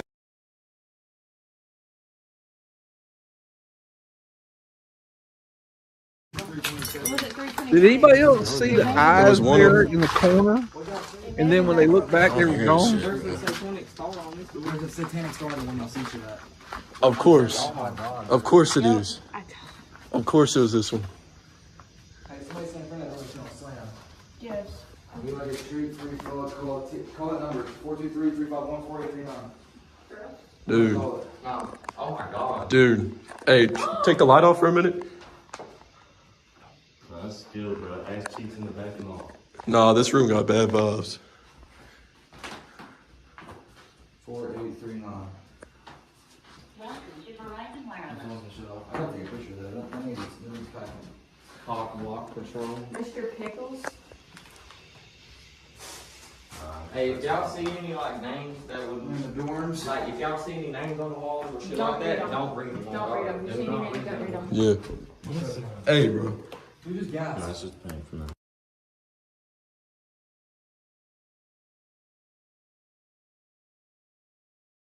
It's in the dark. It's only real if you think about it. So don't think about it. Oh, shit. I'm trying to think about it. Don't think about it. It's only real if you think about it. That's what the wall says, bro. Trust the wall. I'm just on the wall in my peripheral vision. To our left. Yeah, we're exploring everything else first. Another study hall. School's gonna get. What the? Hey, you got it. You got it. The window was in here? No, that was downstairs, wasn't it? Same fucking. Well, this. Study hall. Watch your back right here, bro.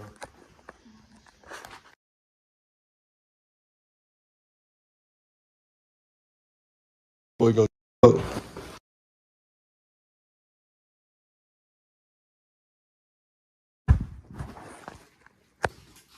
Wow. I'll stay right here.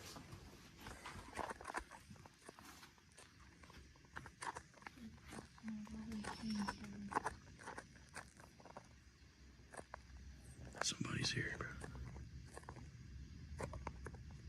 It's not a cop sign. Oh, it's good. We just need to keep doing that in like the creepy rooms. Just be quiet and just like listen. So let's go back up here to the bathroom where the door slams. Yeah.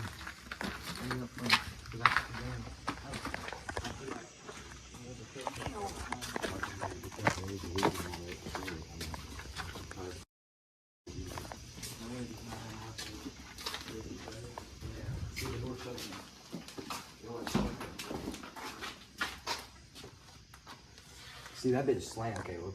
Oh no.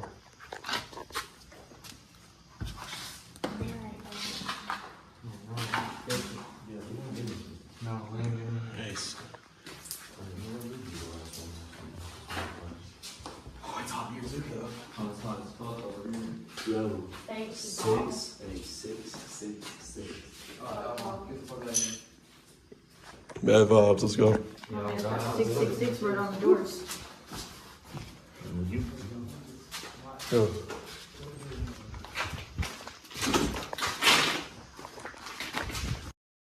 Hey. I think it was, bro. It's a door, fam.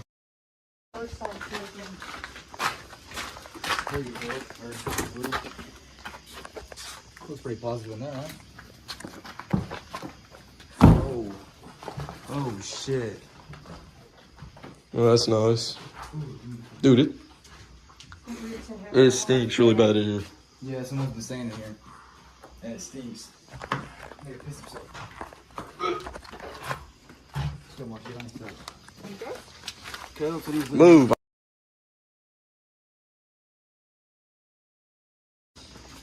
We're in the middle right now. We need to enter.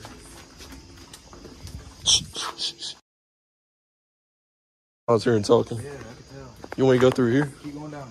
Very bottom. Oh. Word.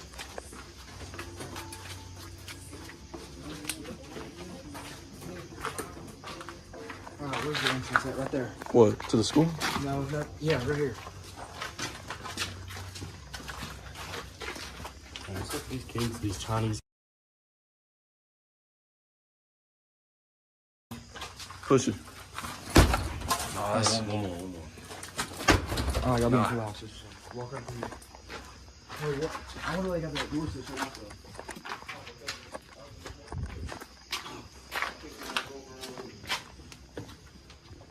It's a classroom. Alright, come on. The entrance to the school right here to the left. Go left. Right to that door. Oh shit, oh shit. No, that's not the school. Yeah, it is. This is the, Yeah, that's this is the hallway. this is the start. Yeah. What the fuck happened to this door? Someone was doing something here. This is school?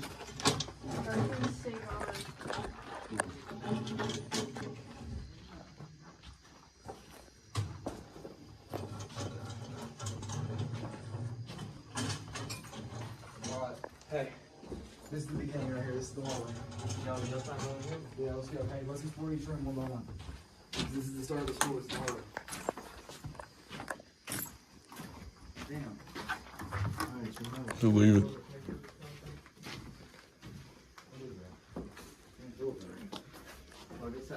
Hey, I'll give $250 to whoever fucking walks in that bathroom does Bloody Mary with the lights on. No, you got me crazy. You ain't got no electricity. I'm crazy.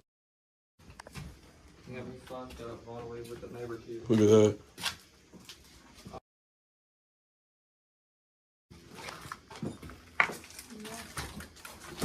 Oh, bro. Look at the tank.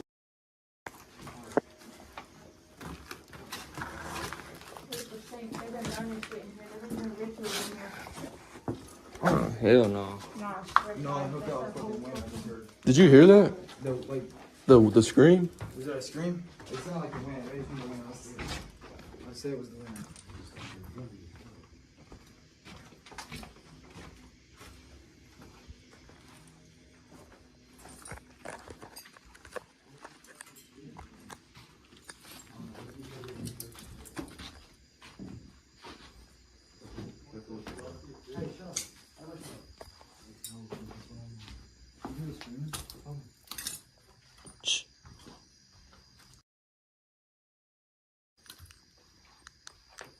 Lights off.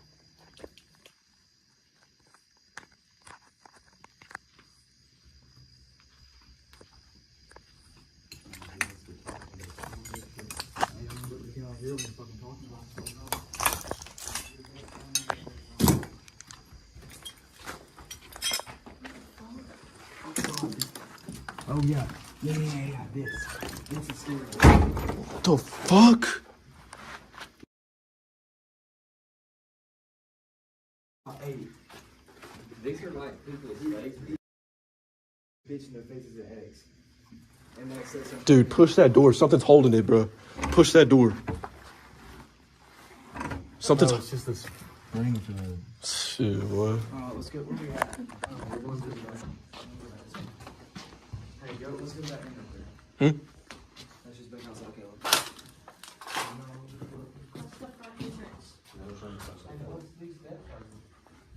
Hey, call this number. I already tried this one. Hey, I want to find that thing on the wall. I want to find that thing on the wall. I'll show you this. I don't know what it's on. Think about it. That shit gave me that whole thing about shit.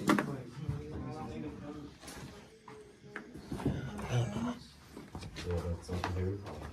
Hey, I think this is where it blocked last time. That rat shit? Not a rat shit. One of the Chinese, bro, or Japanese. Right there. Oh shit.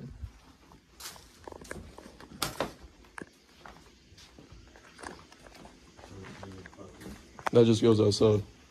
Well, he's gonna get skilled. He's in here saying Korean fuckers. Bro, they're Japanese, fam. Korean motherfuckers, Japanese. Go left for here. Open this door, yeah. That's where we need to go. What stairwell? This stairwell? Why don't we just walk up the stairs that way? Here, I'll go first. Watch out. Here, let me in front. Watch that door. I'm starting to get pissed off.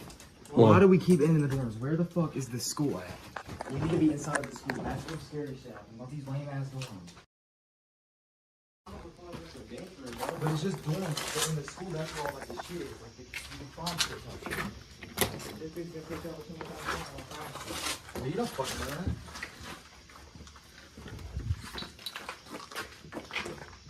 That's big as fuck.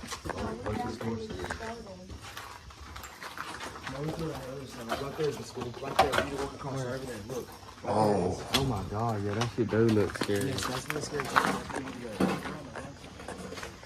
Right here. Right there's the entrance. No, it's right here. Damn, this all this shit doing? Yes, right here. Come on. Hey, what's that shit? We should have went up in there. This is more dorms. This is the fucking school. You're going in that window right there.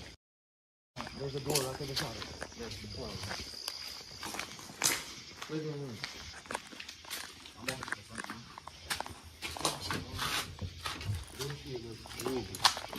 That door's shut. Move.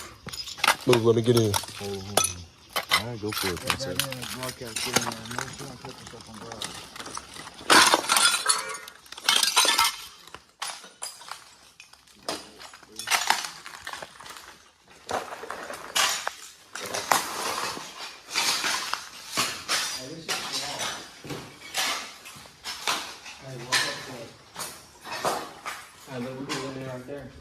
I got water on me, bro.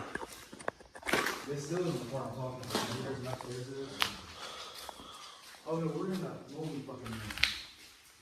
Hey, look at them stairs. There's where we need to go. I got some real shit. And we breathe this shit in, Caleb.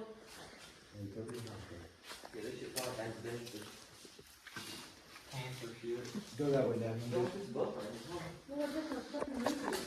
Come on, get the fuck out of this room.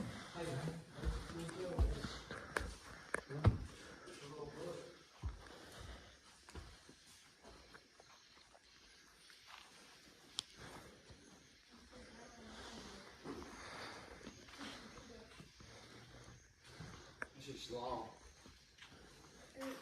Dude, where the fuck? Where the fuck is the school at, dude?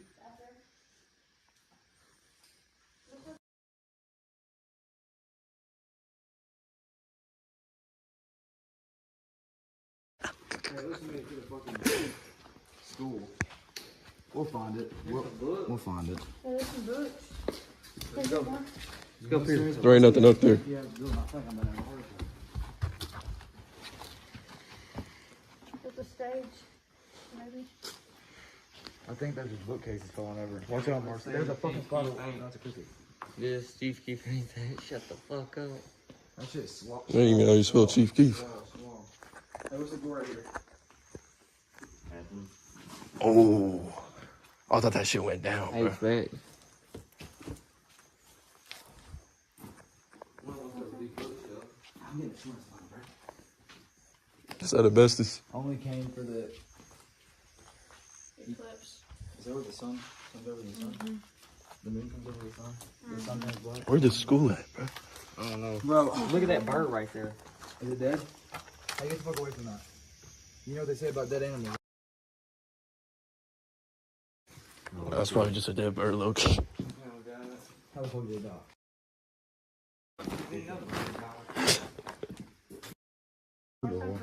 I seen hella dead birds. What? It's dead. Go down.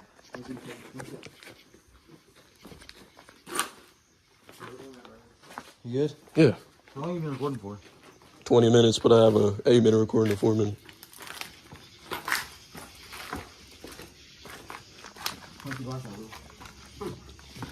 Basically original. Alright, hold on, dogs. Let me get back up here. Let me look around here. Hey, point right that way, Cal. That. Yeah, look. That's not the school, bro. The school's so much bigger than that.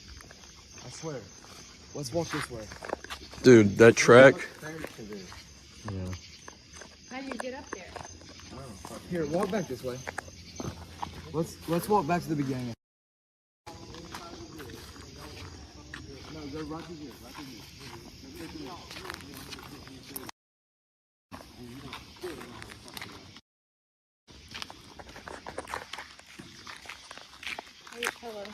Hey, watch them lights with that house. Oh, here's the basement. We going down here. Okay, so look, we're right next to the gym.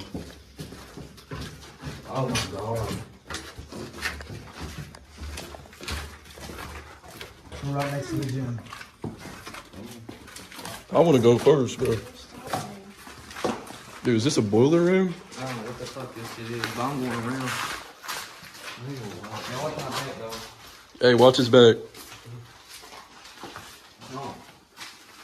Does it go even more down? No.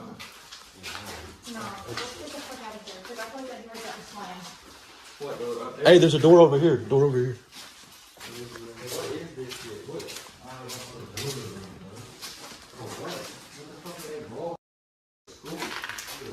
Hey, fam, come over here. Hey, Caleb. Hey, that was nothing. That was the bathroom. Okay. What the fuck is wrong?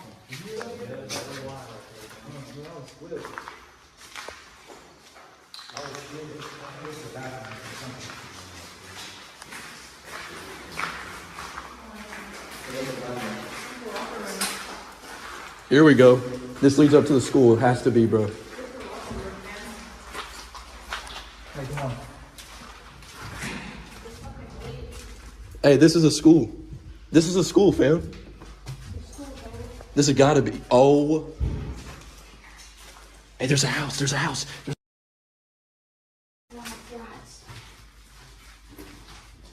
Oh. This is not the school, dude. This is the gym. No, the gym's blocked up.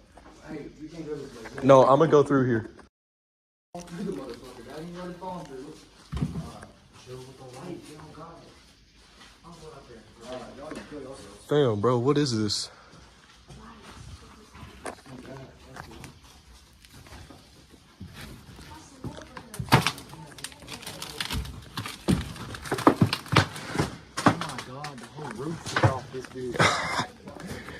This is the gym.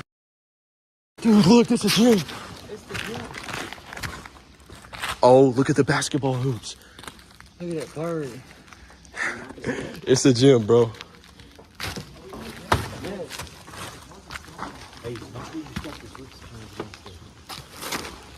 Shit.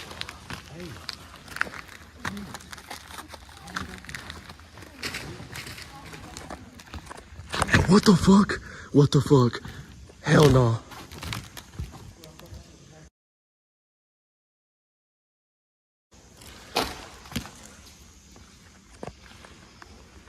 Hey, bro.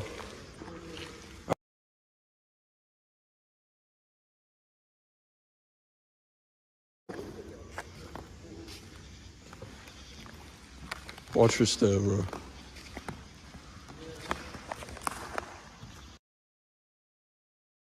Don't matters. So I think in a way kids have more the contact, not only. This is the gym, fam.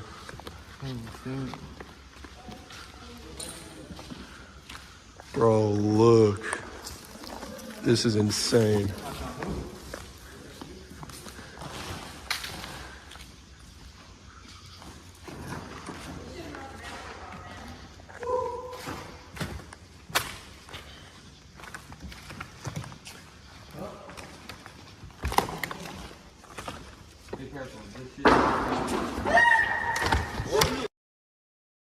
This is all.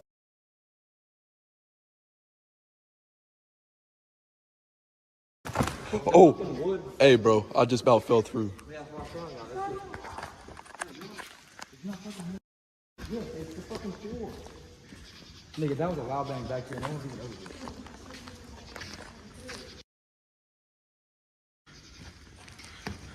here. Hey, just be quiet real quick. See if you hear anything. Shh.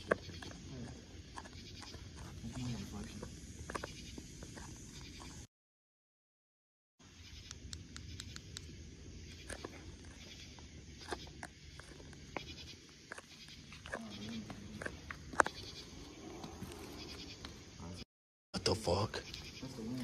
That ain't no wind.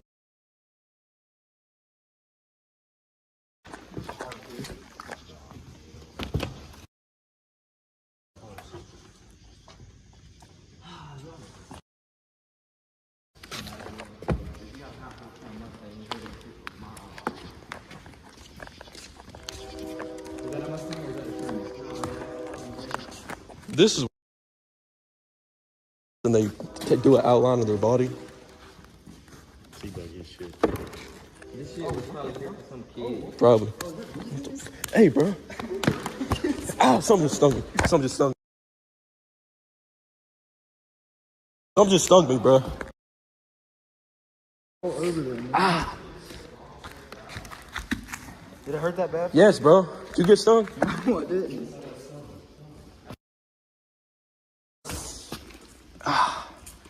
Probably some type of bees over there. And that? Are you sure it was a bee? Yes, I'm sure it was a bee. Yeah, that stung my ass, bro. Oh, yeah. It's definitely a bee.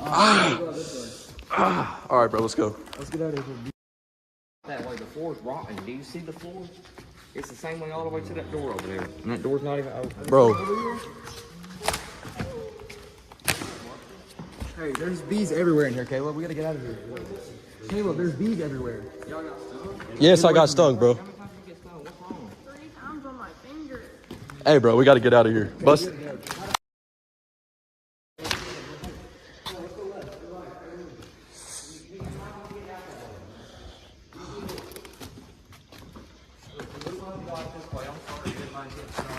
Look, Dad, you see that door open? If not, bust that bitch.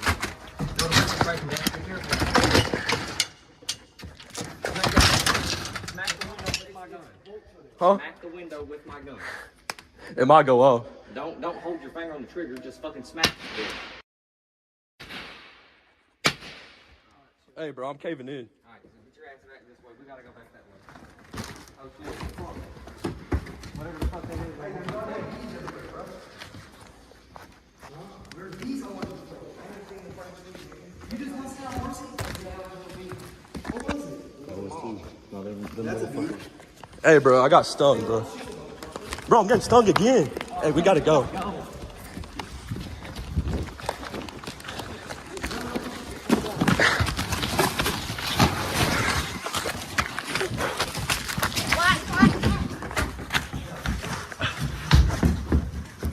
Hurry, I see the bees. Come on.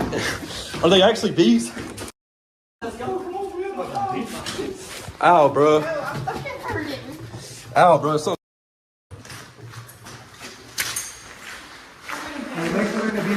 I got stung by 2 bees.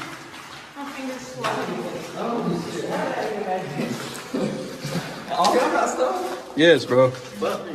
I didn't get stung. I feel like you're crawling on me. Get the fuck out of the field. Hey, go, bro, go. I didn't get stung.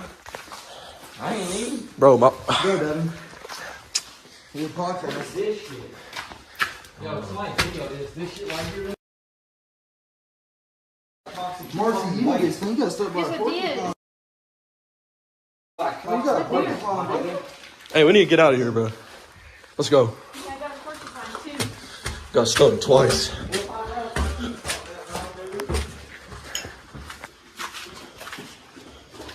Bro.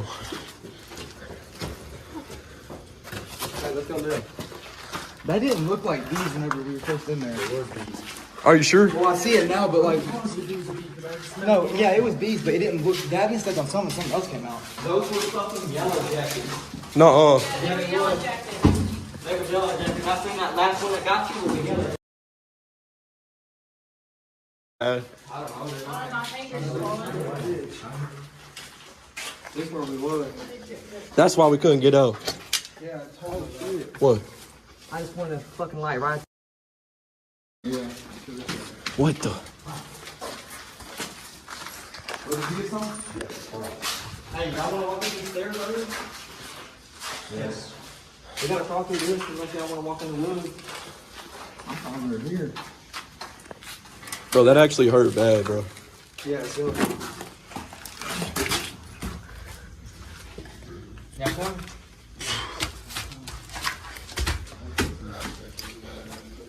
Bro, that's... We'll sure as water. Oh my god, bro. Oh, look at that. What? Fuck that, what? The reflection tripped me. It's your fucking flashlight, dude. Let's go. I thought it was someone else's flashlight. I smell weed.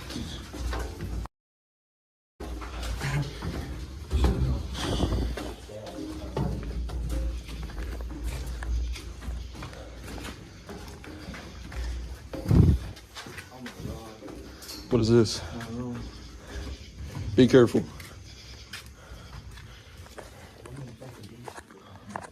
Well, you better get that. Spin weed to make it bigger. Oh my god. What? Big ass room. Oh my god, dude. Y'all, y'all feel that?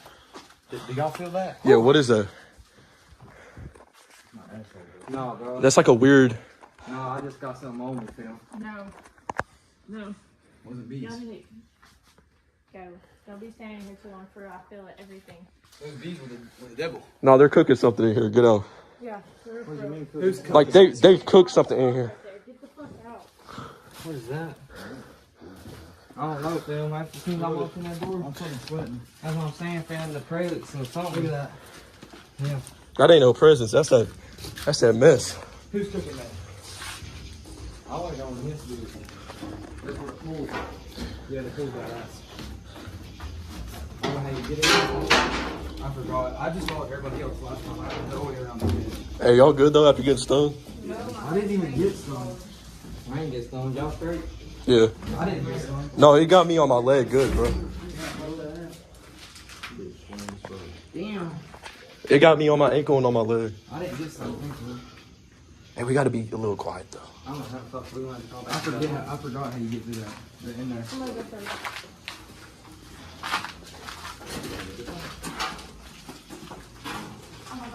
Oh god damn.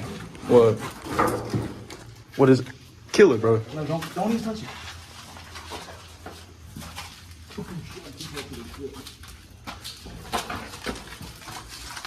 Gavin, you fucking with it? No, no.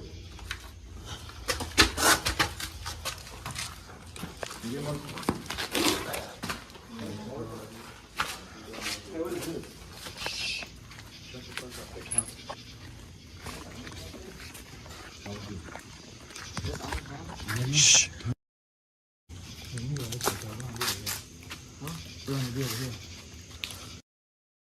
Yeah, no shit. That's the pool.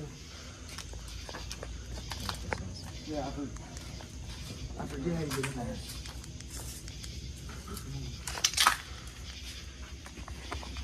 You get nothing? Yeah, that one? Let's go. You don't go in here? You'll float too.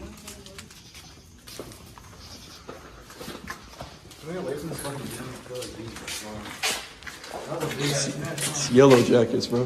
Where? No, I'm saying in there.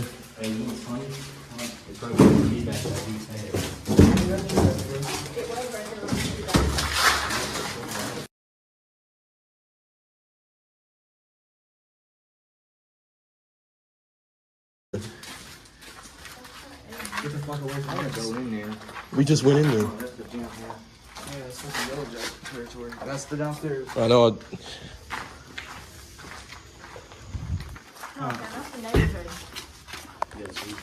Yeah, we gotta be quiet right here. We're outside. Where's the actual school?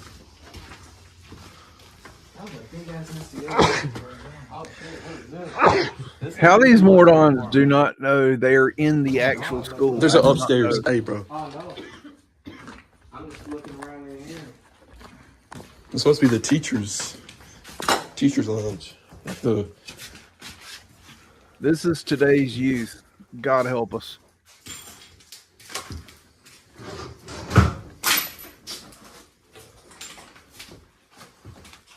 I'm going upstairs. Oh, God. Here, watch out. Let me lead the way. Yeah, I'm gonna open up the boy Caleb took off at the gym. Hey, y'all ready? Absolutely. You ready to go up here? They're making it so much harder than it has to be. Yeah, I didn't get some once. I ain't getting some. They're in the main building right now in the center area. There's those tall steps I was telling you about earlier. I'm done like getting low. I don't know what that means, but all right. My gun light is getting low. Oh, his gun battery down the front? I thought you said. Shut up. My gun light's getting low. Let me do something. Gotta love Gen Z. Don't touch it. This peroxide. Yeah, They ain't here doing them drugs. Hey, get out of here. Caleb, watch what you touch, fool. Yeah, they ain't here doing them drugs. They got all kind of shit right here. Are we outside? Yeah. Oh, we're up here. Over here.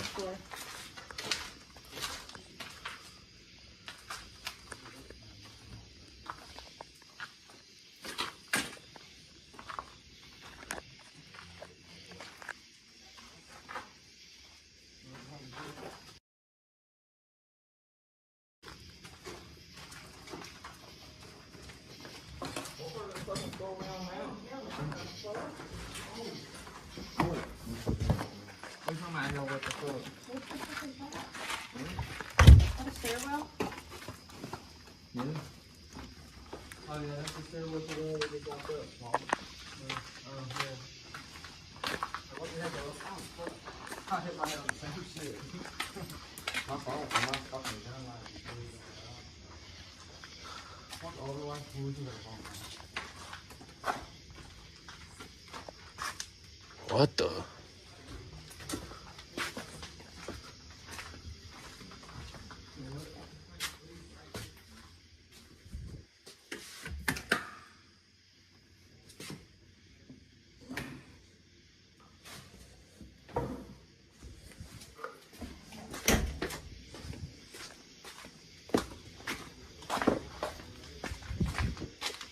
Hey, fam.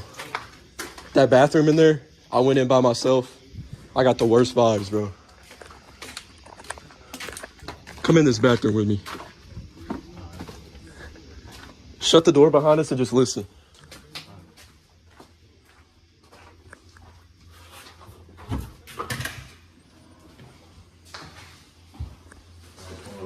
Hold on.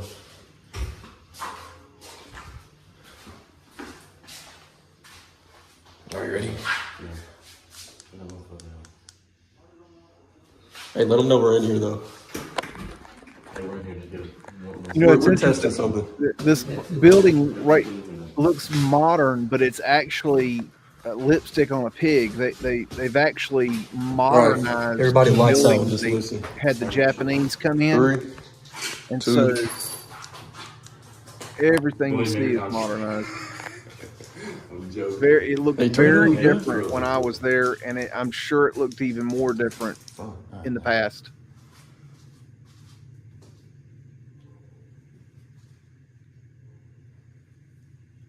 What the fuck is lighting up in the mirror? What the fuck? It's your fucking. Yeah.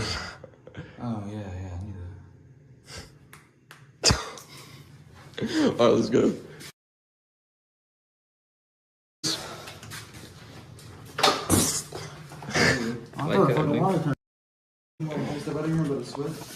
I'm battle. I got a hoodie on. What's up this way? Caving in, caving in. Oh, this ain't not safe on the wall. That means Kelly gotta go. Not safe, we gotta go. Damn, that what the fuck that cricket bumping ass thing? What the fuck? Wait, find me downstairs. That thing is what it seems. Find me downstairs. We was just downstairs. These idiots don't even know there's a basement, I don't think. Oh, shit. Hangman.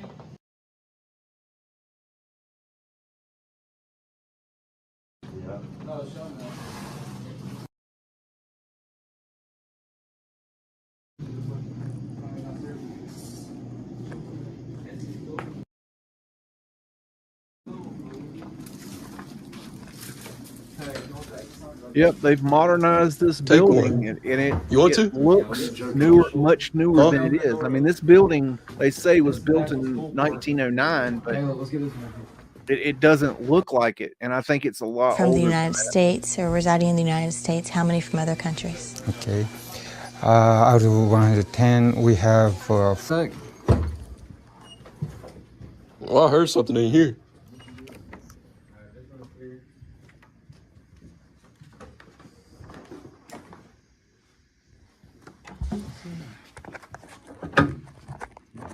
What?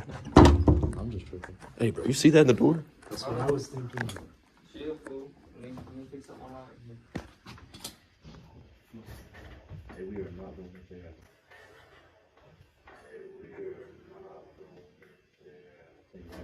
Oh, yeah, for real? What the fuck? What the fuck was that? I don't know. Don't fucking walk off behind me. I'm trying to fix my goddamn light. Hey, bro, there's just a light down Daddy, there. quit fucking walking. There's a light down there, bro. Just a single light. On? That's because it's a neighborhood. Look how dark it is down there. Let's go. I feel shit. Oh, hell no. I ain't gonna lie, I've not been getting weird. That's that feelings. first fucking steps I was telling y'all about when we first walked in. I knew the 40 minute later.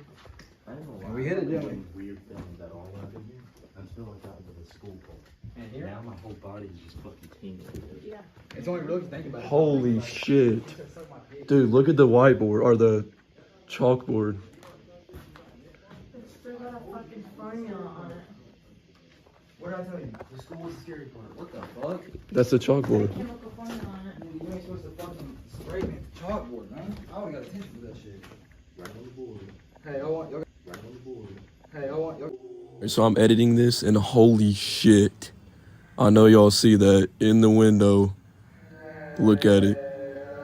Take a real good look at it. If I would have seen that when I was there, you know damn well I would have ran away. Alright, so here's this ugly ass skinwalker looking thing. I would be worried, but I'm a child of God, so I'm not really worried. But yeah, enjoy the rest of the video. Got some anger take out?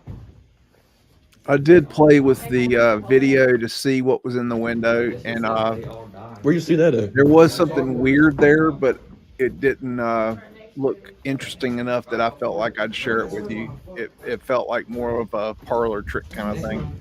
Y'all go straight across? Fuck. Hey, what's your head, y'all tell people?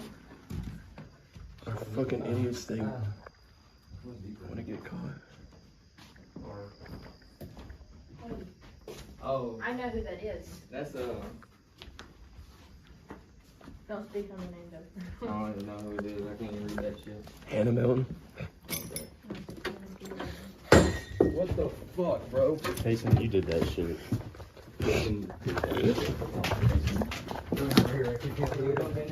Hey, we got a fake shit. Oh, let's go up. Turn it down. Yeah, let's go up. Oh shit. Damn, how much you quit cutting the lawn? Miss Johnson? Shh. Oh my god. Oh. Oh shit. What? Oh my god, bro. We know we heard somebody. We knew we've been hearing somebody else. Yeah. Thought about us. What the fuck? Bro, they were sucking up here. We just talked like my boy. Y'all ain't tweakers or nothing, are you? Y'all tweakers? Yeah, I got some beer down there earlier. Were you down there? Here, don't blind them with the lights. Hold on. Sorry, we drank it all. Damn. I think there's one more actually. For real? Let me smash that bitch. Hey, this one got some in it. Yeah, take him, bro. That's the one I didn't Y'all been hearing shit? No, not yet. Shit. Bro, We've just been hearing you, that's it. For real? Was I the one that threw out a freaking whole window? Yeah, she fucking threw out a whole window seat Oh my or god. something. Bro. Nah, don't go in the gym. I got like 3 yellow jacket bites. Fuck up by some bees. Bro, I like been here for like 4 times in a row.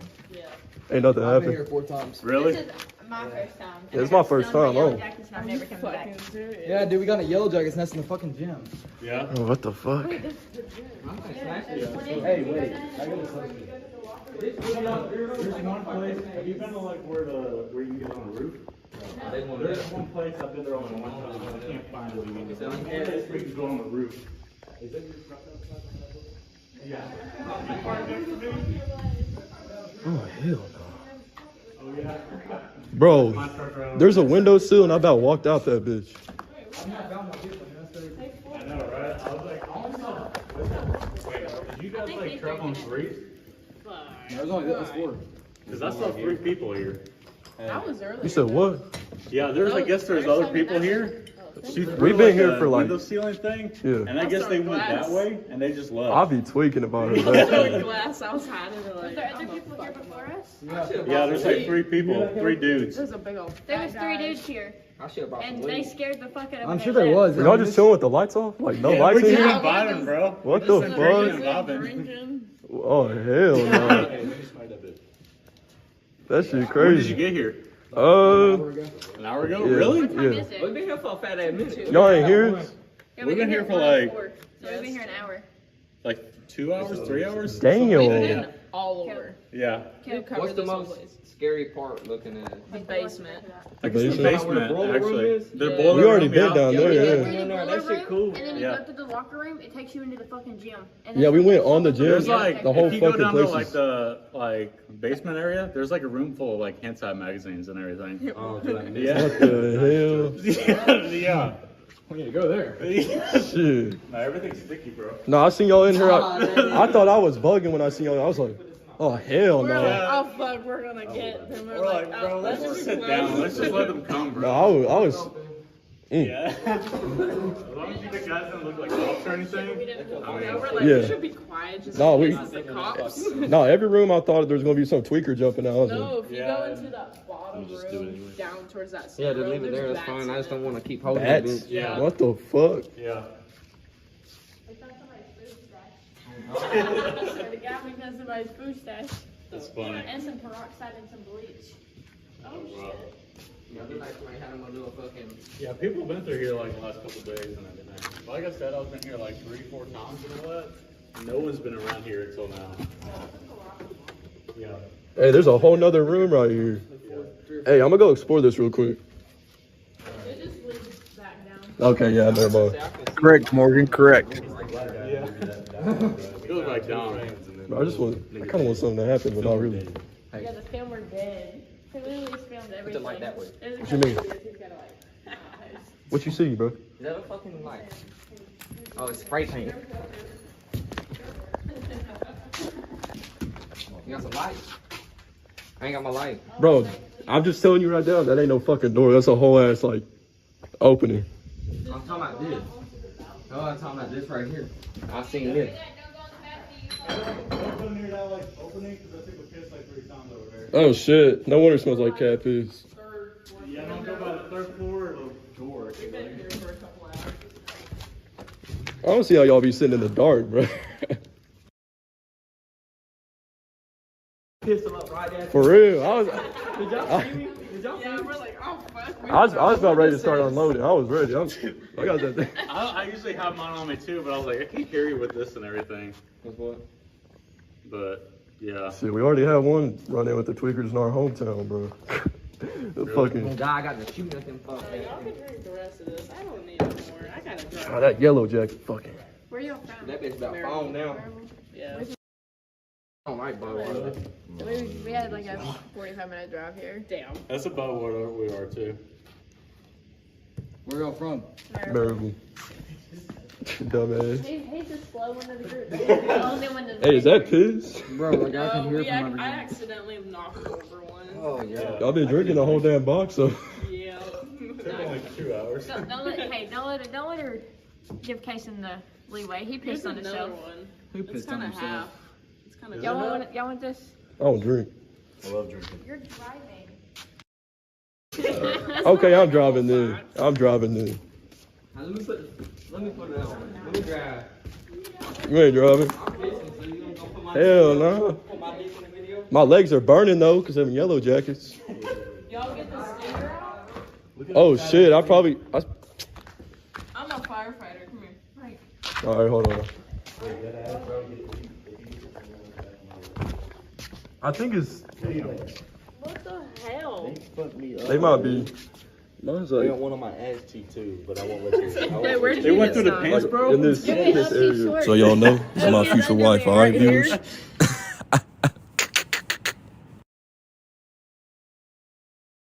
Like right here. Ooh, fuck. It's probably still up in there. Oh, I see it. I ain't never heard a fella whine so much about a damn yellow jacket thing in my life. stomach the other day by a fucking That shit in my monster. ankle too.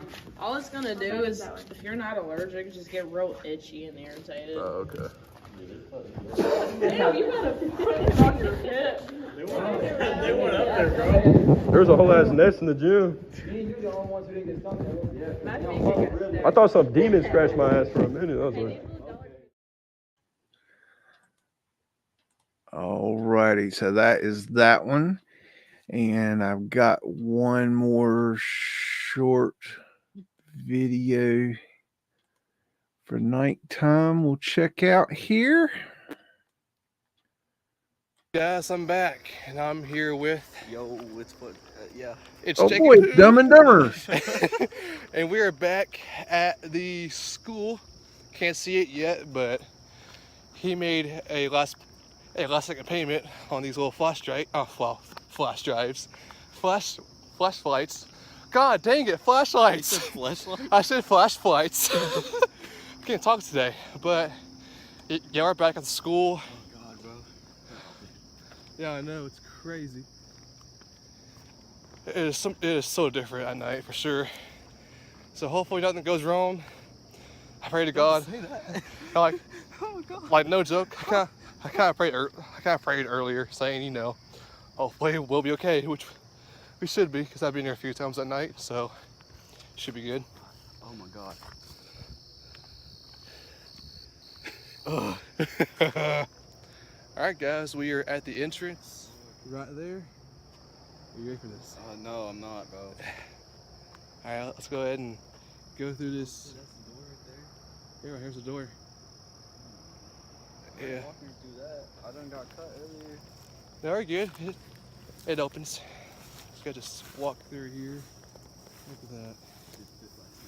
Yeah, I know. Ah, it's getting. God, it's so bushy. I hate it. Just like my hair. Okay. That's that's great. Freedom isn't free. Oh, dude, this is hella sketch. Oh my.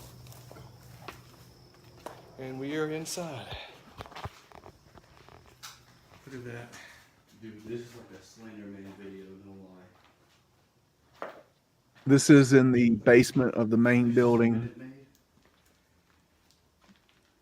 What the hell is it? Just remember to not bring anything. This would have been the area where I saw Charlie that night. Down in this area here. This is where he would have walked straight ahead here. I would have gone through a door, and I would have seen him halfway down the hall. But it was a lot like this, except there was a much dimmer light. You're good. This is like straight out of a Slender Man video. You ready? Oh shit.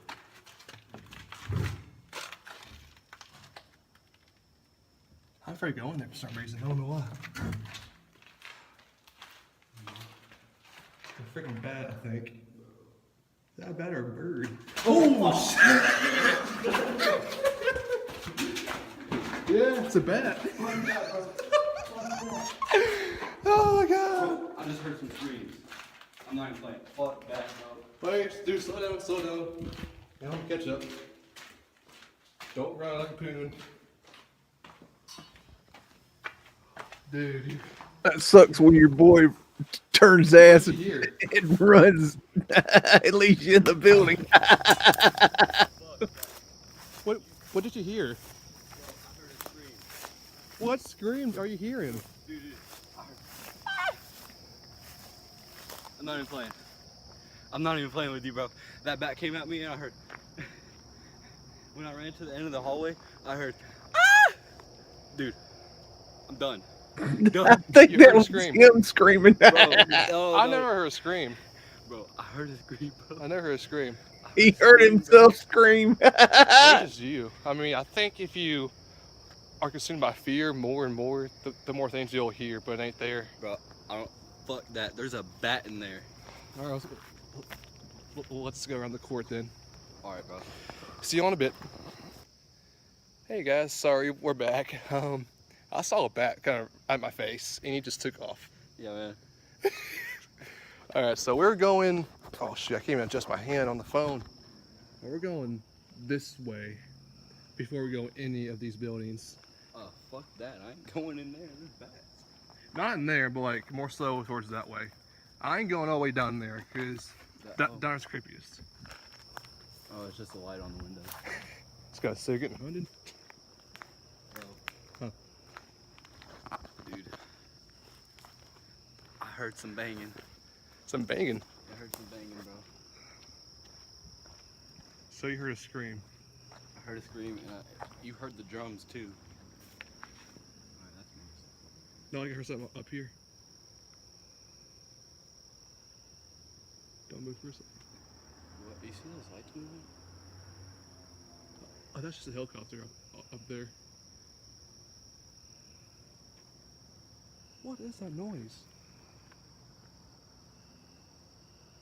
I think you're hearing some squirrels over there. Or something.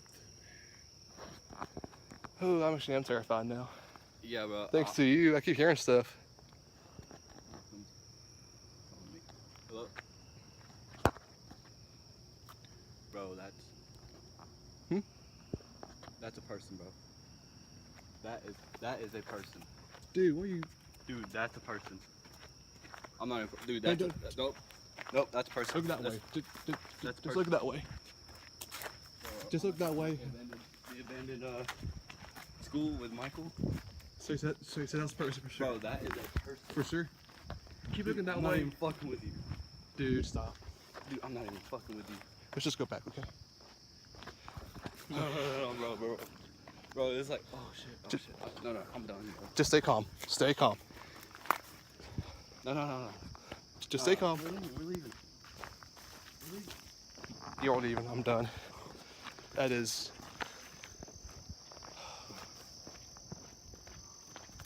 Do you want to just jog it off? Jog it? Yeah, let's jog it.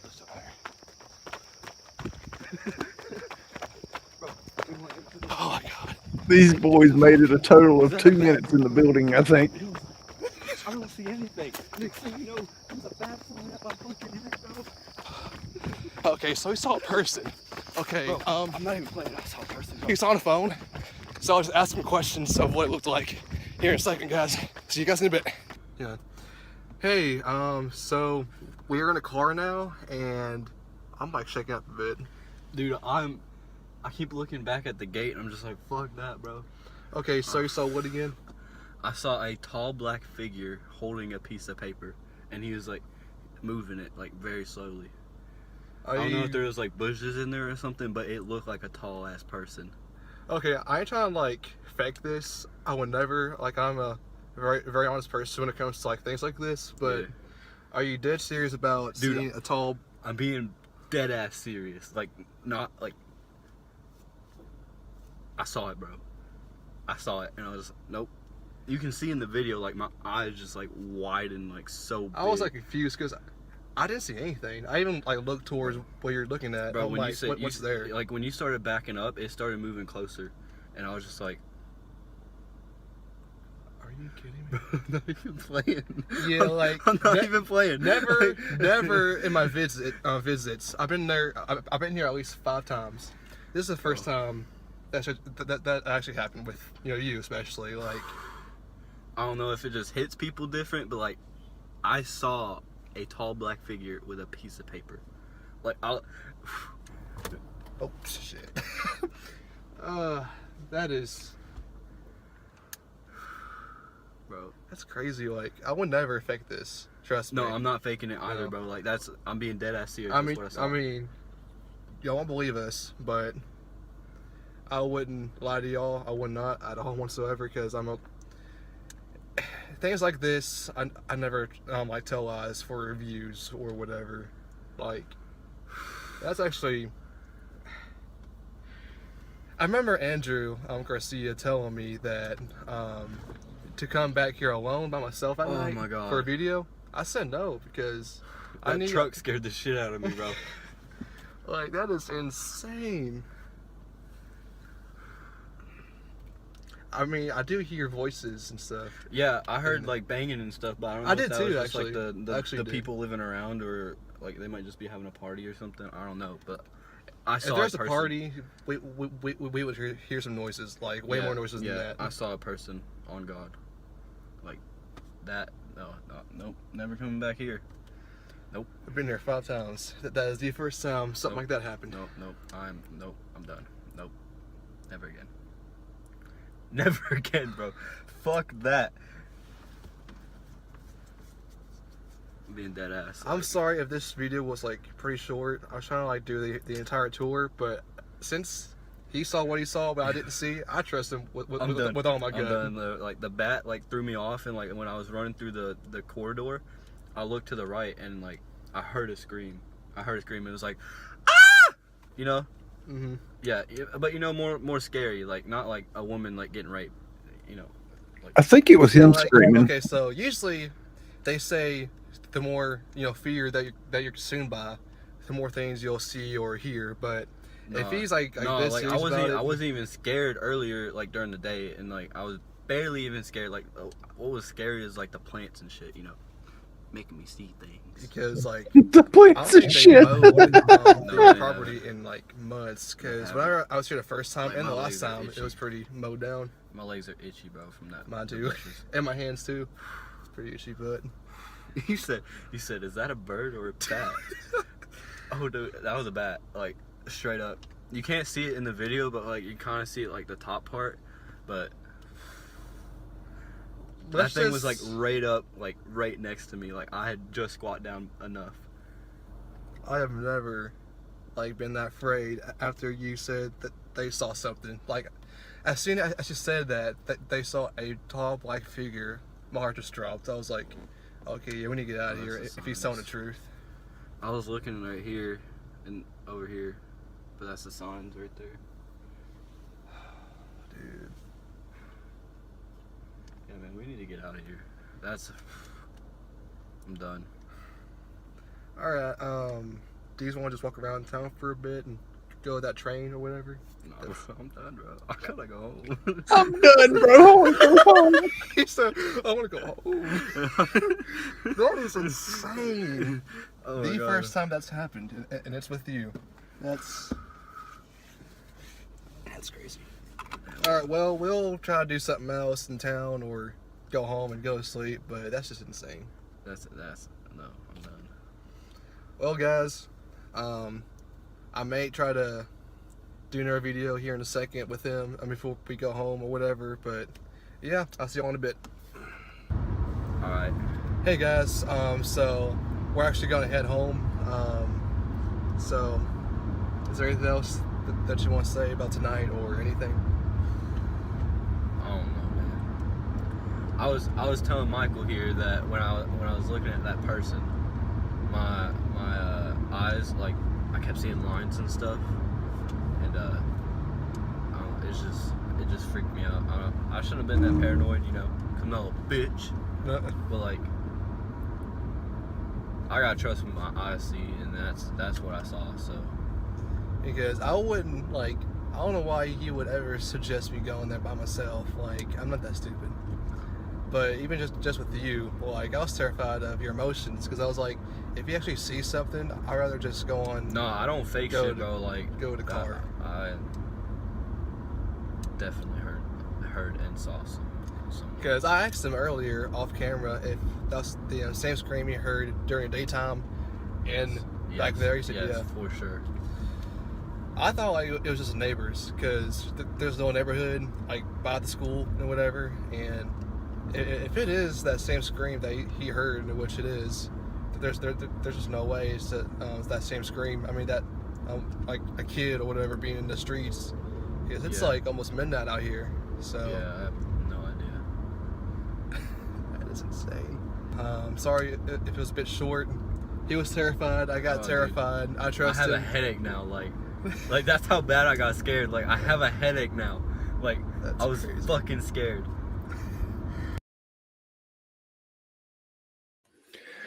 Okie dokie. So we got that done, and let's see what else we got here.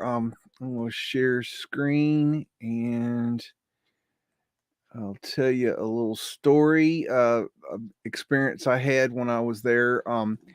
You know, I was a 15-year-old kid and there was nothing else to do but get in trouble. And the school had more rules than God, I think. And so I like skateboarding and a couple other boys like skateboarding. And one night, well, we weren't supposed to skateboard except in the courtyard and not on the sidewalks and not off any of the curbs or anything like that. Of course, that's what we did, and we'd get our skateboards taken away all the time. And one night we decided to climb up on the roof. And at the time there was this building was not here. There was a covered walkway that ran this way and then over here. And I showed it to you earlier, and it had the arches. And it was easy to get up. You could jump up onto it, kind of like those boys scaled the wall earlier. And we walked over here and we came over to this building here. And right here, it's hard to see in this picture, but there's an A-frame roof here and an A-frame roof here. And in between, it created a V right here. And we went up on the roof and we were skateboarding on the roof. And the guard would have been messing around, you know, riding around the golf cart, and we could, you know, see the lights on the golf cart. So if he was coming, we'd hide. Well, we got done skateboarding on the roof and we were coming down and we were coming back over here and we were right at the end here, and we were going to jump down and go into the dorm here. This is where I lived. This is in when I was in 9th grade. And I lived, my room was one of these right here. Anyways, we were going to go into the dorm, but we were jumping down, and when we jumped down, the damn security guard was underneath the walkway and he caught us. Well, we hadn't thrown our skateboards down yet. So as we're coming down, we realized he was down there, and we left the skateboards on the roof, and he thought incorrectly that we were peeping Tomming into, there was a I don't remember if it was a teacher's I think it was a girl's bathroom or no, it was a teacher's room. That's what it was. It was a teacher's room or something right over in this area that you could, I guess I don't even know if it was, he seemed to think it was possible to see in the window, which is kind of weird. But he thought we were peeping Tomming at the teacher, which we weren't. We were skateboarding on the roof, which was, you know, just as bad, I'd say. And we would have gotten in trouble either way. But we didn't want to lose our skateboards. So he didn't know we had our skateboards with us. So we just took the rap on the peeping Tom charge, and we didn't get our skateboards taken away. So there's that little story. Another little story is, let me see here. See if I can find the right picture. I'll go through my pictures here for just a second. No, that's close. Well, I guess this will do. No, there's another one. Where's that? This one. Okay, this one's good. I had a class that was in, I think it was either this room or this room here. It might have been, no, I think it was right here. Anyways, and the teacher was always late to this class. It was in the basement. It was very creepy. It was an old shitty room. And I'll never forget, there was a box of shoes in the room. And every fucking day, the fucking kids, the bully motherfuckers, would get out these shoes. And these weren't like Adidas and Nikes. These were like old, like penny loafers and wingtips and, you know, old leather shoes. And they would hurl them at your fucking head as hard as they could every single fucking day. And it was usually, they would single out one person. So one day you'd have, you know, your ass shoe hurled, And the next day it was another guy. And it was like, and then they would turn on each other, and like it was always somebody. And sometimes it was a free for all. And the way it was worked out is I was always kind of late getting down to this class. And so I never could get to the shoes fast enough to get a shoe to throw. And I don't even know how many times I had that goddamn shoebox thrown at me, those damn shoes. But that's not a pleasant experience. I mean, when you're, I don't know, you're a young kid. I was just a young kid, and that kind of stuff was really not cool. So there was that experience. And let's see. Let me stop here. Let me look at my notes, make sure we're covering all the good stuff. Got the Peepy Tom skateboard roofing. We got the shoes upside the fucking head. Let me share this little thing so I can show you. And I'm here with. Okay, let me. I want to show you one particular part of this video. If I can. If I can find it. Where is it? Nope. Bear with a beegs. It must have been right here. Yeah. Okay. So, yeah, it's right. Okay, here we are. Okay. So they come from the let me mute the audio. They come from the pool and they go towards the rec area. This is the rec room, and in this room, the main room contained like a ping pong table, some like card tables or some bullshit. There was this room here to the right was the TV room, and they had a VCR in there, which was pretty cool at the time. And I would walk, I don't even know, to the other end of town. It must have been, I don't know, 2, 3, 5 miles. I don't know. I'd walk to town to rent videos sometimes. And I would play them on the TV in this room. And it was one of the few fun things we did. And then there was a snack bar over here to the left. And at the snack bar, you could, you got I got an allowance. It wasn't very much, but it was enough to get some snacks. And they had a snack bar that, and they sold, junk food and stuff like that. So, it was fun to eat there when you had a little bit of money. But normally had to eat in the damn cafeteria. It was like, prison food. And anyways, where I was going with this is that if you see these stairs right here, these lead to the upstairs area where the school store was. And at the time, this door was not there. There was a barred gate here, a gate door. But the gate, the ceiling, this door, above this door went all the way to the ceiling. So it did not have a header here. It did have not a wall here. It had a gate door above, a gate where the door is, and then above the gate there was no gate. There was nothing there. And so there was these kids. I told you earlier, there was these post-grad kids or guys, 18 to 22 or so. And they're fucking assholes. They're mean as shit, meaner than fucking rattlesnakes. They played football. That's why they were there. They were trying to get their grades up to go to real college. They were stupid. They were assholes. They were big. They were burly. They were mean. They were just they were bad dudes.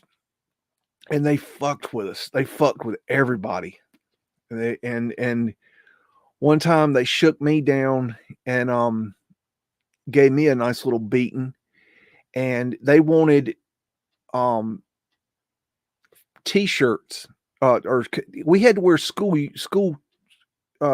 shirts for school, and they wanted some free school shirts.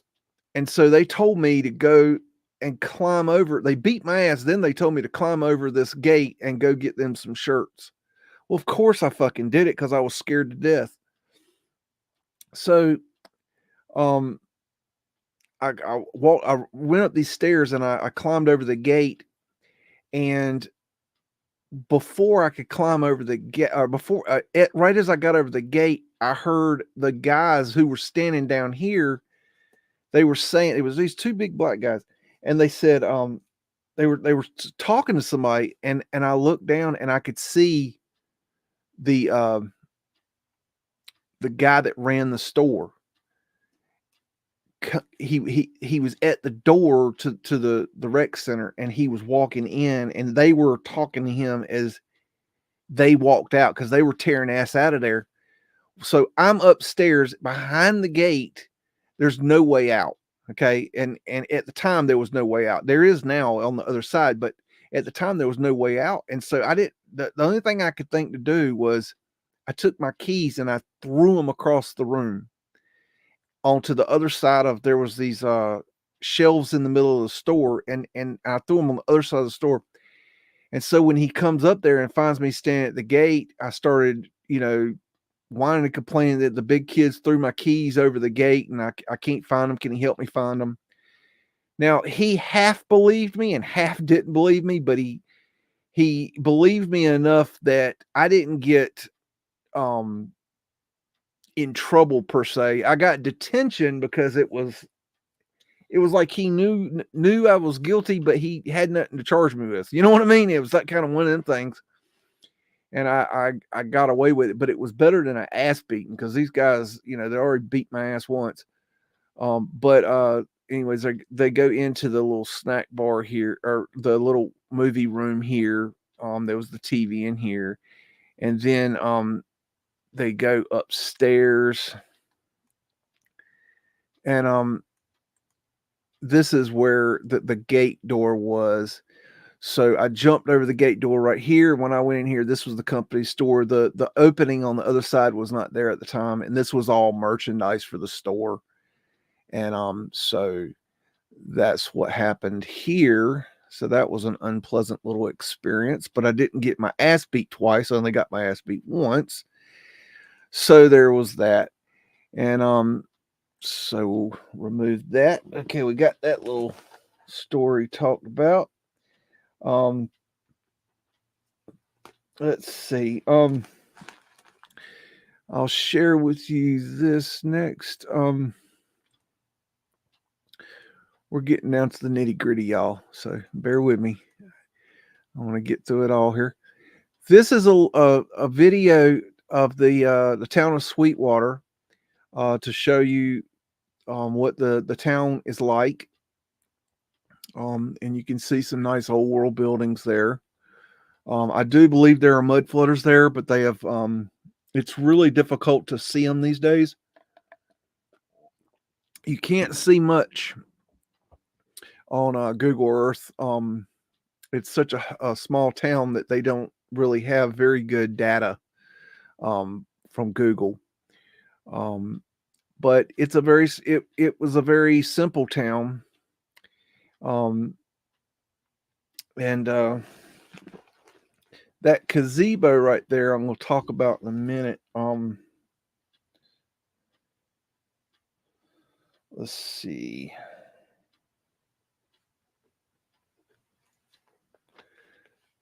Okay, this gazebo here. So one day, on a weekend, me and another boy went downtown. It was about a mile or two walk. And we walked downtown, and we were just going down there to probably go to the I think they had a soda fountain or some kind of store there or something. we were just getting off campus, going to, have a little fun, and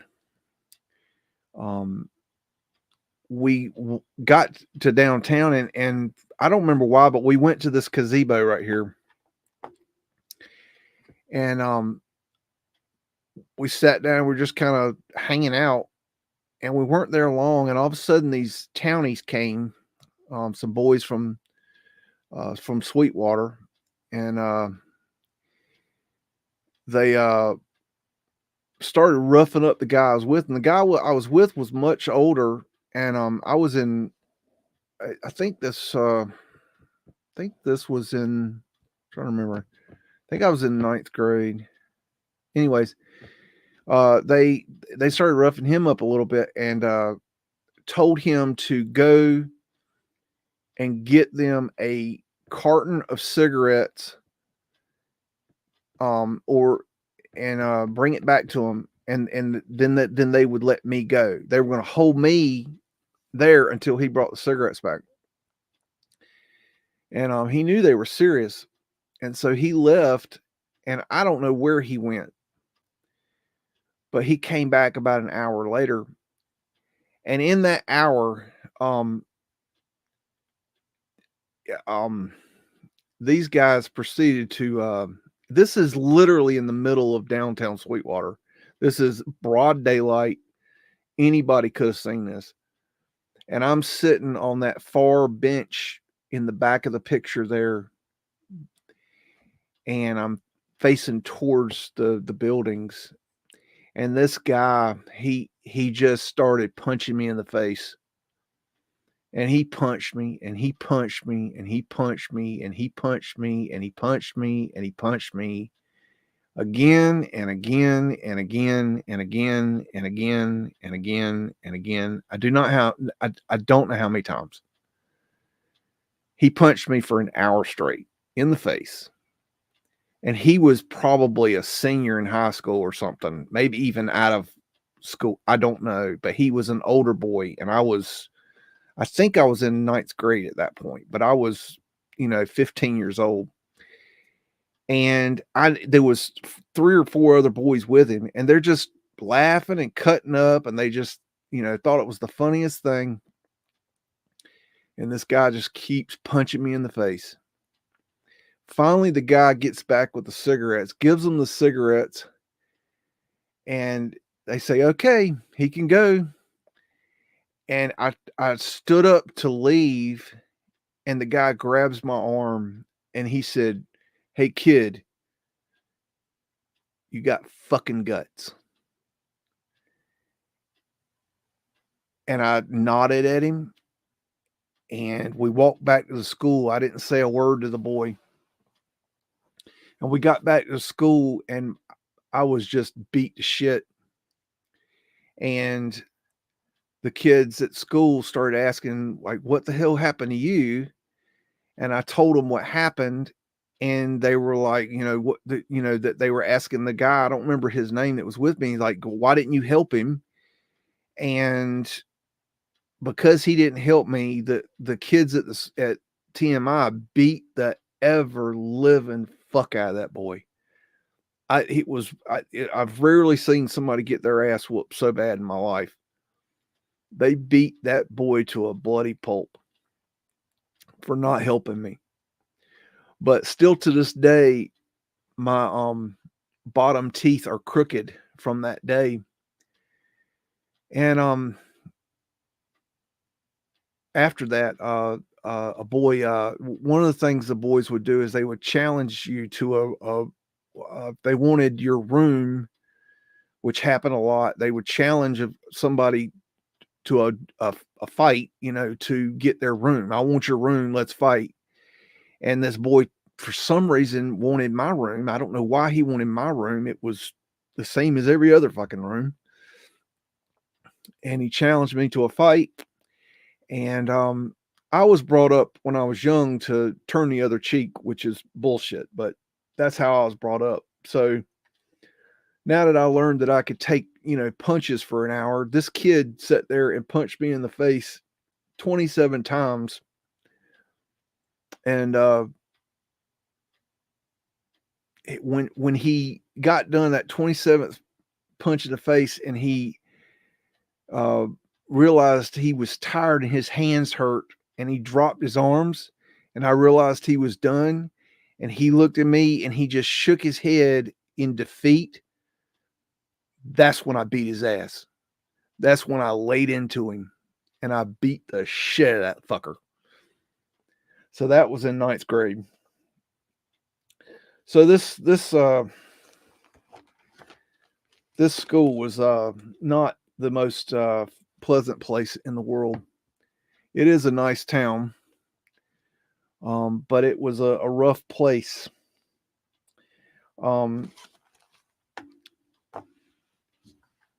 This is a nice little video. But you could see it's a very quiet town. There's really no claim to fame here. There's not much to do there. But it's got some old world architecture there. I think it's very covered up. I don't know. Like, look at this. I mean, you know, that looks like Mudflood Winters there. There's Mudflood Winters there. This is the old cheese factory here. I showed the pictures of this earlier. That's more of it. That's the back end. They've covered up the windows there. But there's some old stuff there. There's not a lot there, but there's a story there. And why this old building is there, and you know, not being used. You know, it's kind of sad. But I'll let's see.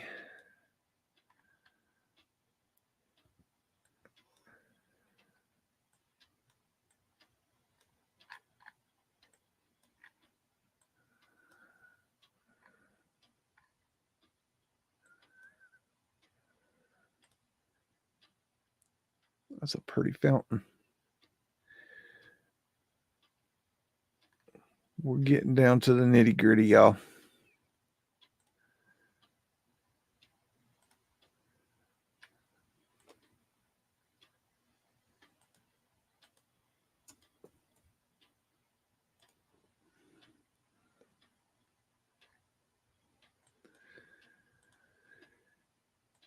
Okay, I'll get something ready there. Very there's some interesting little churches in the area too.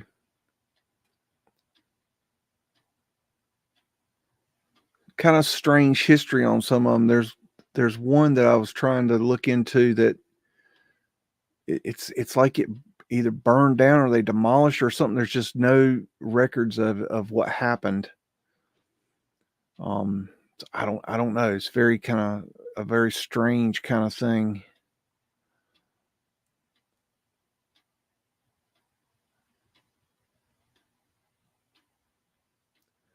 But I'm giving you everything I got that I've collected through the years on this.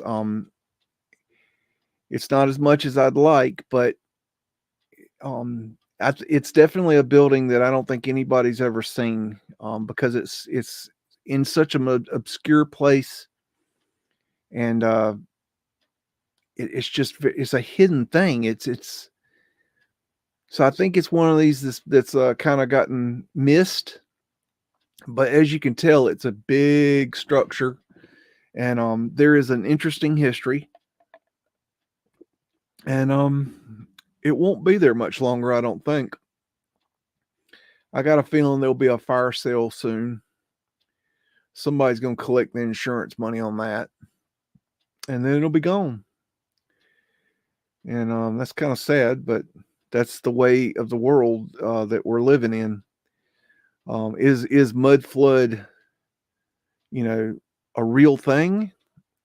You know, I think we're still working on that. I mean, I think something happened. We call it Mudflood, but what happened? I'm you know, I don't know. But I'm not going to let, you know, the naysayers put me down to where I can't look. I'm going to continue to look. And I'm going to look. This is Sweetwater High School. I'll show you this on Google Earth here in a second. I think it's an old world building too. This is right down the road from the building we've been looking at. But I refuse to let the naysayers try to push me away from my truth. And believe me, they have tried to do that. But fuck them. They can all kiss my fucking ass. Every one of them. I'm going to continue my research no matter what. And that's just the way it's going to be.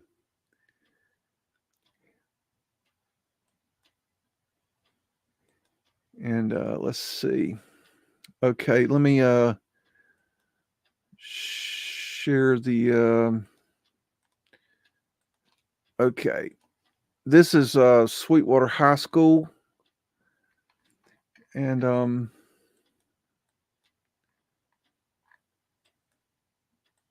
let's see if we can get closer. Yeah. Yeah, this is an interesting structure for a high school, I think. It's very churchy looking.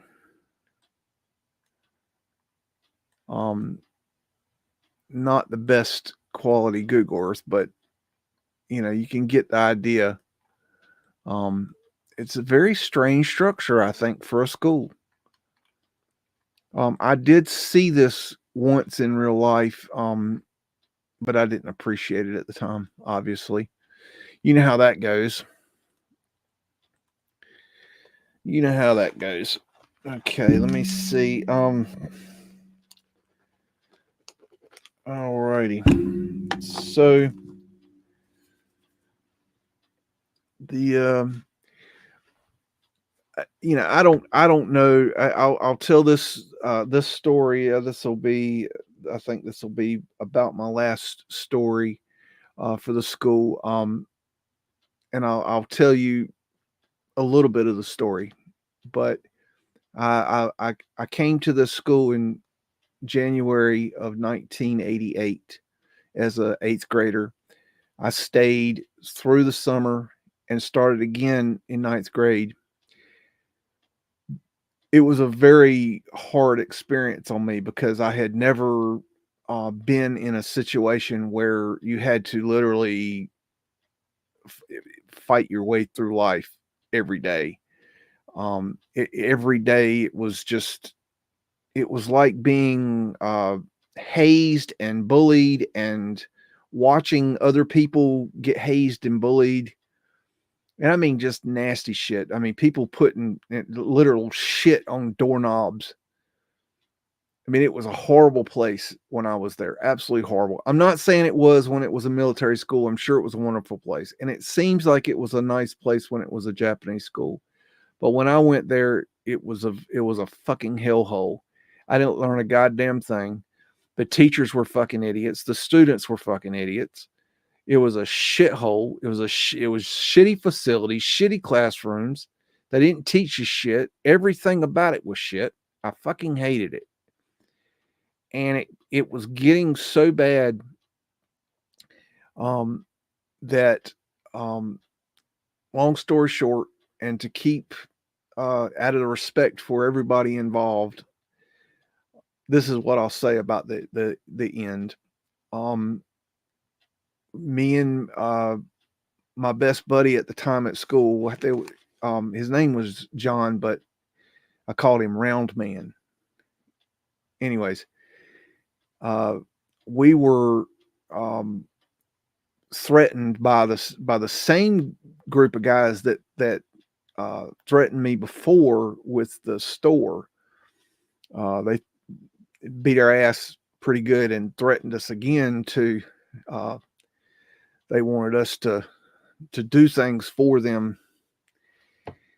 And we concocted a plan to circumvent this. And I called home and I said, tried to talk to my mother that I wanted to come home, and she told me to pray to Jesus. And I said, uh, Mother, I'll be home within the week, and hung up the phone. I was home within the week. I never went back. I started a new school in the week. We had moved from Raleigh, North Carolina to Garner, North Carolina, and I was back at school in Garner within the week. And in that week, shit was nuts.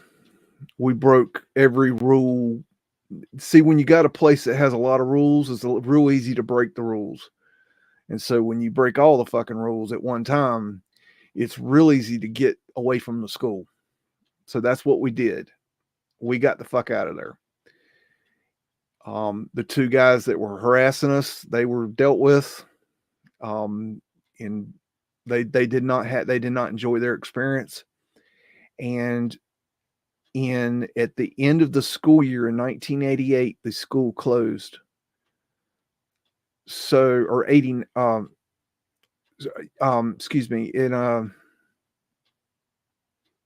yeah, that it closed. Well, I'm going to tell you the truth. I don't know what happened after we left. All I know is we left in around November of 1988, and the school closed in 1988. That's all I know. I don't know. They say it was due to financial issues, but I'll assure you it started with that phone call to my mother. I don't know what happened. It was pure fucking chaos. So that being said, let me see. I'll share one thing here.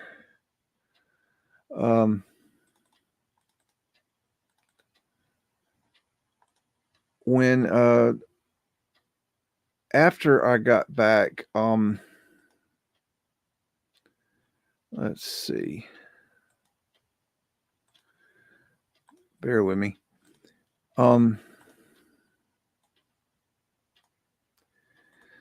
This is me the week I came home from TMI. This is my dog Brownie and my cat Oreo, and I got them on the same week. So they grew up together. They were, both sisters, and they were just really loving.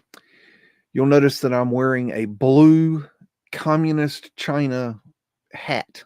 I don't know what they call these hats, but all the communist people at the time were wearing these hats. And the reason I have this hat on is a really kind of a fucked up reason, is because while I was at school for a period while I was gone, my mother brought in a Chinese exchange student, literally from China, for a couple months as an exchange student. So there was a freaking China dude sleeping in my bed at home while I'm out at this fucking school fighting for my life. And the kid left this hat for me. I didn't understand what it meant at the time, but this is me. I've got like the 50-yard stare, like in men coming back from war. I was fucking traumatized. And I don't know if you can see that, but that's me coming back from that. So let me stop that. And then a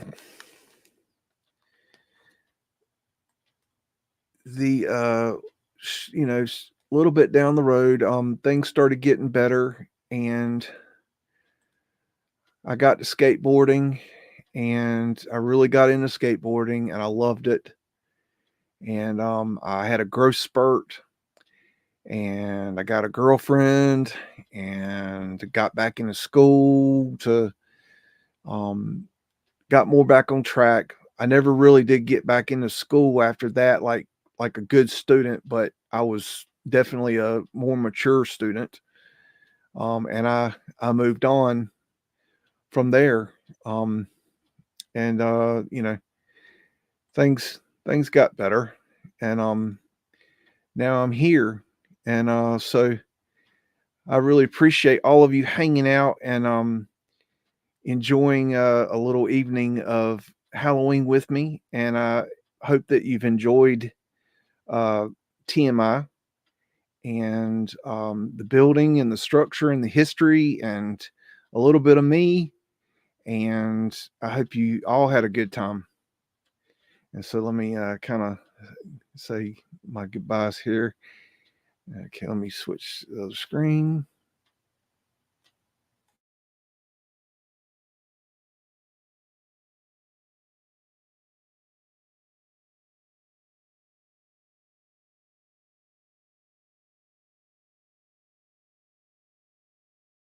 Okay, I believe we're back, and I just want to thank everyone for hanging in there with me tonight on this Halloween evening, and I really enjoyed looking back at this moment in my past and this place that had a very important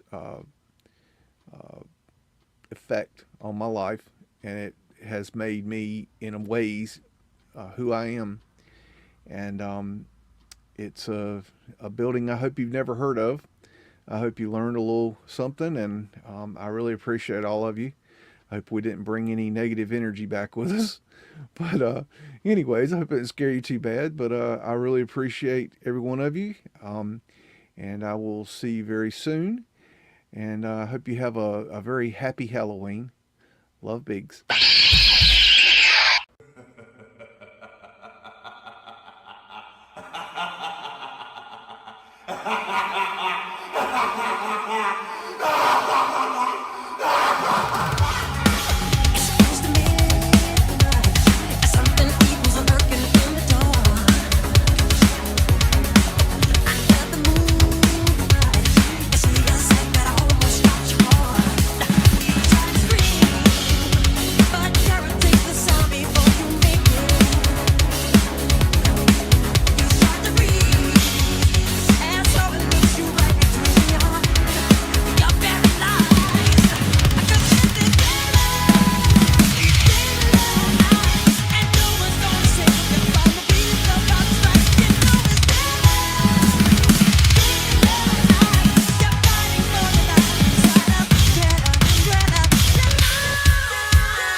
woof again! Say woof again! I've got one that can see. It's a mystery!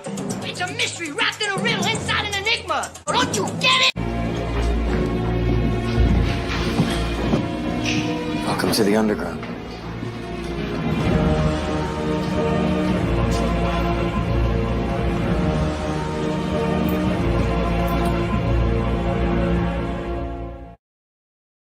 This is my kung fu, and it is strong. See you later.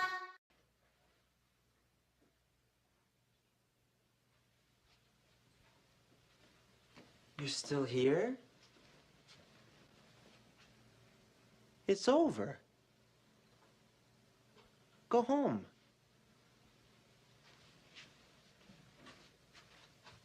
Go.